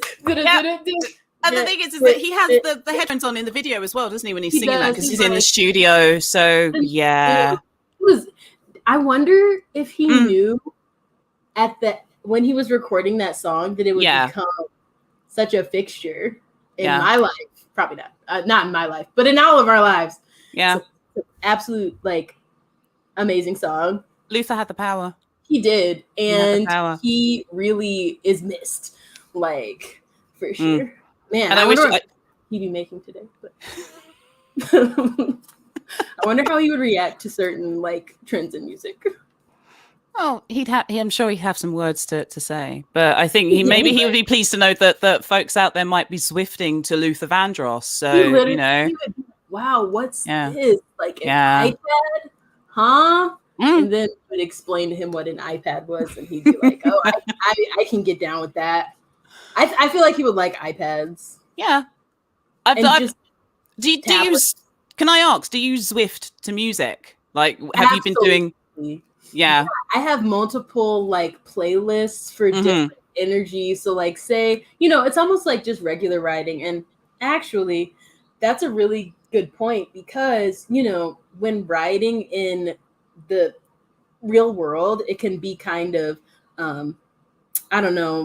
dangerous to, wear headphones and ride. But with Zwift, you can literally crank that music up and have your own spin studio. And I do that when I'm riding because I need the beat to kind of motivate me and get me into that zone. Right. I will leave you with this thought very quickly. There is a video floating around of me on the internet using Zwift singing to Stevie Wonder, and I will let the world go and find that.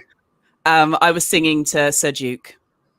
I love Sir Duke. Yeah. I love Sir Duke. It's out there. Find it. I am amazed. First of all, that doesn't surprise me knowing because you have good music. Thanks. So I knew you had some Stevie, and I knew it was a good cut. Yeah, Mama Bello taught me well. Oh yeah, I love Sir Duke. Have you heard? Okay, so Stevie Wonder, his album, The Secret Life of Plants, is very interesting. Yes. There was a rapper, I can't remember who, but he said that he bought that album, or his dad bought that album on accident, and he was so mad because he was expecting I don't know, songs in the key of life, Stevie Wonder, and it is very experimental. And he was like, "What is this?" And then he pulled it out. He was like, "I hate this." Oh. And then I forget who this was, but then he listened to it and it influenced his music a lot. There you go. So, you never know. Never throw out your albums because they might keep a hold of them influential later. But yeah, I definitely love Stevie Wonder. I love that era of music in general. I definitely wait. Hold on. Is anybody talking about Stevie Wonder in the comments? Let's see. Somebody said Stevie Detroit checking in. Hello. Yes. Good to see you. But yeah, I think he would make a good Zwifting like playlist edition. You could do decades Zwifting. I actually think that like the disco era, y'all can't see my disco ball, but there it is. Yeah. Yeah. I think the disco era lends itself to Zwifting and riding very well. It's very chill, but also high vibes. Yes. Well, yes, we will sort of disco and sashay away because I think we have something else coming up now on the old schedule, don't we? Gizmo, what you saying? More Stevie love in the comments. Courtney said, "All Stevie all the time." That's my pastor. Yes. Where are we going? We're gonna have to leave Stevie alone now, Olivia, because we're rolling into the next section of the Abundance Summit. We'll come to Stevie later, but yeah. We are. Yes. Yes. We are going to the next thing, which is my friend and yours, Casey Cross. They are amazing. Riding gravel out in Arkansas. Have you skipped? You've skipped. You're giving the details and the info of things that we've got coming up because I think it was wasn't it Lara that we have coming up? Yeah. Oh, Gizmo told me wrong. No, I can't blame it on Gizmo. This is this is my mistake. I apologize. It happens. Casey will be here tomorrow. Sorry, y'all. It's because we've got so much good stuff going on with the Abundance Summit. So I'm getting ahead of myself, and thank you for correcting me because I definitely would have had Casey coming on. It is not even time. So instead, sorry, y'all Casey fans, but Laura fans, rise up because we've got Picking Out Your First Bike with Laura Solís. Laura is a cyclist from the Bronx, residing in the Pacific Northwest who rides for fun and for transportation. I have ridden with Laura once. Don't know if Laura remembers me, but it was a long time ago. But yes, we will be seeing a video on picking out your first bike, a very important decision for your future riding endeavors.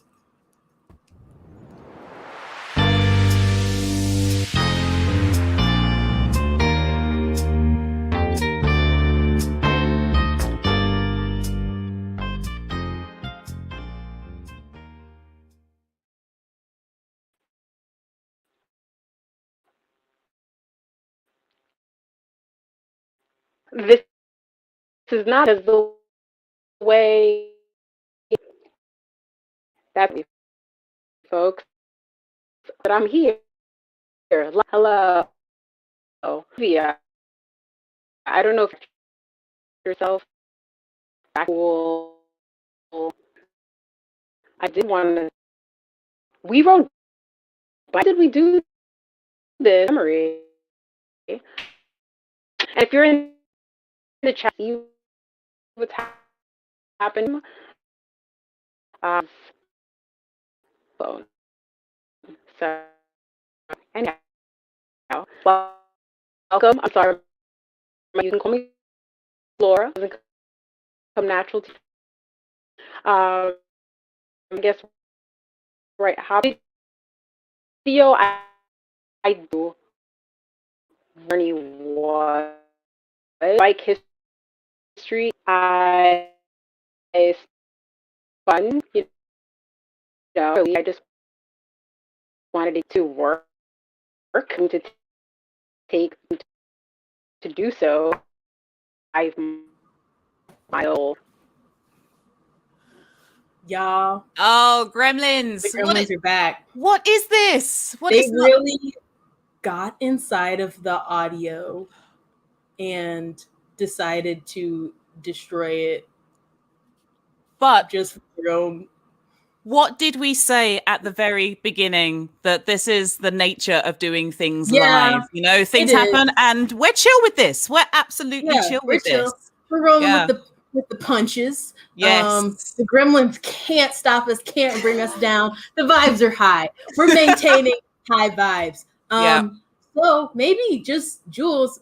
Well, I don't know if the backstage is cool with this, but maybe you and I could talk about how to pick out a bike or those considerations. Yeah. Is that cool backstage? I know the gremlins are fighting y'all back there. Okay, they said yes. Yes. All right. They stopped gremlin fighting for just long enough to type yes. Okay. So picking out a bike. So I used to work in a bike shop. I used to assist customers with picking out a bike nearly daily. Like there was always somebody trying to come in to try a bike. And, you know, Jules, I'm sure you can attest to this, but I think the most important part of buying a bike is context. Like that was something that came up a lot in the Eric conversation about photography. Yes. You know, like, what are you trying to say? So with bikes, it's more so, where are you trying to ride? For how long are you trying to ride? What kind of terrain do you see yourself on? So yeah, like, it's almost like an algorithm. Like, you know, you've got the like in your brain that's going, okay, this person is, you know, this riding style, is riding for this amount of time, and they will be riding on this kind of terrain, so they need this bike. So for instance, if a customer came in, this is maybe too specific. I'm just gonna do a scenario really quick. So like I'm working in the shop, I'm like, you know, wrenching. A customer comes in. Oh, hold up. Grandma's took a break. We'll have more on this later. What? Laura said, that's my thing.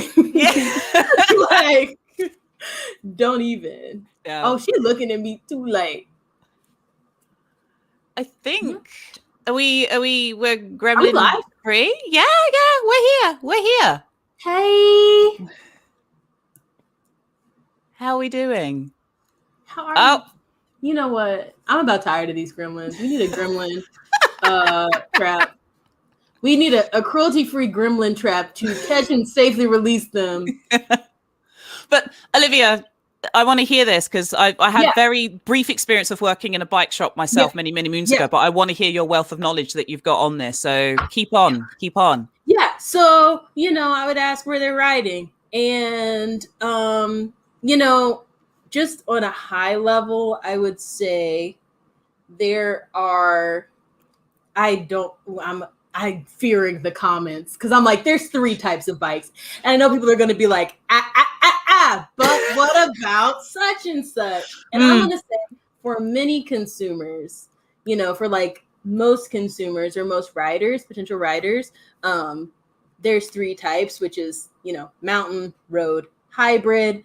Of course, we have gravel bikes. Of course, we have those time trial bikes, and all y'all triathletes, y'all have those funky bikes.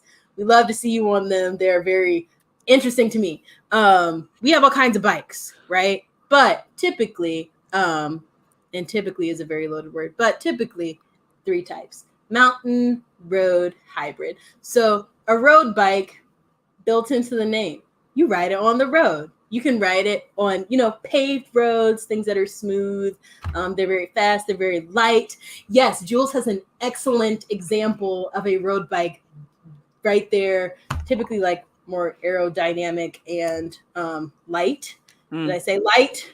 I'm going to say it again. They're light relative to other types. I mean, mountain bikes are light too, but, you know.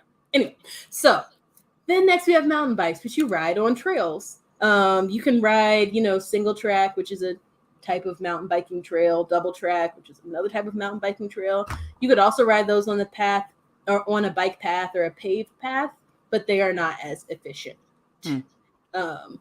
in like getting you where you want to go, because often the tires are too wide and just, you know, too knobby, and there's a lot of rolling resistance, which is what we don't want. Then lastly, we have hybrids. Hybrids get a lot of hate. I personally don't subscribe to that hate, because if the context is appropriate, hybrids are great. So like on a paved, like, you know, I guess just like we have the Beltline here, which is like a it's like a mixed use path. We won't get into the Beltline. That literally just like triggered a spiral of thoughts for me that we won't get into. However, we do have it. It is available to the public, but just bike paths. Hybrids have a little bit more of like an upright riding position many times, which for different kinds of riders can be more comfortable. And rider comfort is really, really important, you know? So yeah, I mean, that's what I would say the basics are. Then you have, you know, like other kinds of bikes, like gravel bikes. I got my gravel bike back here. And basically that kind of bike is more suitable for like gravel roads, fire roads, any kind of like, I guess, I'm trying to think of how to describe it. Like rails to trails. Okay. Trails where they took the railroad ties out. It's also very good for riding on that. Whereas on a road bike, you know, your tires might pop. And then on a mountain bike, you wouldn't be efficient. Now you might also have trouble with riding, I guess just like in different kinds of terrain. And for that, I would recommend honestly a gravel bike. I'm very biased because I feel like gravel bikes can go so many places because you can ride on the road, like not as efficiently, but you can also ride, maybe not single track, but you could ride kind of some like more basic trails, unpaved trails. So I like those personally. I'm very biased. That's like my favorite type of riding for many reasons. But that was, I don't know what Laura was planning to say. But I'm sure that was probably sprinkled in there just because that's kind of how they train you. Like you're going to tell people about kind of the basics of bikes, like ask them some clarifying questions and then, you know, put it in your little algorithm and say like, okay, that's the kind of bike I think you need. And I think that that's the best way to do it. Oh, okay. So in the comments, Casey is saying, I take my gravel bike on single track often, LOL. Let me tell you, you know what? Casey been popping off in the comments. Casey said, I call it practicing bike skills. Okay, yeah, some people are very talented and can practice their bikes, take their gravel bike on single track. Yeah. But there's, oh goodness. Okay, so I am.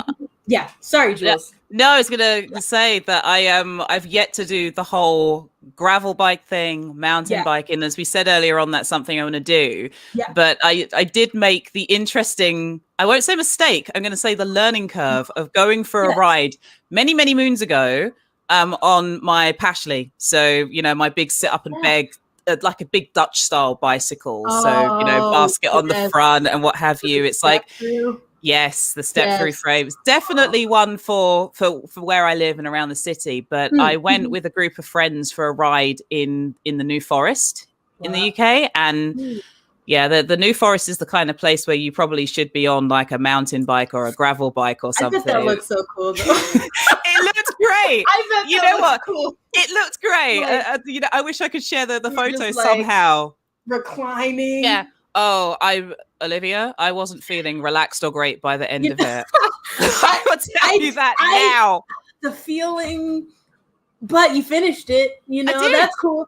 And like, I definitely, so, I mean, some people really like to actually do that on purpose. Like get a bike that's kind of context inappropriate and conventional, you know, circles, and try to ride it because it's fun. Like I hate to agree with KC, but I'm gonna agree there. Sometimes taking a little bit of a different bike is kind of fun. But yeah, Jules, I'm sorry that happened. I have also done that before and actually not enjoyed it.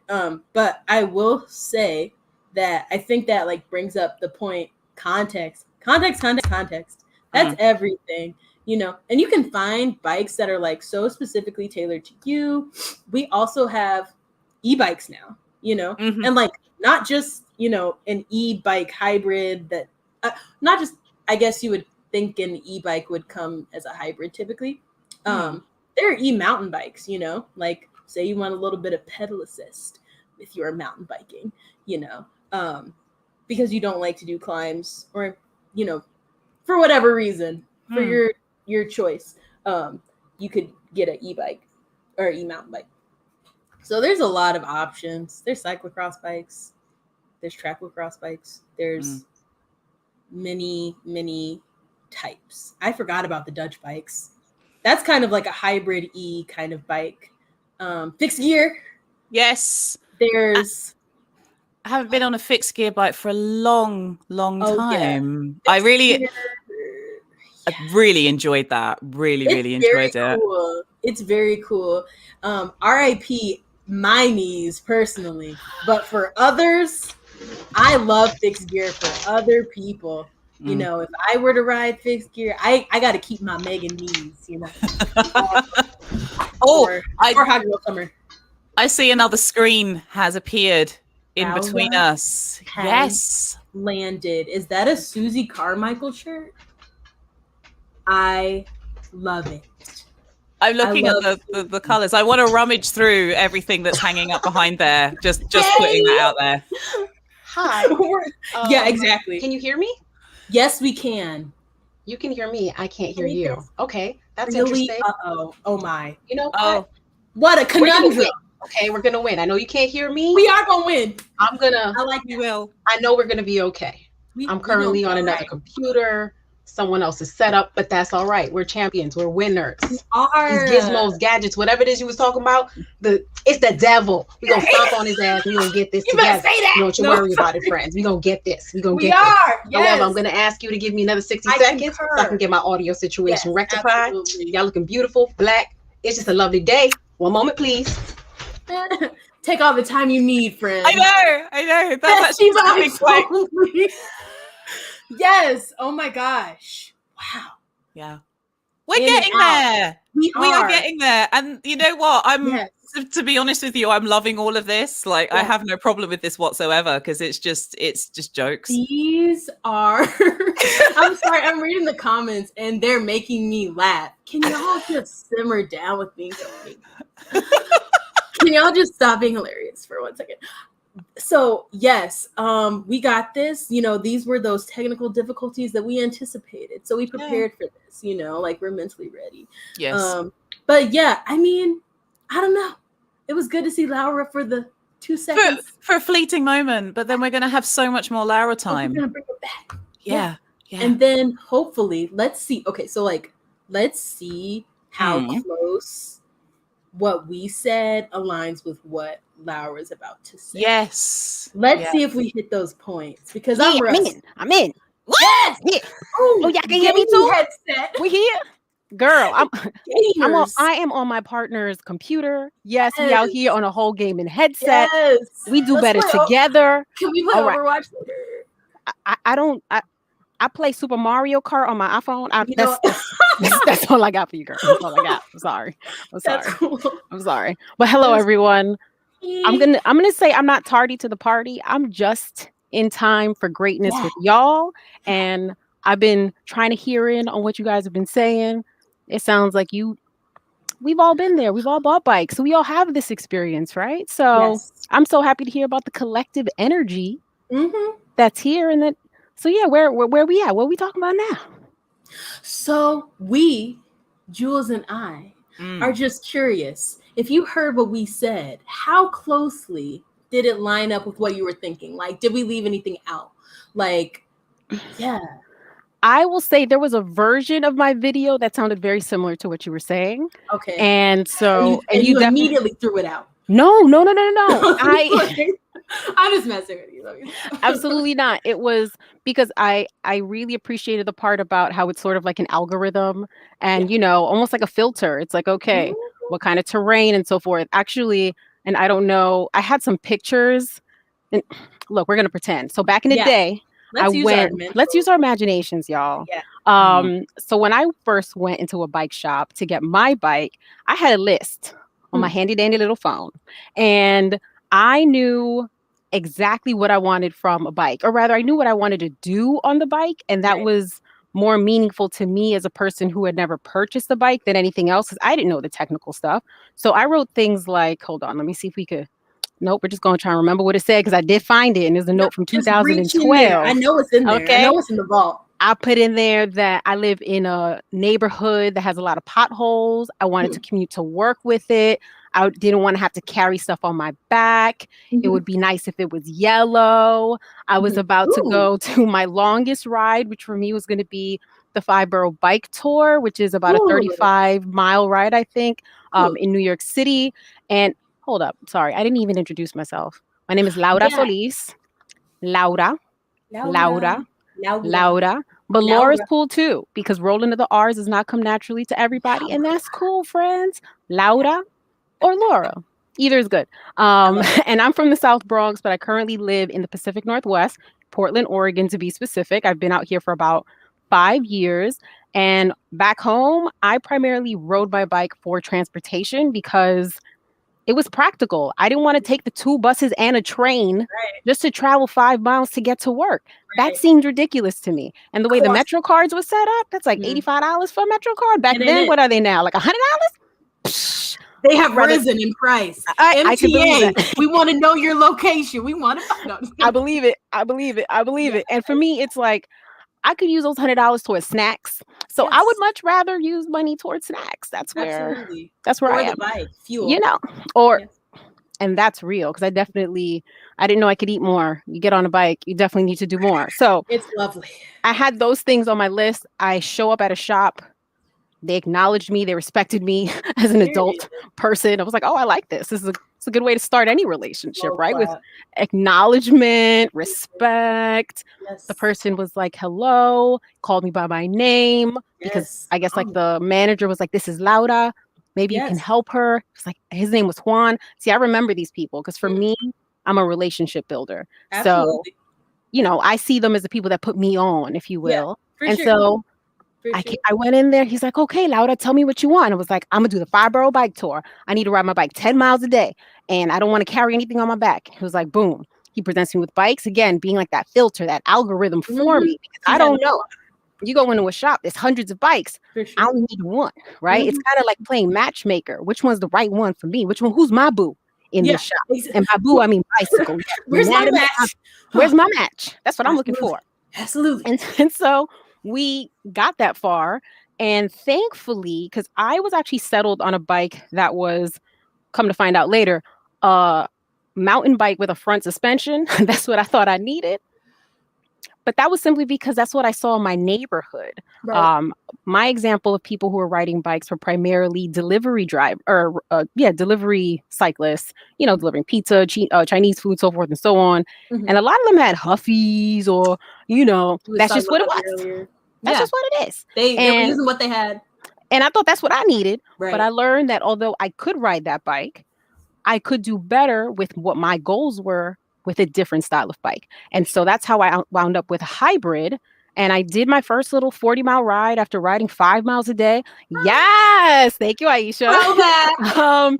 And so this was me at the end of actually later that year, I did my first century. And this is the end of the century for folks, because I don't know who's on the call. So I'm going to assume you're going to be like my aunties on here, right? And my aunties don't know much about bikes. So I want to make sure I'm inclusive in my language. Break it down for us, Laura. So a century is a 100-mile bike ride. Now, what you may not have noticed in that photograph was I did a 100-mile bike ride in a tennis skirt and Converse. I saw the skirt. There were no bike shorts underneath that skirt. There were no bike shorts. Okay.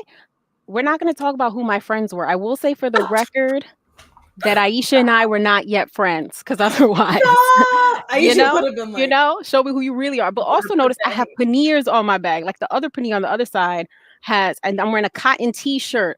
I have pedal straps on my bike, and it's obviously a hybrid bike. Now, what I'm pointing out here is, was it the most ideal bike for most people? I don't know. Did it work out for me? Absolutely. So I just don't want folks to feel like, wait a minute, my girlfriends have road bikes or my friends have road bikes. This is what I need in order to do what they're doing. Work with what you have, and you can actually use your physical capability to leverage or compensate for what perhaps a bike might give you an advantage to do. So with the road bike, of course, you're going to have the advantage of different hand positions, especially on a longer bike ride versus with a hybrid, where typically you have one unless you put little snap-ons on there and so forth. But since I had the panniers, guess who had the most snacks? Guess who was coming to me talking about you got some peanut butter? Snacks. Do I have peanut butter for you? For you who didn't even put me on the bike shorts? Do I really want to hook you up with some snacks? Laura, may I ask? Yes. When you have snacks, do you have friends? Yes, you do. See, snacks? I grew up in I know who my friends are because when we go on rides, they will specifically say, yo, Laura, these are snacks that I brought for you. And I'm like, see, that's how people show me love. That's my love language, okay? Yes. The presentation of snacks. It's real. And so I absolutely love that. And then I guess, again, I want to emphasize, when I got into that shop, I thought I was going to get a $500 little mountain bike. I wound up spending closer to like $7 and change. So this brings me into the topic of budget.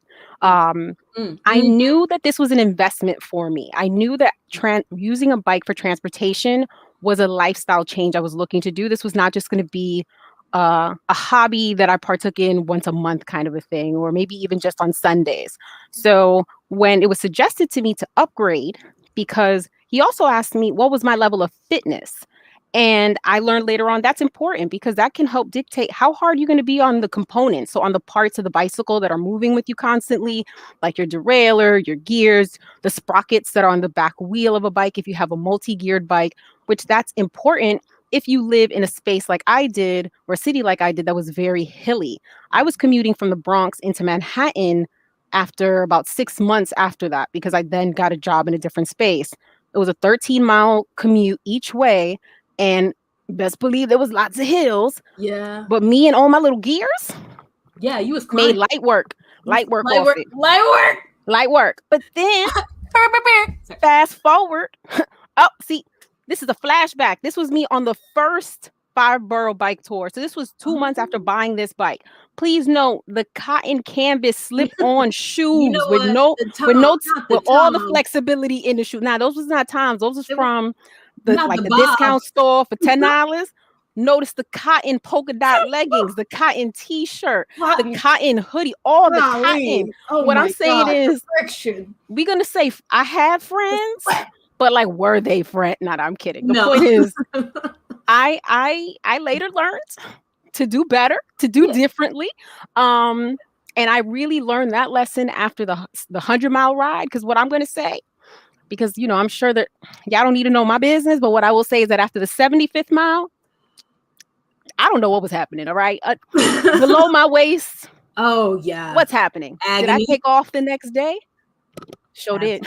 had to call in bruised. So, all of this, the next year when I did the Century, I actually did it on my fixed geared bike. Now, again, would I recommend that?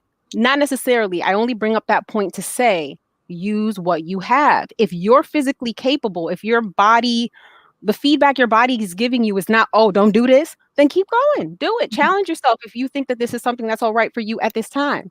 Now, would I do that to myself again in maybe 15 years? No, I love my knees. I appreciate them. I want them to remain whole. I want that cartilage to always be there to cushion, what needs to be. Exactly. All of this. This once is gone. Wait, hold on. This up in here, once it's gone, does not come back. Exactly. That doesn't grow back. It's so that said, I want to also just talk to folks about different kinds of bikes. So like I mentioned, I had a hybrid. It had a pretty straight top tube. But then you also have other bikes. Like I mentioned, I want to make sure folks know that there are different styles of bikes. So even though I had hybrid with a straight top tube, which means if you're a person who perhaps has a limited range of motion or some sort of capabilities that limit you being able to swing your leg all the way over, there are also bikes that are called step-through bikes, or bikes that have step-through frames. And with that, that means you barely got to even, thank you very much, you barely have to kick your leg over in order to get on that. And on that note, if you're a modest person, per se, if you don't want everybody to see where the sun don't shine on a regular basis, then, again, you don't... No. Or if you do, I mean, you do you, of course. You do you. Hashtag free the nipple. I don't know. Anyway, if you don't want to always have to kick your leg over, or if you just have issues that you're considering when it comes to mobility, a hybrid is also another a good idea for folks who perhaps are riding in transportation for the first time. Why is that? Because you're going to be more upright, which means that, thank you. Here's another example. The two bikes we've seen so far are both hybrids. They have different frames. So by that I mean, or what I want to give your attention to is the tube at the very top that you would kick your leg over. One is tall, one is lower. And so both, however, are considered hybrids, and both are going to allow you to sit upright. So let's say you're riding with your family and you have some littles with you and you want to be able to, turn your head 270 degrees to make sure everybody's in line back there, or if they're in front of you, then, or there's traffic happening. The yellow cabs, they don't always stop, friends. You want to know when they're coming at you. So all of that is to say, having a hybrid, which hybrid bike essentially is a mountain bike and a road bike, had some fun, and they came out and they made a hybrid bike. And like a mountain bike, you got your straight handlebars, but like a road bike, or more similar to a road bike, you have narrower tires, and they don't have knobs on them or tread. And that's going to make it so that when you're riding on pavement, you're going to be moving a little bit quicker than if you had tires that had the knobs on them, like my homies on the delivery bikes. But when I tell you, when it comes to climbing those hills, they beat me every single time because they've been riding on those bikes. They're putting in the miles. They're putting in the work. They're putting in the work. I put any of them in the alley cat. We'll see who wins. Exactly. Yeah. So I see that we have some comments in the. We have some comments in the comment section. Aisha's asking if we're ready.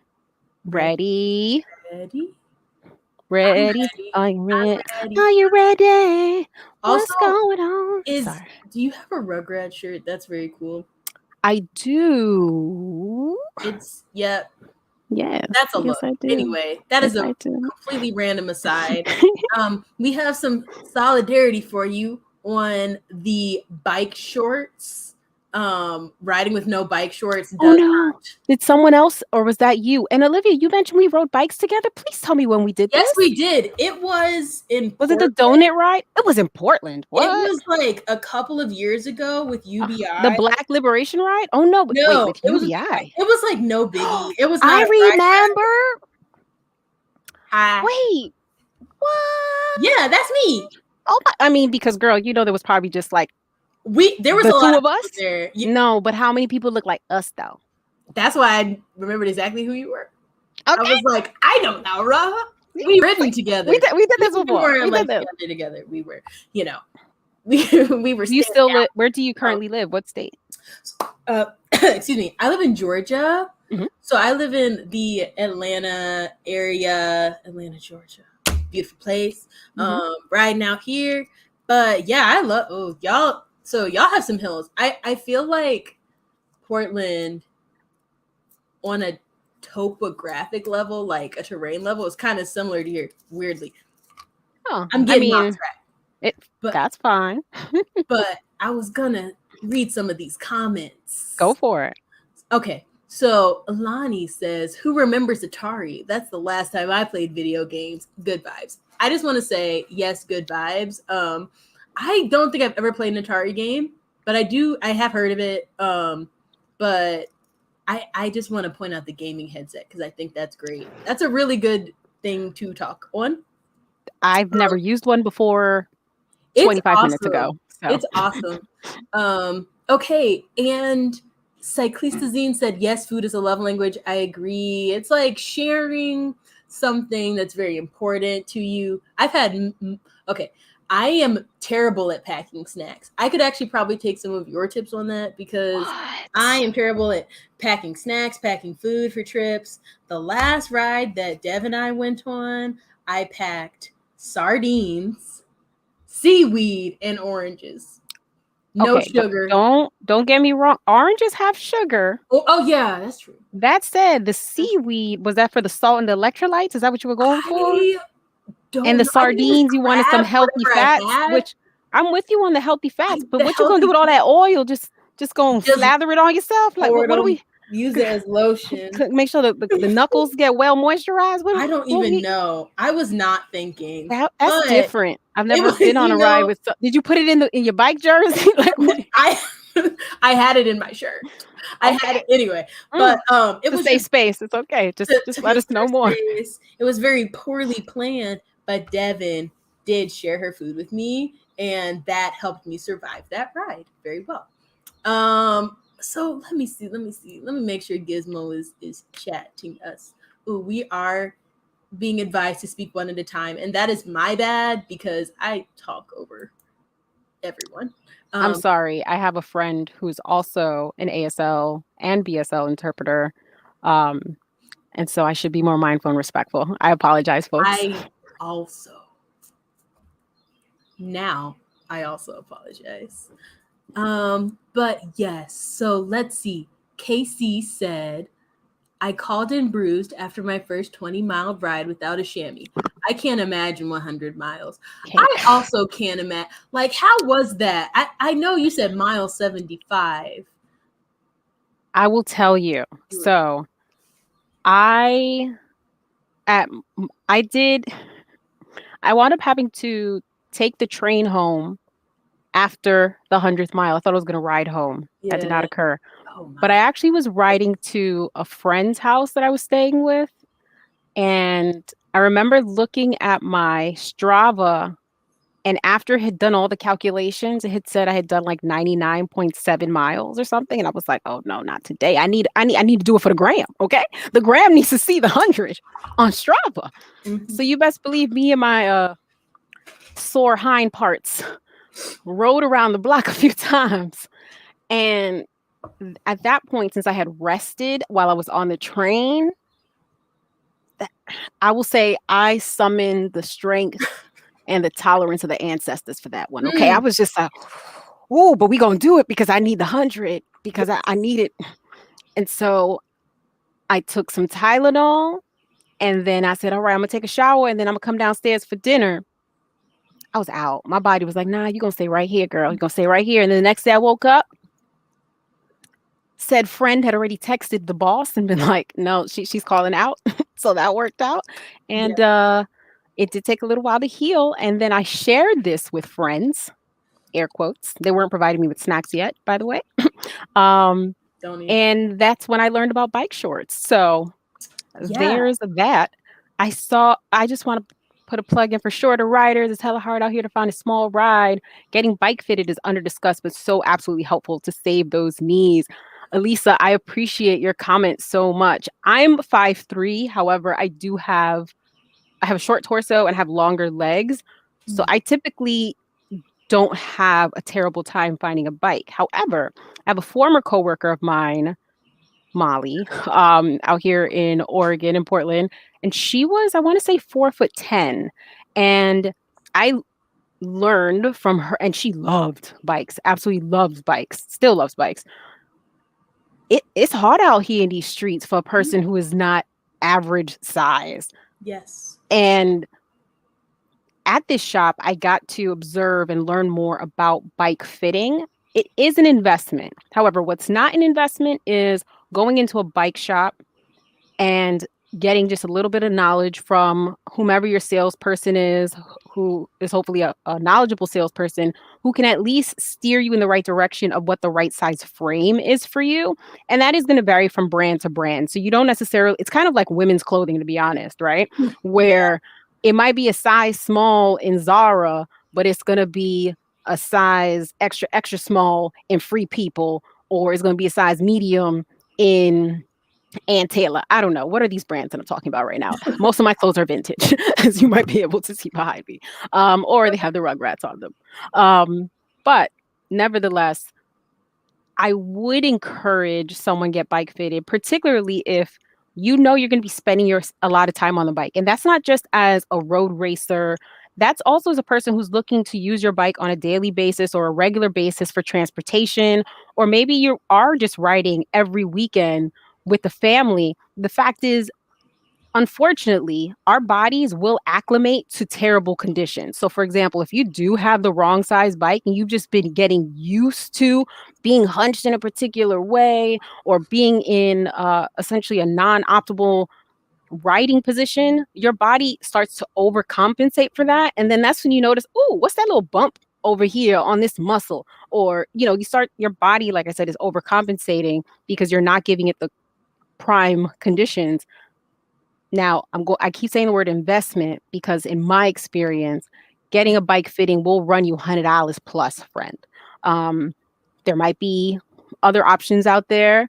Perhaps there are. I know at the shop I worked at, it was dependent on, you just getting a bike fit for, say, your hybrid, or are you getting a bike fit for your triathlon bike that you need for performance. So you're trying to dial in every second. Do you have any experience with getting bike fit, Olivia? I did learn basic bike fitting. And I would say, yeah, I feel like it is very individual and it is also very arbitrary.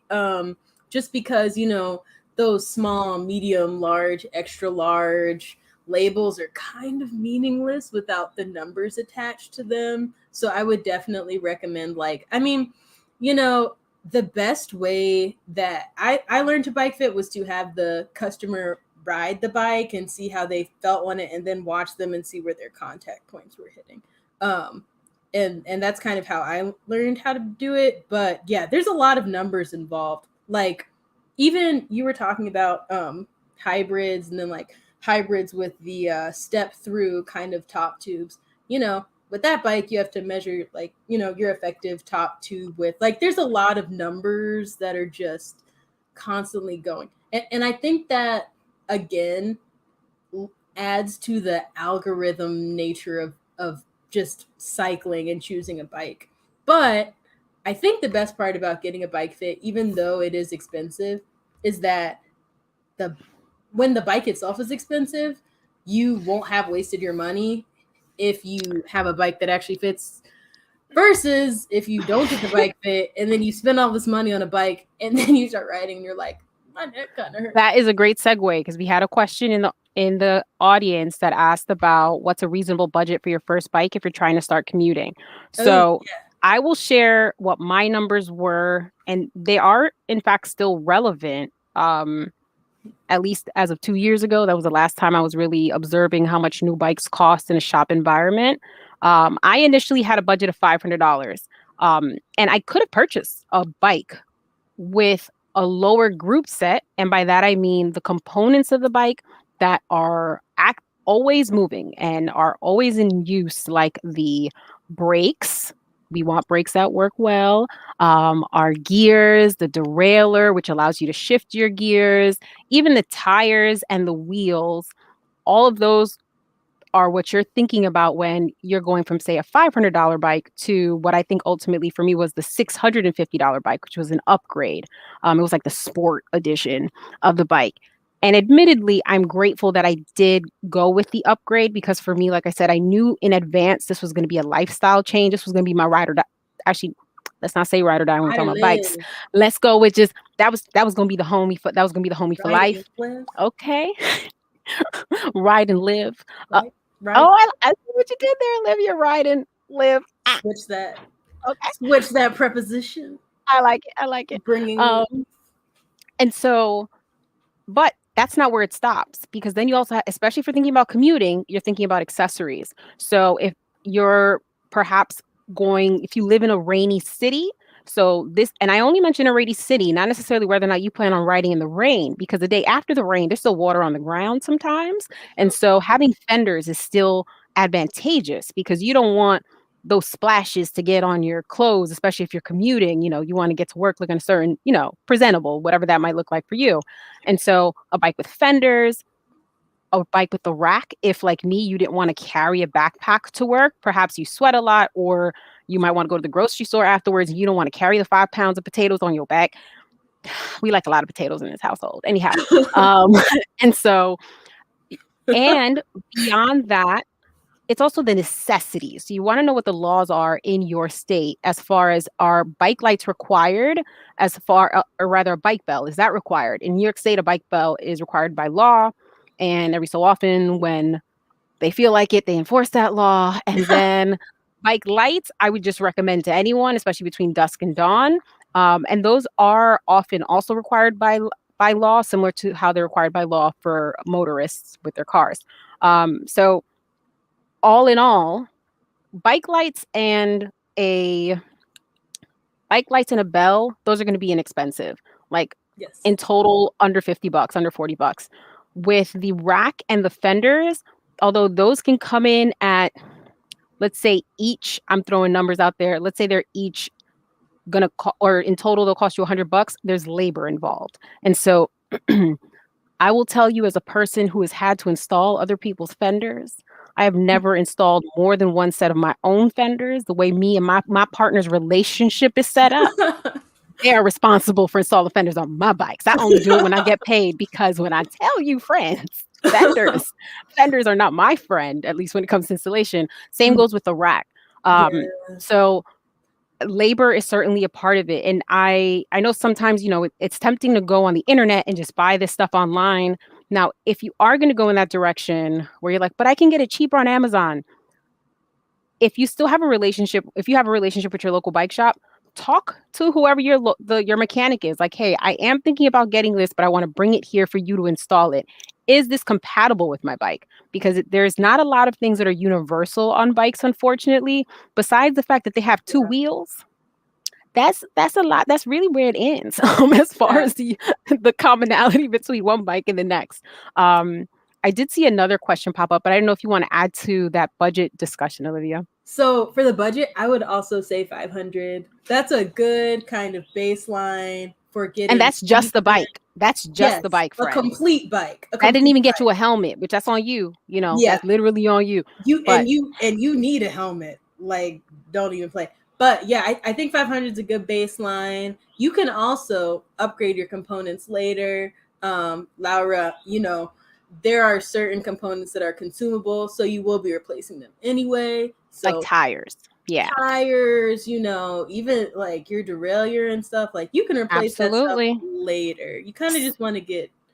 But related to the budget conversation, someone asked about pre-owned. That was what that question was that popped up. Yes. I love me a pre-owned bike, and I actually discussed it in the video that y'all ain't gonna see today. What I did, and it was my third bike. I have never written a book. Ooh, speak it into existence. Never thought I wanted that. Okay. So with and I'm mindful of the time here, folks. Pre-owned. What I did was I happened to be in the neighborhood of my bike shop when I was buying my used bike.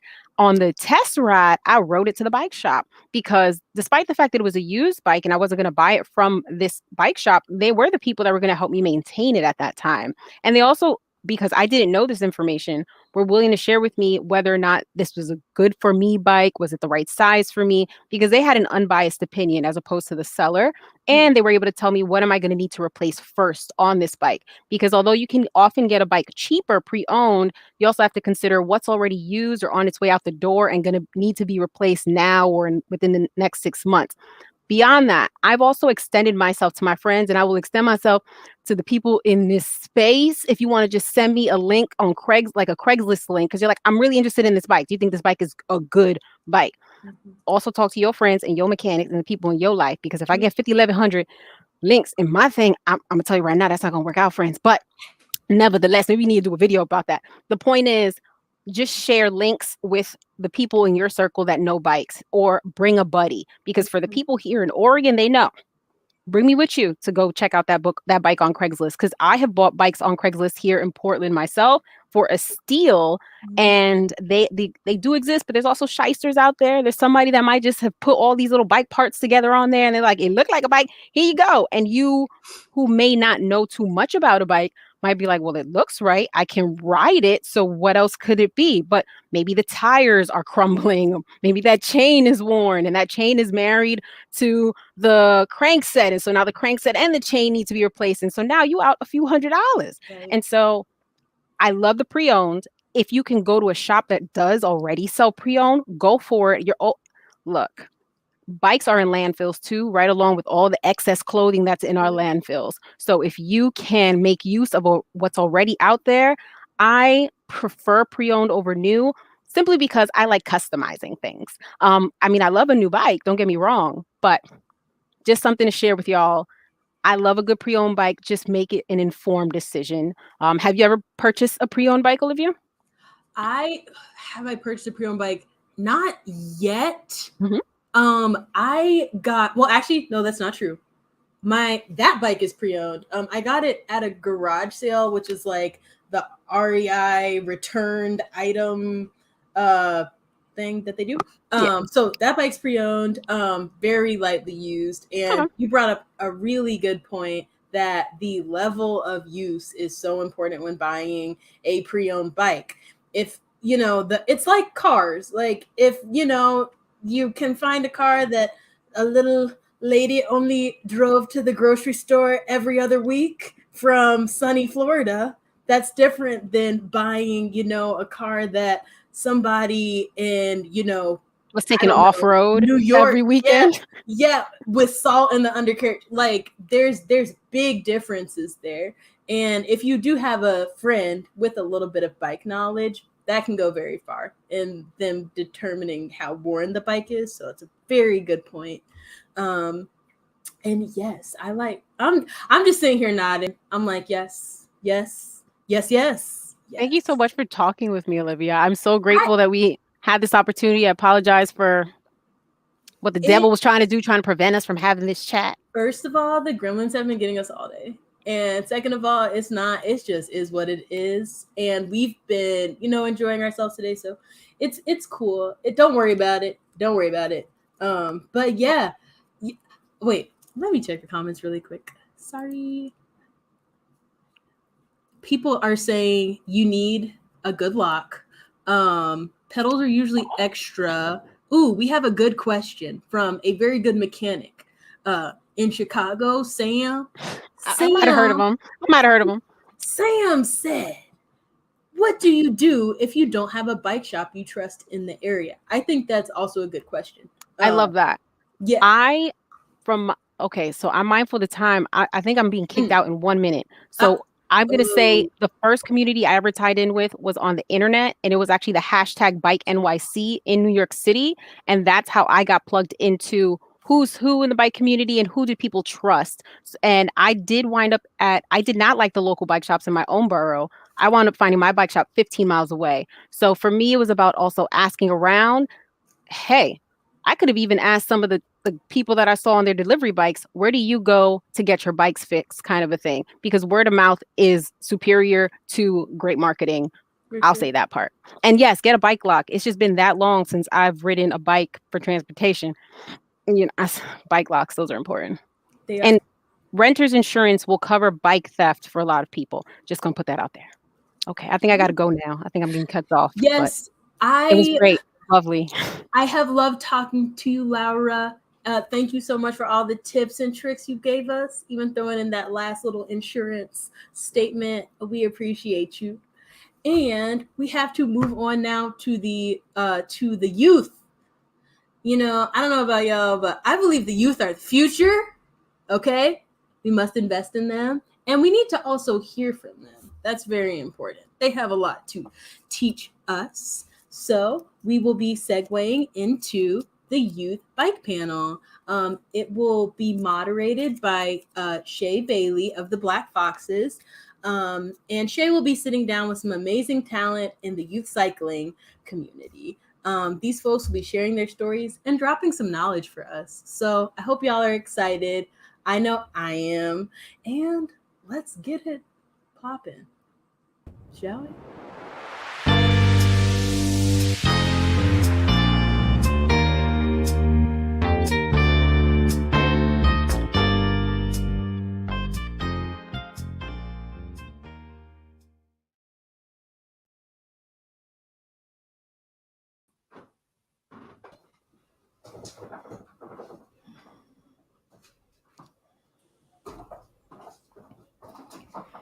Hello and welcome, beautiful people.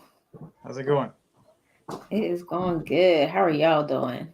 We're doing good. Excellent. So first and foremost, I want to take time to say thank you to everyone who is watching and to our panelists here today. I also want to do a land acknowledgement for where I am located. I am situated on the stolen land of the Shawandase, Tula, and Osage peoples. I apologize if I butchered that. And I'll be introducing myself. My name is Shakoya Bailey. I go by other names. If you know me well, you can call me by those. And I am been biking for about solidly 9 years or so. And I'm also an amateur racer and always working to get better and improve. And I'm participating in a lot of community endeavors, giving back to my community either through Pittsburgh Major Taylor and a couple other youth programs. And I want to introduce the first panelists. I'm going to let them do their introductions. We have Sasha. Sasha, please let folks know, full government, where you're located and what organization and or team you're repping. Okay, hello, my name is Sasha Catledge. I'm from North Philadelphia, and I'm repping Bicycle Coalition Youth Cycling.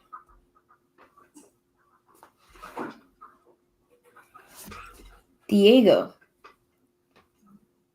Hi, I'm Diego Rafael Rivera, and I'm from Los Angeles, and I'm representing LA Bike Academy. Kiwan. Hi, my name is Kiwan. I'm currently at Whitman College, and I'm representing Blackstone Bicycle Works and Velo Cycling team.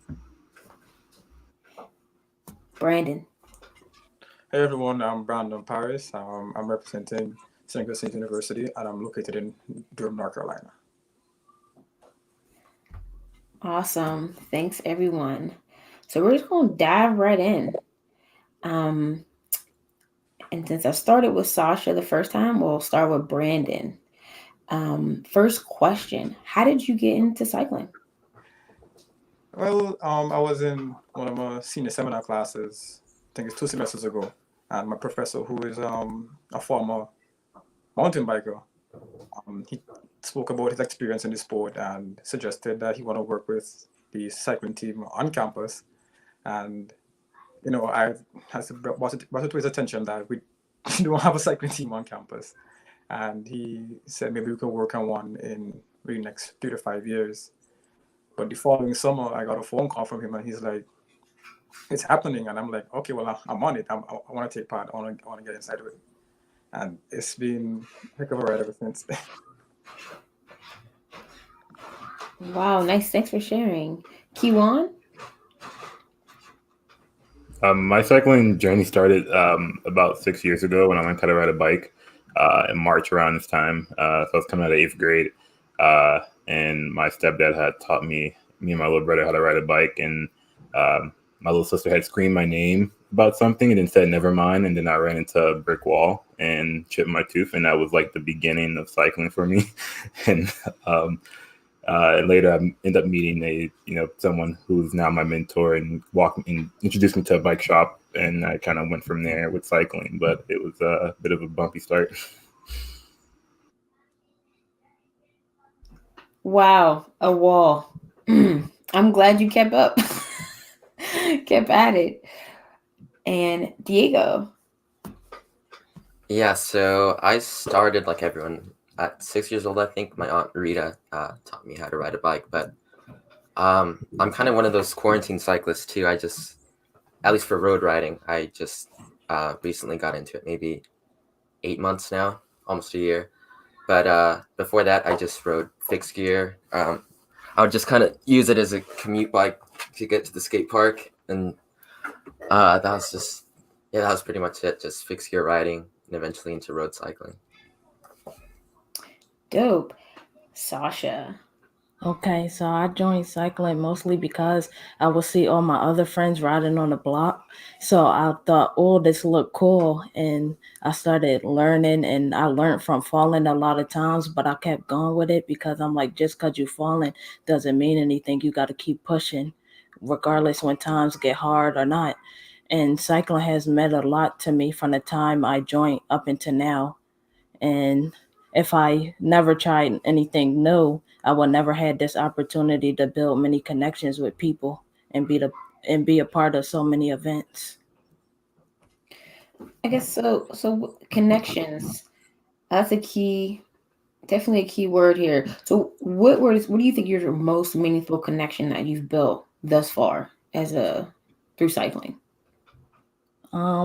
Well, I want to say I have a most meaningful because I'm very grateful for any connection that I have built, whether it's with like my teammates or my coaches or just meeting new people. So I wouldn't say it's necessary one connection that stood out. Do you have any like meaningful experience as a result of cycling that sticks out that you maybe share with us here? I would say just learning and becoming a better cyclist, because at first I would have never seen myself becoming a cyclist until I joined, and then I learned so many new things and I was grateful for it, and then I became better and I realized that I can become just as good of a cyclist as anybody else within my team.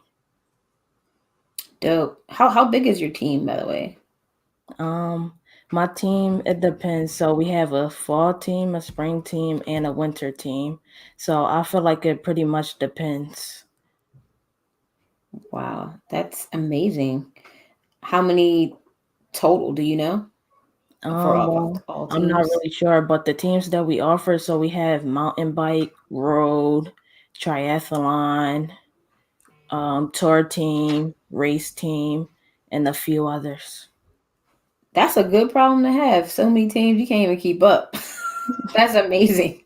I wish I had that when I was growing up. So I'll bounce over to Diego.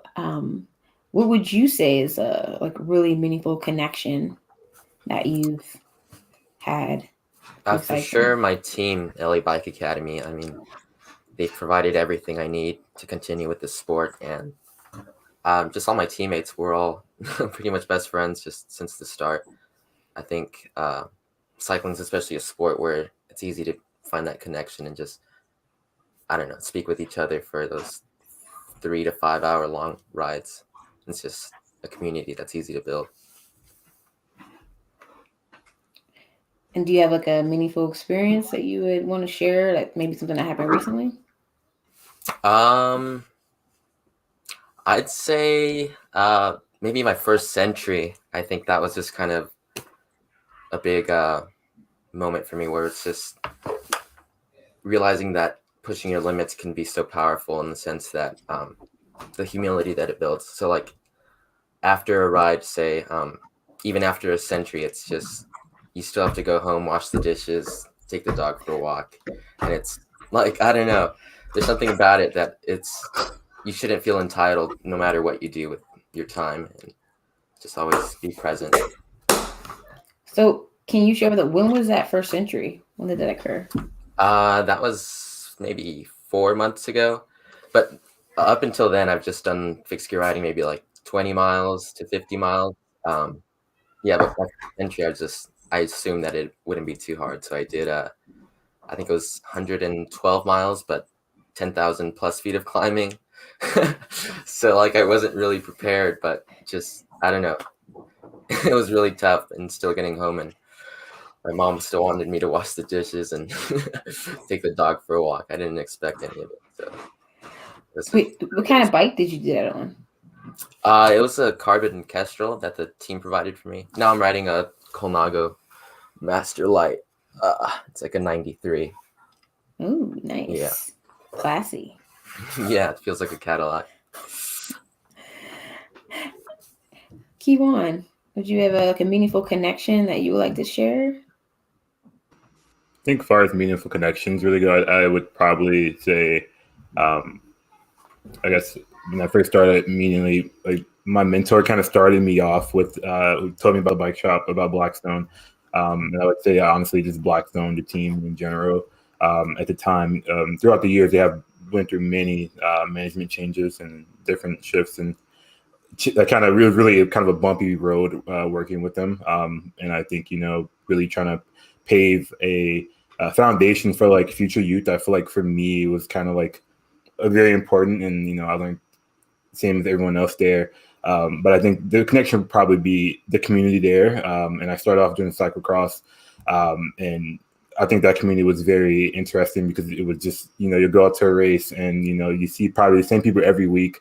But you also interact with them in another youth program, West Town Bikes. We saw them every week at cyclocross race. They're kind of like our rivals, but also kind of like really good friends. And, if, one of us was missing, it was like, where's the other person this week? So I think really just kind of more of the people there. I think it was more of a community thing. I can't really pinpoint one person. I think it was more a community that kind of really, was pretty meaningful for me in cycling.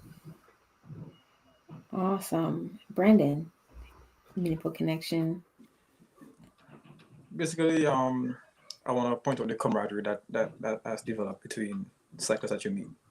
I've only been in this sport for 6 months, and it's been amazing. The type of people that you meet, the genuine love and affection that they have for the sport, the passion they have for the sport. And one thing I'm actually really grateful and appreciative about is meeting my current coach, Lucas Liverman. I was going through a pretty rough time. My grandfather passed away last December, a couple of days before Christmas, and cycling was there to be that source of strength for me and to really keep me going. And as an international student, when Christmas break comes around, you have to find like somewhere to go. You can't stay on campus. And my current coach was like, "You seem to be a good kid. You have love for the sport, and you really want to take it to the next level. You can stay with me." And that's meant a lot to me. That's amazing. So what would you say was maybe so far your most meaningful, or an experience that you had on the bike that really sticks out that you would like to share with Honestly, it's very similar to Diego's. I did my first century on December 31st. Previous to do my first century, my longest ride ever was 50.2 miles. And I was like, so what, I'm just gonna go for it, just enjoy it. Even though it was done on a trainer, I did it on Zwift. And I mean, because it was too cold to be outside anyway. But it was a sign to say, well, as somebody who just started this sport, and no matter with your level of dedication, you can really push yourself and achieve a whole lot of success just by working hard.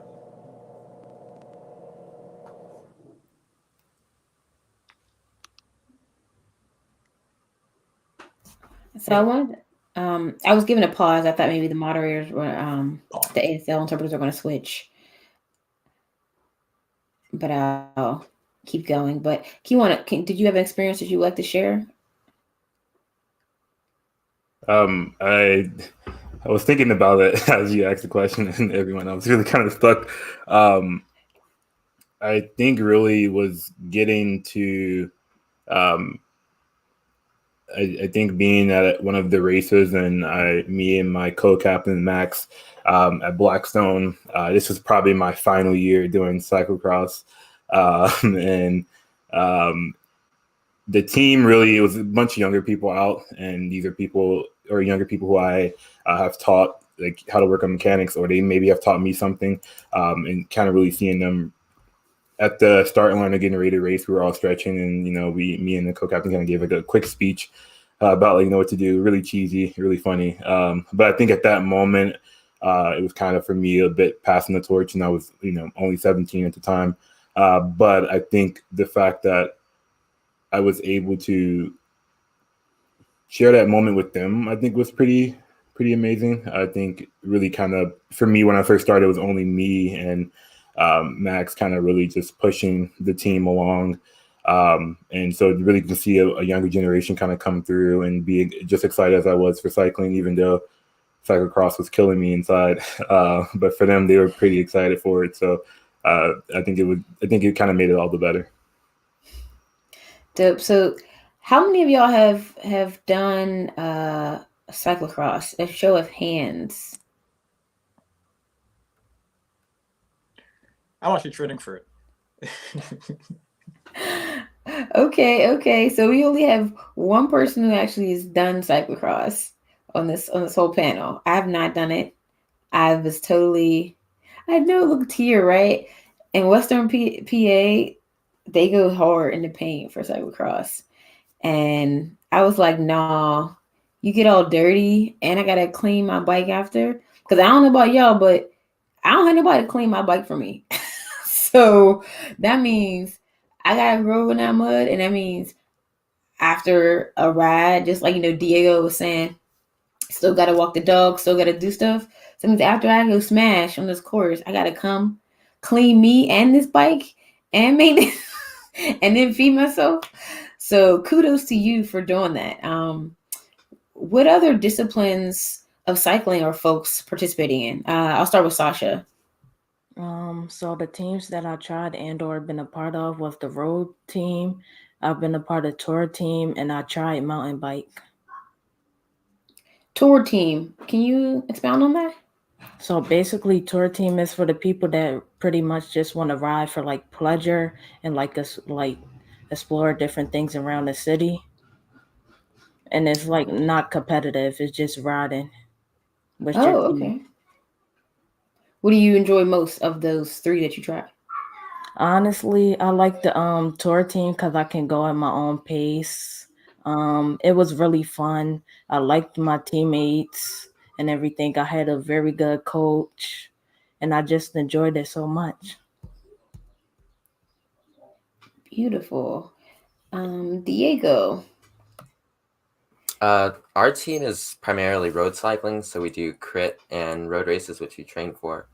But we have some teammates up in Portland. Mateen Ritchie, I believe he does some cyclocross, but the LA team is primarily road cycling. Gotcha. And Brandon? Well, seeing that my college team is pretty much new on the scene of cycling, and it being the first HBCU cycling team, we want to keep the focus right now narrowed to cyclocross. But eventually moving on to road racing. But personally, I have interest in doing crits because I love sprinting, I love going fast, and I come from the sport of track and field, and that's all I did. I used to be a sprinter, so going fast is all I know. Nice. What's your top speed? I used to run the 400, and my personal best is 45.3. So, I mean, my fastest really speed is 44.9, but that's about it. Okay. And in terms of cycling, what's the fastest that you've gone? 60 miles an hour. 60. Where'd you do that at? That's a descent. I'm just kidding with you. But my fastest on like 0 to 100, like on a flat road, just like almost 50 miles an hour. Oh my God. I mean, and I'm on a cross bike, so I'm just doing what I can do. 50 is pretty dang fast on the flats. What you talking about? That's all. That's me. I love sprinting. That's all I love to do. Okay. What about you, Kiwan? Don't you also track too? Yeah. You mean talking to? Yeah, he's track cyclist. He does. It's okay. I did. So when I first started, cyclocross for 4 years until I got tired of that. And it's funny because you mentioned being dirty, because I would come home every Sunday with complete mud all over me, and my mom would just give me a death stare, and I just had to go in and get cleaned up and put everything in a bag. And you don't want to leave stuff that's muddy in the bag for too long, I'll say that. So I forgot about some clothes that I wore. But yeah, I did cyclocross for 4 years, and then in 2019 I moved over to track. And I've done a few crit races before. And so, yeah, I'm still a rookie at track. And I also, collegiate wise, I'm doing a race as far as road racing here, and then team time trials. But unfortunately, we haven't started because of COVID-19. So our season has gotten canceled like 2 years in a row. So, but usually I'm just doing, right now I'm doing track and road, and I may do mountain biking once I kind of get a little bit more experience in that. Okay, nice. I totally give mountain biking a try. It actually helps more with handling and comfort. Whereas road cycling doesn't necessarily help other cycling disciplines, but mountain biking helps other cycling disciplines because it improves handling and stuff. So don't wait until you get good. Just try it. I totally just started a couple years ago mountain biking. I definitely endoed. If folks don't know what endo means, flip over the handlebars. It wasn't a good look. I thought I could do this jump. I was like, yeah, good. Booty back. No. Definitely went over the handlebars. But I had a helmet on. It was good. But not to say that'll happen to you. Definitely just give it a try. Baby steps. Don't do jumps. You don't really know what you're doing by yourself like I did. But definitely want to give you guys an opportunity to ask each other questions. Is there something that y'all may want to ask each other? And we can start with Diego. Yeah, Brandon, how would you say, running has influenced your cycling? Because when I first got into cycling, I was doing more running during the summer, and I was just general fitness. So how has that influenced it? In my case, being that I come from a quarter mile background, I am super explosive. And in cyclocross, you need to be explosive, come on these sharp turns, and you gotta be really punchy. And I think that's a key advantage for me. And with the fact that I love sprinting, and my body to use to being explosive and going so fast is gonna be an advantage during racing. But other than that, I don't run anything over 400 meters. So endurance-wise, most of my endurance-wise coming from base training in cycling.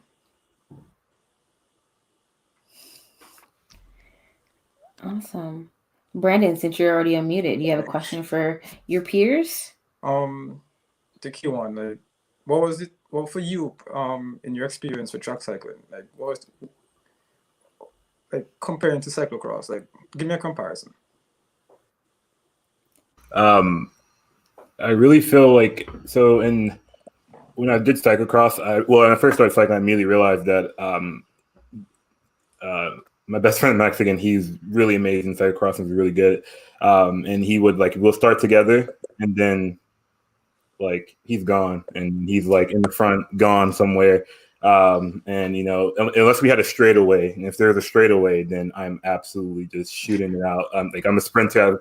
I quickly learned by soon I was a sprinter, so I would do cyclocross, and we'll come around to the finish line or something like that, and someone passes me and there's pavement, and I was just it's cool, you got me on this technical side, I'll let you have that, but as soon as that straightaway hits, I guarantee I'm gonna get you. And it happened every time, I'll just shoot for it, and they'll pass me again, but it was as long as I got over.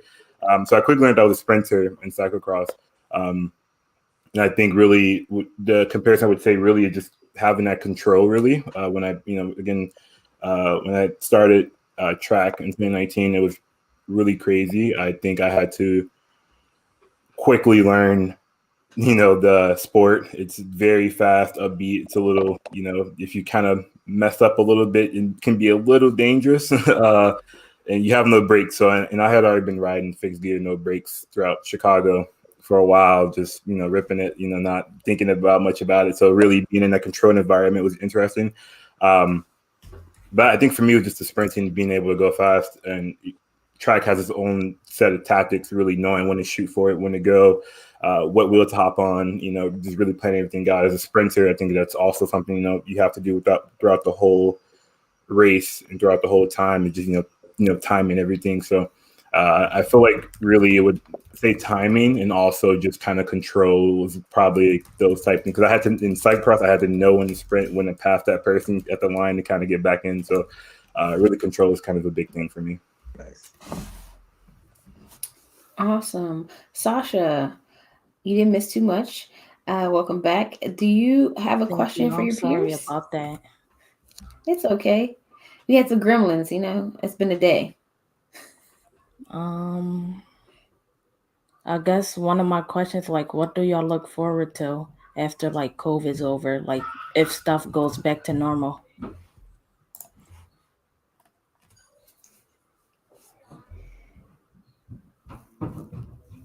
I guess for me specifically, I'm a musician, so you can see my drum set, but I'm just kind of looking forward to playing shows again. Nice. But I think in cycling context, it's such a great thing to build connections, and especially getting those bigger group rides is what I'm looking forward to. Personally, I just want to race.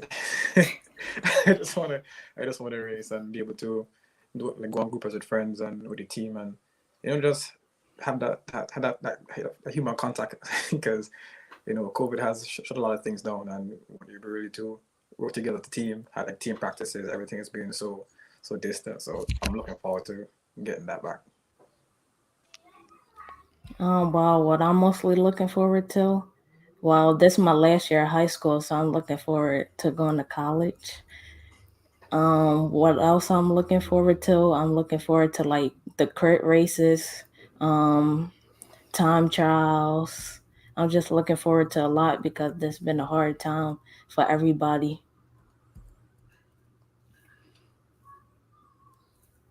Kiwan? Yeah, I think well, there's a lot, but I think I'll say mostly just getting back to cycling and racing on the track, and just being with my friends and that community that kind of pushed me to start doing cycling. I think those are just really like many have mentioned those connections that we've missed. Also to see how much I should have worked out a little bit more throughout the whole quarantine, because I'm sure some of my friends are going to be leaving me a little bit, but I'm coming back from a mountain high, so I think I'll have a little bit more energy on them, but really just miss the connections and being out with the community, honestly. Awesome. So Sasha, a question for you. So you said just your last year in high school. Are you okay disclosing what college you're going to next? You said you were excited. Well, I'm looking forward to go to Temple. So I have a top 5 list, but Temple is like at the moment my top 1. And what I want to go to college for and study, I want to do marketing and business. Nice. I guess for other folks here, if you're in college, if you don't mind sharing, I know Brandon may already be known because it's on the end of your name, but if you go through the process, it's okay.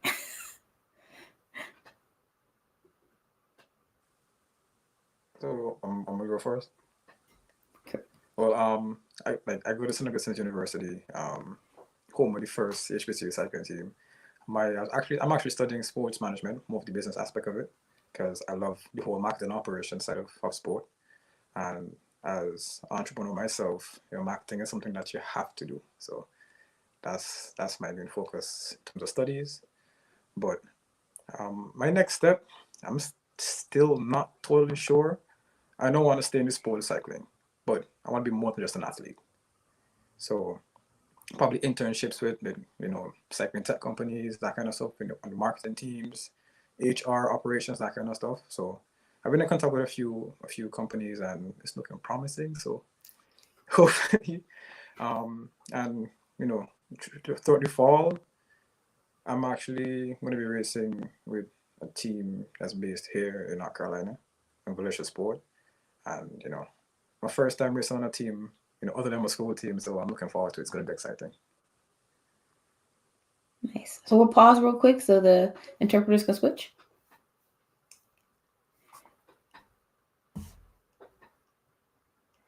Awesome.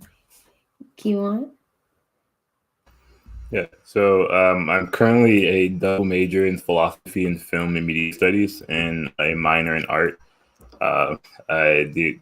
All three are pretty broad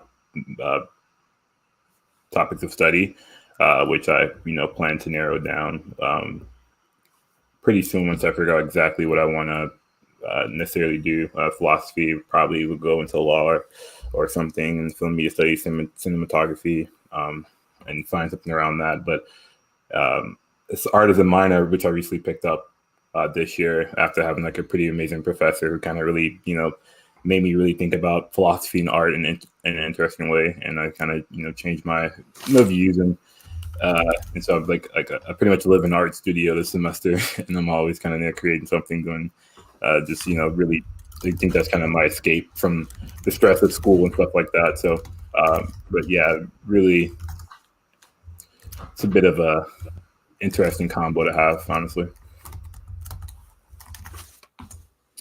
Nice. Diego? Yeah, so I'm still a senior in high school. Yeah, but I look forward to studying environmental science. I still haven't committed to a college, but I'll be visiting some campuses soon. But yeah, I think especially right now, it's become a lot more apparent how much we need to change to support our environment. And I'd just like to be part of that work because it's going to take a lot. But I'm willing to do the work and also continue with my music. So that's what I'll be up to. Nice. So this question is going to be directed to the folks who were participating in teams. So Sasha, what would you say is one of the best parts about being on a race team, and what were some like growth areas for you in regards to being on a race team? The best part about race team, it honestly helps you get faster, because the whole purpose of race team, I feel like the key word race means you're riding to get better over a course of time. And I feel like my growth is like getting faster, because I feel like overall I'm a fast rider, but I want to get faster and like keep up with more like competitive people. And Kiwan? For me, with starting with Blackstone, I think it was interesting because we didn't have a full team exactly. I think it was, like I mentioned before, it's probably me and my best friend Max just kind of going at it and trying to create something. And cyclocross there's not much tactics, at least from that I've learned, that you can do as a team. It's kind of sometimes an individual sport, but I think as we kind of expand, we got a little bit more better with team communication. I think for me, it was more of just kind of being a mentor, but also being a learner. Stepping in and stepping out is kind of something that I usually try to contribute to my life. Step in to help the team, step out to learn something as well. So I think I've built off a lot from younger people that are around me. I think right now, being in a collegiate team, I think it's very important, even though we haven't raced as much right now, building those connections with everyone. I think learning everyone's strengths and weaknesses, also learning what position that you play on the team. For me, being a sprinter, having to be there the whole time and being able to keep up, whether I'm climbing, whether it's a straightaway. Also, being right there, being really close to the lead out, knowing who's my lead out, knowing who that I'm coordinating with. So I think, for me, learning from everyone, and also so it's being a learner and also being a teacher at the same time is something that's really amazing. And currently with Velos, the team that I'm with now, I think that's something. It's a bigger team, and it's kind of like the biggest team that I've been with since I started. And just seeing everyone, everyone has a different field that they're in. I think so for right now, I think I've been kind of stepping out the whole time. I just really plan to really learn from everyone, and just try to do my best to help the team out. Diego, you want to drop some knowledge on us? Yeah, I think the way the team has helped me is especially our team, we train on weekends, usually Saturday or Sunday, and yeah, just the camaraderie, because it's just everyone has something to bring to the table. So it's like, for example, the first time I rode with the team, it was just super eye-opening how much I needed to learn and improve, because I don't know, just I would ride by myself, and one of my teammates, Brandon, he was just the first time I rode with him, it was just insane seeing someone go that fast on flat, and it's like, man, I need to do a lot of work. But yeah, even small stuff like teaching each other to use more of your calf muscles, like when you're pedaling, not just pumping your thighs.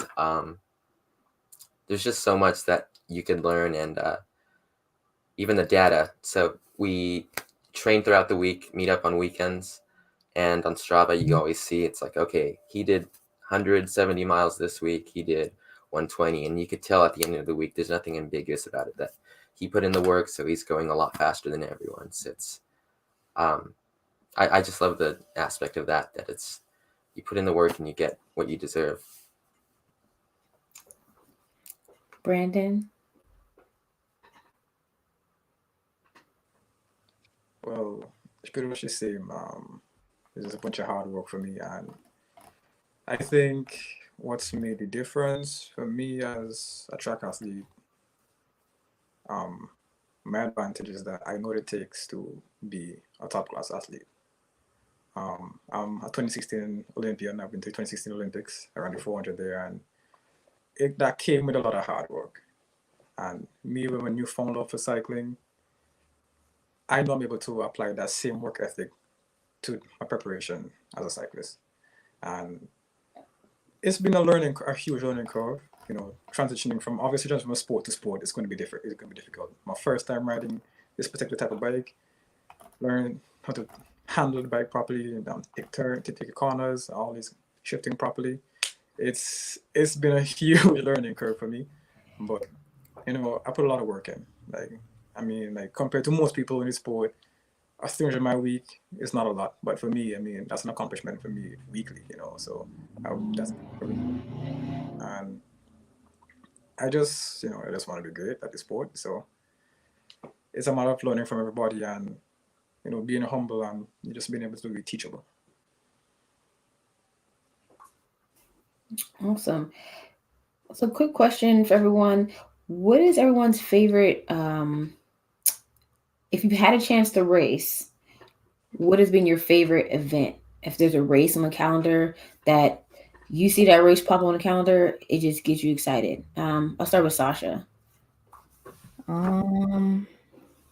I guess the time trial, only because it's like I'm racing by myself against the clock, so it's more me time, and I can focus way better. Kiwan? Since like a kid, I think I always saw the Twitter friends, and I was like, yo, like when that, one day I'll get there. But I think when I've seen that race, I'm very in tune and like looking at everything and seeing how fast they're going. And it's like, that I've had these moments. I'm just like, what, I can like definitely beat that guy up that hill, or I can definitely beat that guy in a sprint, like be a piece of cake. And then I, or see something in track and see the same thing, and then get on the track and actually, during state championships is actually sitting there, and then like, the anxiety is there. So I feel like, for me, it was always the Tour de France, but I think I always look forward to big races, I think. And I think, state championships for me was pretty crazy, I think. And I was pretty excited for that as well, because it was like, first time getting to it, and first time actually having the chance of winning states, because in cyclocross I had no chance at all. But I think they, accepting the anxiety and really having that urge and that rush to kind of just go for it. But I think really big races kind of hype me up, because like the whole time I'm scared and I'm thinking about 100 ways I can win a race, and then 100 ways I can absolutely just do terrible, DNF, like chain slip, flat, like everything kind of starts coming into play. And then, I kind of get to see what I'm made of when I get to that race. Diego, is there a race that really gets you excited? Yeah, so I've actually never done any proper, I'd say like legal road races, just like fixed gear riding through traffic. So I'd probably look forward to just crits and road races, because all the tactics that you see, it's almost like a chess game. Just every move has to be intentional, and you need to know what you're doing with your teammates. And I guess I enjoyed those two the most. Awesome. So I think there's one on here that I definitely want to ask you guys. Someone in the comments asked, what is, I guess, what bike events are you looking forward to This first one was for Sasha. So Sasha, you can answer it first, and then everyone else can answer it. What specific bike event are you looking forward to the most this year? The only bike events I've ever been a part of was the crit and the time trial. So I'm looking forward to both of those actually, because they're different in many ways. Like the crit, you're riding like next to people, like it's more competitive, as to where the time trial is just you against the clock, like I said previously. Gotcha. For the crits, do you have a specific role on the team? Well, I know it's like, I don't really know how to explain it, but it's like, yeah, I don't really know how to explain it, but it's definitely roles to it. Are you a person that maybe bridges gaps or chases down things, or are you the finisher? I want to say it all depends, because like, yeah, it all depends, like on the day, the time, or the race, like what's going on at the moment. So Brandon, we'll start with you since we. In terms of events, like I'm in the same situation today ago where I haven't been able to take part in any like actual like official races. The only thing I've been doing, our team has had chance to do is like intramural type racing, like racing amongst ourselves, or our coaches would actually take part in the events with us, to be like sort of like a target for us and that kind of stuff. But I'm looking forward to doing some crits this year. I mean, I know it's going to be a huge learning curve. I've never done it before, but I'm really anxious to get out there and try something new, because I love the challenge of it. So I'm looking forward to doing crits and cyclocross this season. Yeah, I mean, if you like cyclocross and you done well in that, I think you're gonna do really well in crits. Like, you got the explosive power. Yeah, definitely. I think you're gonna love it. I hope so. Yeah, I definitely love it. I'm used to falling, so it's no big deal. I've fallen so much since I've started, but I'm that one person who isn't afraid to fall anyway, so it's all good. That's good. And crits, the falls ain't as and it's nice. You hit the pavement. I'm seeing. Yeah. But since you know how to fall, it's always helpful. I mean, I've had very few. I've fallen pretty badly before. Right now, I actually have a scar across my chest from a fall I had last November, and it was halfway during a cyclocross practice session, just running some laps around the course, and there was some debris, and I tried, doing some crazy stuff, and it didn't turn out too well. But the very next day I was back out at practice, because I think it comes with the territory of the sport. You're gonna fall, things. It might be you, it might be the bike, but there's the dedication that you have and the passion for it. You're gonna get back up the next day or whenever you heal and you head back at it. Okay, that's what you love. Facts. Kiwan, is there a specific event you're looking forward to this year?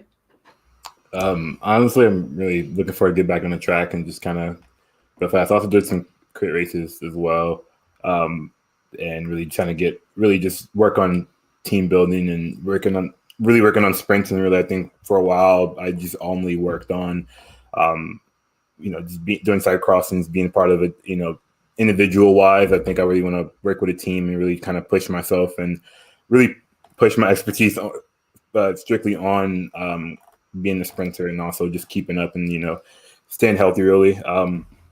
But I think the event I'm really excited for is Steamboat Gravel, which will be I believe it's in August in Colorado, and I'm doing the 140-mile bike ride in gravel. And when I say it out loud, I immediately think I don't know, 144 miles in gravel will be interesting. And I'm trying to figure out what I was thinking when I signed up like a couple months ago, when I was just like, you know what, I'm about to do the 144. I got it. Like, this is gonna be a breeze. And then I'm like thinking about it right now, and I'm just like, yeah, no, that's GG. Good game. I don't know about that, but I have until August, and I'm gonna really, I think with school I haven't been as much focused on the race and planning for training and stuff like that, which I really hope to get through with the next couple weeks and just start, really being heavy on my bike. The weather's getting better out here as well, so I'm pretty excited for that. But I think really the Steamboat Gravel, I'm really excited to race that and be with some pretty amazing people and really see how many pros I can keep up with, so we'll see. Yeah, so that is dope. I will also be there, and there are also going to be a few other Black Foxes at SBT, and I'm also doing the 144. I also said, why did I sign up to do 144? And so I totally feel your pain. We'll be together, and I'm gonna try, because you seem like you might be taller than me. We never met in person, but I'm only 5'4", so I'm gonna try to draft off you and try to send in a little bit. Listen, I'm gonna be drafting in the back. I don't know where you're gonna be, but I'm gonna be in the back, so we'll see. Awesome. So looks like we got maybe time for maybe 2 more questions. Do y'all have any other questions for each other? I didn't see too many more in the chat.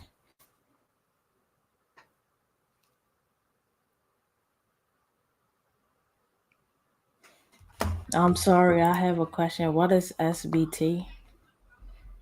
Oh, Steamboat Gravel. I just abbreviated. Never heard of it. Can you give me a brief description of what it is? So it's a long gravel race that is supposed to have some disrespectful ascents and some disrespectful descents. It's also technical. It's going to be a lot of people. I believe the turnout, they actually sold out. It's supposed to be hundreds and hundreds of cyclists. They even moved the shorter courses to Friday, maybe, just to make room for all the cyclists that's going to be there.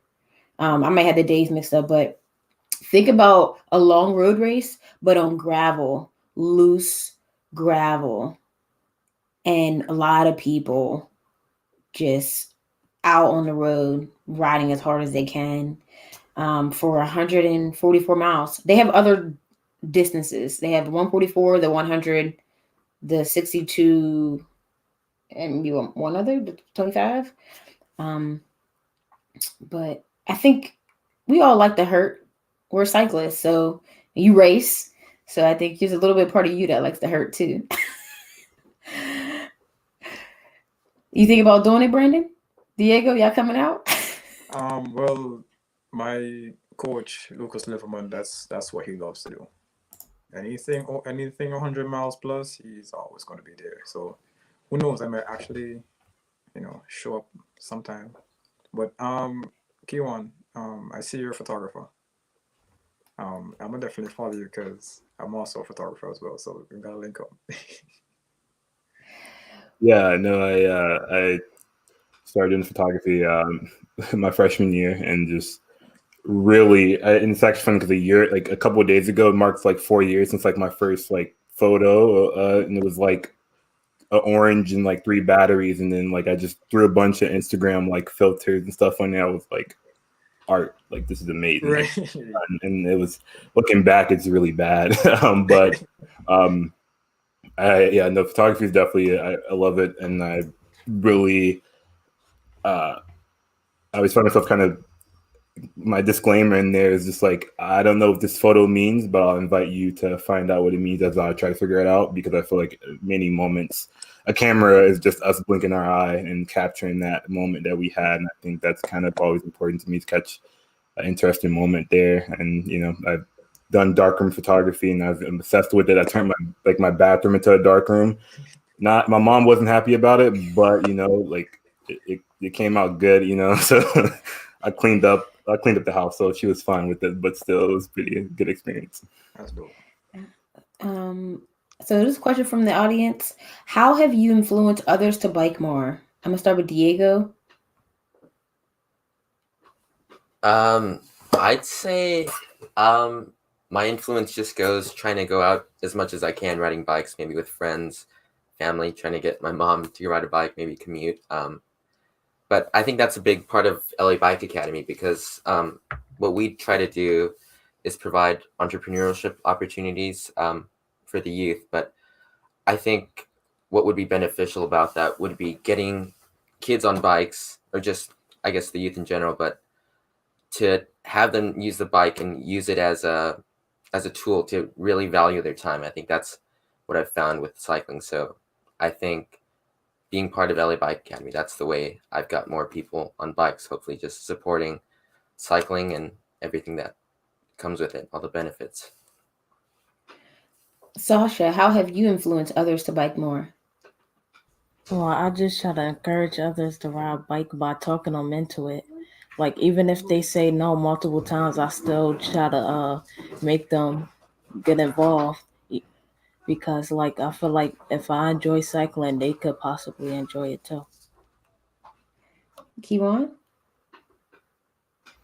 I don't know if I try to like really remain in a humble space. I don't know if I'd probably say maybe I have influenced some people. I think I really hate when, you know, my friends or someone says like that sport is white, and I think that's something that I've encountered. And when my friends saw that, you know, I was, you know, I'm a cyclist, and they're like, oh, you're like on like, you know, like the motorbikes. I'm like, no, it's cycling. And they're like, oh, that's white. And I'm just like, you know, if I had a, you know, $1,000 for every time someone told me that, I would, you know, be pretty rich, I think.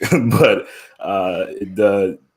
it's kind of, I try to sway people away from thinking that because something is white. I think that idea of that because it's out of reach, or maybe finances, or because, you know, you don't see someone the color of your skin doing it, it's something that kind of really prevents people from doing stuff like cycling or skiing or something like that. And I've learned how to ski and I love it. And my friends still make fun of me like, bro, that's no, like, why? And I'm just like, look, it's fun. But I really just try to make people see things from a different perspective, you know, and also just being able to go out and have fun. I mean, at the end of the day, there's no such, you know, the color, that color does not register to that sport. And I think that's what a lot of mistakes people make. And I try to at least prevent that as much as possible. Brandon? For me, it's a little different. I mean, pretty much similar to what Keywan said, but having such a pioneer type team at an HBCU, we hoping to grant opportunities to people like us, different background, different ethnic groups. Let's give opportunities for them to do something that they would never had a chance to do on their own. And you never know where that could take somebody. I think opportunities is an amazing thing to be given, and it's a terrible thing to be wasted. In my case, track was all I know. As you can see behind me, track was all I know. And that's what I was good at. And cycling, I always enjoyed cycling as a kid, but never had a chance to do it because, you know, like the Keywan said, is the price attached to it is a little steep, you know. And this team gave me opportunity to find something that I was actually passionate about and want to make a career out of it, no matter how daunting it may seem, how much it's going to hurt. But, you know, it's giving opportunities and showing people that they can do things too, no matter where they're from, who they are, color of their skin, you know. That's how I think I motivate people to try cycling. Yeah. So one more question. I know we're down to the wire, but this was so good. We'll start with Sasha and then Diego. What advice would you give to another young person who is thinking about getting into cycling, specifically racing? Well, you can't get mad at your failures. That's how I feel. Like, don't let that get into your brain or anything. Just keep going. Hang around the right group of people. Surround yourself with the right group of people, and hang with people who have the same intentions as you. I'd say to focus on the type of cycling that really interests you and that gives you, or that pushes you. Like when you wake up in the morning, you think it's like, oh yeah, this is exactly what I want to be doing. And it doesn't matter what anyone thinks as long as you're having a fun time. That's all that matters, to keep you motivated and keep pushing yourself every day. And yeah, I'd say that I think if you're enjoying yourself the most out of the race, I think you're winning. So that's the way I view it. Awesome. Kiwan, what advice do you have for a young person considering cycling, specifically racing? I feel like this may be the worst advice, and I feel like my friends hate it when I say it, but like literally just don't think about it in the sense of just go out and do it. I feel like a lot of people always just have this thing of just I want to do something, I'm nervous about it, I don't know how it's going to be, and I just just don't think about it, just go for it. Common word in my generation, send it. Just go have fun. Kind of like Sasha mentioned, surround yourself by good people and people who want to help you and see you succeed, as well as take the time, find out, really get to know your bike and your body and yourself, and know exactly what limitations you want to do, know exactly what field you want to take in, but just really get to know yourself and just kind of go for it, and just don't think about it, just do it. And last but not least, Brandon. I think it's going to be the same thing like Kiwan just said. If you want to do something, just give it a shot. You never know where you're going to end up. Potential is a funny thing, and you never know you have it until you try it. Boom. Y'all done heard it from our future. We want to thank everyone for coming, and thank you for all the comments, positivity, love, and light.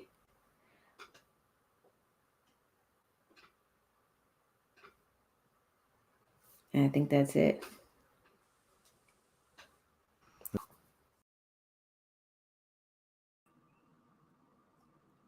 Wow. Energy.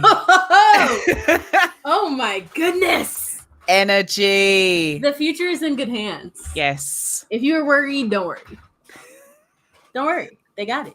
Yeah. The kids are all right.